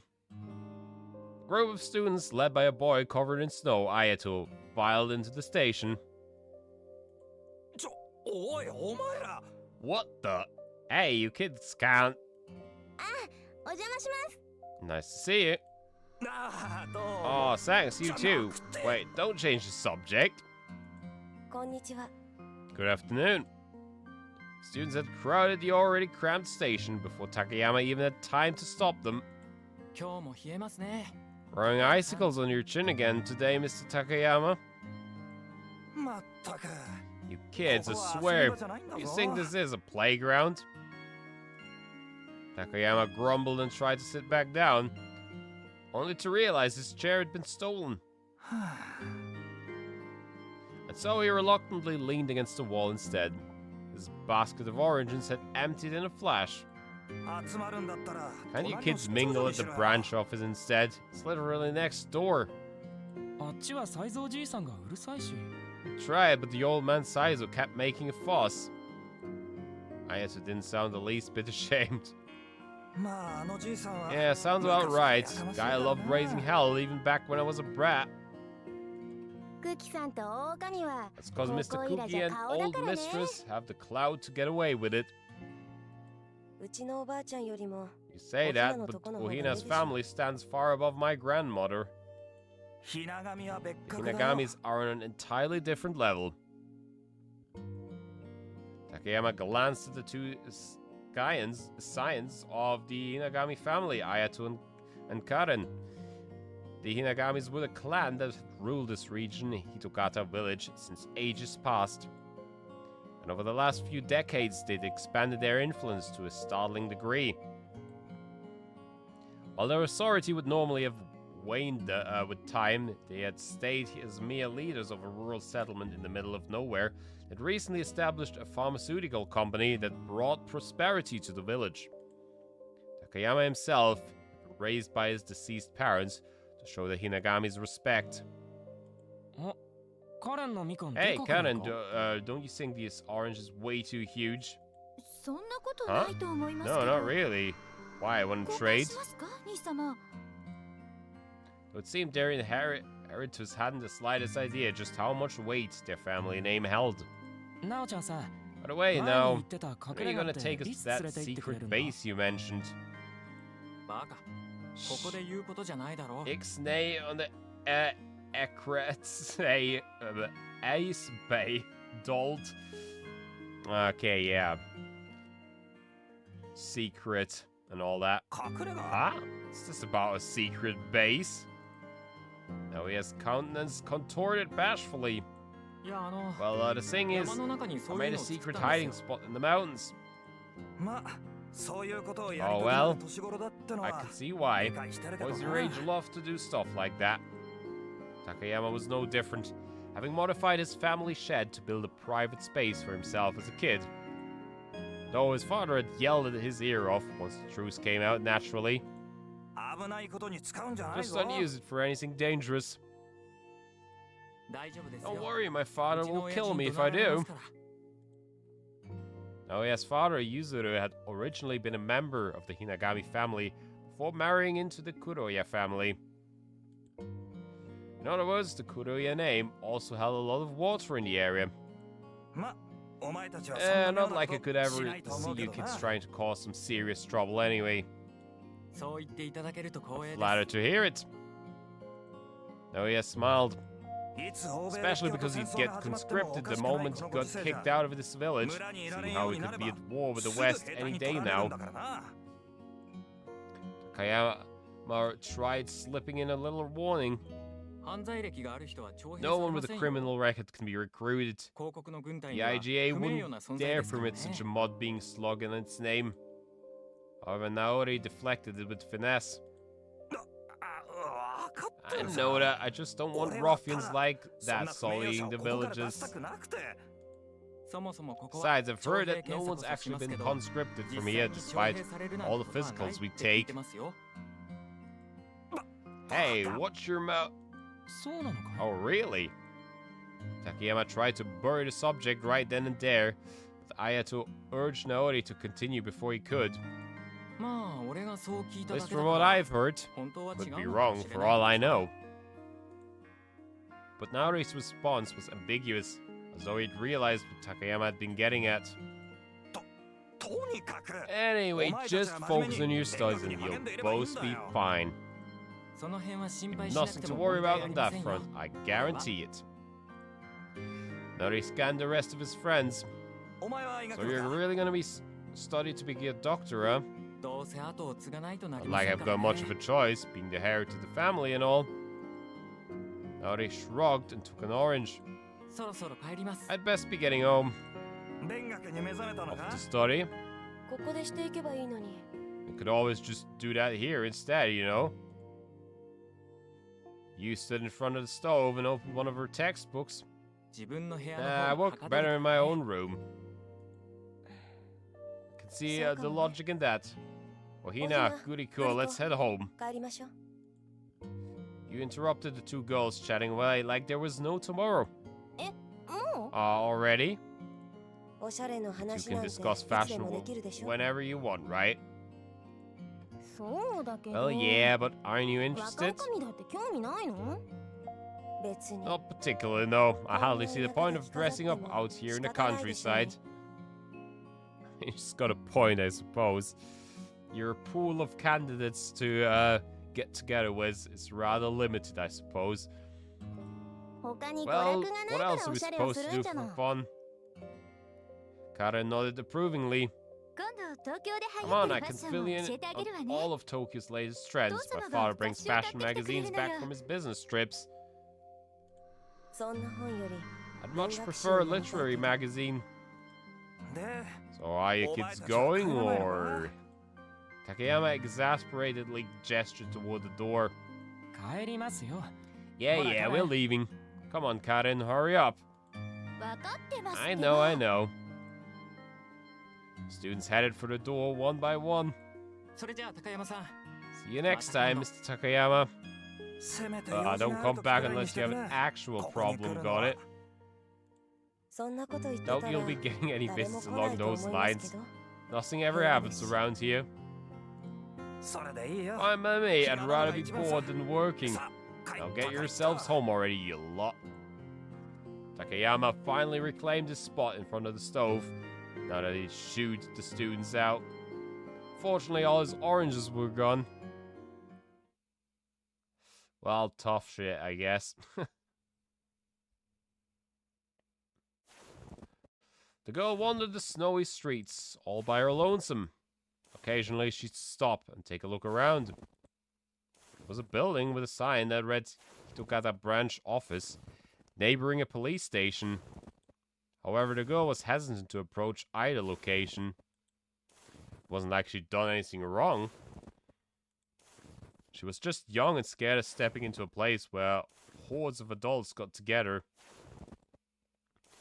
That was accentuated by the fact that she rarely spoke to others. All she'd wanted was to go outside for a bit, yet here she was, overwhelmed. The girl could see a building in the distance. She'd walked all the way from there on her own. Even now, she was still trying to convince herself she wasn't dreaming. どうしよう。 What do I do? The girl, Satsuki, heaved a white steam with a sigh. Her feet had grown benumbed from the cold. Though it wasn't so bad that she couldn't walk, her thin socks were still moist, her toes burned with pain, and she felt numb in general. She couldn't even crouch, and she was concerned she'd get the hem of her kimono wet if she did. But just as she was considering taking shelter indoors... Huh? A voice echoed out from behind her. What? Satsuki turned around. Standing there was a boy about her age. ど Who are you? え、あの、 Satsuki was so flustered that she simply stared off into space. She didn't know how she was supposed to respond in situations like these. I'm... 私は、 仕草神社のお客さん Are かい you the one who's visiting Shigusa Shrine? Another boy of roughly the same age suddenly cut in. お客さん Huh? Now, what's this about a visit? あれリヒトは知らないのか Hold on, you seriously don't know? I figured the Hinagamis would be far more informed on the subject. 僕は何も聞いてない It's all news to me. The boys conversed in front of Satsuki. 私、 I'm trying to get back to the shrine, but I've lost my way, so... Satsuki nervously explained her plight. 仕草神社はこの道をずっと Straight 行 down って the streets 石 and 段 up を those 登ったけ stairs. ど But the journey could be tricky in that outfit. Feet are freezing, aren't they? Yeah. リヒト Hito, 背負って行ってや give れ her よ a piggyback ride there. Huh? Satsuki yelped and looked at the boy called Rihito. なんで僕が Why me? 日本男児 Because たる he's 者 being a 会話 wingman, を my 守るのが man. 本分だろ Because it is the duty of all Japanese men, big and small alike, to protect frail young maidens. Satsuki sensed a hint of ragging in his tone. そりゃそう I だろ mean, う yeah, but still. 私、歩け It's ますから。 okay, I can walk by myself. She didn't want to cause them any trouble. However, just as she was about to leave, she tripped and went careening toward the ground. Look out! Snow danced off the street. 大丈夫か Hey, are you alright? The older boy looked down at Satsuki and the younger boy shaking his head with a sigh. ええ、 Yeah. Well, she'd fallen right on her backside. Satsuki managed to muster a nod. だったら立ってくれるかな Great. Would you mind getting リ up ヒトが then? 潰れちまう Going to turn Uri to the bad cake. What? Oh my gosh. The younger boy was squashed right on Satsuki. あの、 Oh, I'm so sorry. I didn't mean to. いや別にいいけ It's ど okay. The boy awkwardly got up and wiped the snow off himself. 日本男児の本会だな Nice, Rito. You're living every Japanese man's dream. The older boy laughed. そんなんじゃないって Put the sock in it, will you? そ Oh, mer. の、ほら Climb on. The boy crouched down and offered his back to Satsuki. Huh? 少し濡れてるか Careful もしれ though. ないけど Might still be a little damp back there. The boy clumsily urged her on. It was then Satsuki realized he was offering her a piggyback ride. で But でも、 せっかくなんだし Go on, don't be リヒトの shy. 言葉に甘えて So もいいんじ every ゃな day い you か get a taxi service here in Hitokata. し Alright 説 then. 明します Thank you. She placed her hands on the boy's shoulders and leaned against his back. It wasn't wet at all. And up we go. The boy slowly rose to his feet. He seemed surprisingly strong despite his scrawny build. あの、申し訳ありませ I'm ん。 really sorry about all of this, Rito. あやと Ayato. Huh? ひながみあやと Name's Ayato あだ名 Hinagami. がリヒト Rito's just my そっちは nickname. なおちゃん That guy over there is 黒い Nao. 香り Naori Kuroya. 私 My name's さつき Satsuki. と申します Is that a fact? Alright さっちゃん then. でいいかい？ How does Sadie sound? Huh? Satsuki blinked in confusion. なおちゃんさ Really 初対面 now? でいきなりあだ名をつけ Don't る you のは think ど it's う a かと little 思う too soon よ to give her a nickname? Guys only just met. It's only after hearing those words that she realized it was her own nickname. 親しみが持てていいだろ？ Hey, it's never too soon to make someone feel welcome, don't you agree, Sadie? ええ Yeah, I suppose. Satsuki nodded, though admittedly she was still struggling to process everything. This was the first time she'd ever been given a nickname. 君がそれでいい Well, I guess it's fine as long as you're じゃあ good 行 with く it. よ Okay, let's go. Ayato took off. Satsuki held on for dear life. His warmth seeped right into her. ちょっと苦しい He kinda choking me a little. Oh, I'm 申し訳 sorry. ありません Nobody chuckled from the rear. They walked down the road, cleared of snow, and arrived at the center of the settlement, an area called Kamihina. あの Rido, I can walk by myself now, so... Satsuki spoke up once they've reached the crossroads. 無理しなくてもいいのに No need to force yourself. You can keep going, really. Ayato said that despite panting up clouds of steam. この先はさす I がにや think めた she's 方 got が the い right いと思う idea. ぞ。 Even a grown man would struggle with these stairs. Now they looked up ahead. Before them was a stone stairway to a building resting near the top of the mountain, Shikusa Shrine. それとも Or what? も Are っ you とさ just っちゃんと looking く for っ an ついていたい excuse の to か？ keep cuddling with Sadie? そんなことある What? わけない Of だろ course not. I had to crouch down. ありがとうございました Thank you so much. Satsuki hastily got off him and straightened out her kimono. You. I had to stretch as far as his body would allow. さっちゃんは村に来たのは Is 初 that め your て？ first time visiting the village, Sadie? ええ Yeah. じゃあ軽く Let me give 説 you a 明してあ little げよう。 rundown. First of all, まずはこ this こ。 place here is 上 called 品なと呼ばれ Kamihina. ているのが集 and 落 it's の the 中 center of 心 the になる場所 settlement. だ。 Now they threw his arms out. うちの黒谷医院 Kuroya はすぐそ Clinic, こにある that's か where ら。 I live. It's 何か right あった over ら there, 来るといい so よ。 feel free to drop by if you're ever under the weather.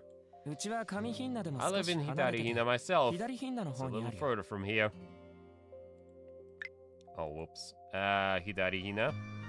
Satsuki looked to her left. いやそっちは右品な Oh no, that's Migihina. さっきいたところが Just 前 came 品なで from 神社が Maihina ある and の the が shrine 後品な in だから Atohina. 村の入り口 So の you 方 have を to 見て think 考 of えない yourself と as facing the village entrance. I had to turn Satsuki around as he said that. Oh, これで左 now you're 手が facing the correct way. 向こうの Anyway, my 方に house is 僕の over 家 to が the あるんだ left. そうで See, すか左右と上品なに人は集中 most してる people か live in ら。 Hidarihina, 前品なは Migihina, 旅館 and と村役 Kamihina. 場の出張所。 While Maihina has the inn, Choose town a hall, genre. branch office, and police station. じゃ行こうか Anyway, are you ready to keep going? I had to begin ascending the stone stairs.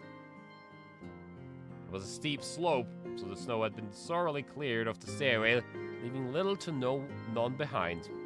Still, it was long, making it an arduous trip either way. ここは駐在の高山さん So がいつも Takayama, the 雪か local きしてる police officer, is always shoveling the snow here. I had to resume the explanation. あの人はさやさんに He 惚れ really てるら puts し his いから back into ね。 the job too, 仕事にも probably 気合が because 入 he る has ん a だろ。 crush on Saya. そうなのですか Oh, really? Now that was a familiar name. Saya Shigusa, the woman who'd been taking care of Satsuki ever since she'd arrived. 本人に聞いても Though 否 he'll 定す play るだろ dumb う if you call him out on it. Now he smirked. あの人は妙なと Since こ he ろ has で an 真面目 image だ to から maintain, so シ he'd グさんのじ probably いさんの claim た it's めとか for an 言い old そうだ man けど Shigusa instead. I had to nod it. あのじいさんが降り Not て like くる that なん old て timer めった leaves に the ない shrine だろ。 though. My grandpa has to come all the way up Uchi no here ji-san just to ga give the guy his checkups. は I see. Satsuki just nodded politely, not following much of the conversation. いつまでここにいる How の long are you staying here? It was Ayato who came forth with a question this time. それは I'm terribly sorry, but I'm not quite sure myself. Satsuki shook her head. She didn't have the authority to decide how long she could remain here after all. 3月にある祭りまで Sure, it は would be 行ってほ nice しい if she な。 could stay until the Nah, festival in Rito. March, eh, Rito? Yeah. He's really pushing the wingman role here. お祭りで What すか？ festival? 3月 It's a 3日 festival に on 神社 March で巫女 3rd を迎える where 祭りがあ we るんだよ。 welcome the Oracle at the 年 shrine. 明けからはその準備 Everyone とかで spends 忙 all し of くなる。 January and February just getting ready for it. そうなのかい？ Really? リヒトは本当 Your ignorance is 何も starting 知 to らないん scare だ me, な。 Rito. Looked like the wind had been knocked out of Naori's sails. そういうのは全部じいちゃんとばあちゃんがや Well, ってるから Grandma and Grandpa handled all of that themselves, so I Sita. never gave it much thought. Oh, we're here. I had to reach the top of the stairs. Giant shrine archway loomed tall over him. ありがとうございました。 Thank you so much for showing me the way. Satsuki bowed. 石段からこ Hey, っ we ち did nothing for this 俺たち last は何も leg. してない That was all you. なおちゃんはずっ Didn't と do ついて anything, 歩いてた period. だけじゃないか。 I had to pause his. Satsuki found herself smiling. 仲がよろしいのですね。 Two are good お二人とも friends, aren't you? 年が近いのは Well, 少 we ないから aren't ね exactly a lot of 他 other にも何 guys 人 our か age 一緒に around つるんで here. るのはいるけ But ど we do mix and mingle with some そうだ other friends 今度 too. 紹介するよ Oh, hey, I know. Why don't we introduce you to them? Huh?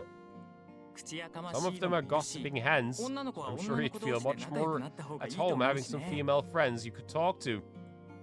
そうですか。 Same. でも I don't know if I 仲良 could. くな I've れるか never 不 had 安 any です。 friends before, you see. 友達とか Feels bad, man. Just like me, for real. 心配ないと Now 思 that'll う be け a どな。 problem. ま In あ any その case, 話はまた let's 今度 save で the talk for next time. お迎え Go も来た ahead. ようだし Seems someone's been expecting you. Now we return to the shrine. A man and a woman emerged from the office adjacent to the shrine proper. They were Kensei, the senior priest, and his wife Mia.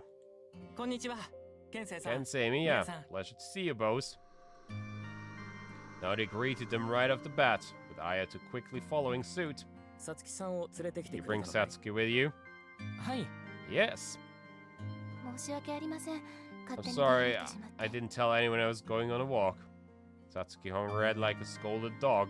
構わないよそろそろ Alright, really. みんなに紹介し Honestly, I な was けれ just ばと thinking it 思っ was てい about たところだ time から you introduced yourself to the village. 挨拶は済ませましたか？ You say your hellos? はい。 Yes, お二人には well, to the two of them at least. さつきさんは Speaking お of 客 which, 様と聞きました heard that Satsuki's a guest. ええ近い You うちに heard right. ひな神にも挨 I'm 拶 sending に her 行 over かせ to る the から Hinagamis for a おじい visit 様 in the に near 伝えておいて future. くれないか So, could you let your grandfather know Ayato? わかりました。 Yes, of course. Ayato nodded.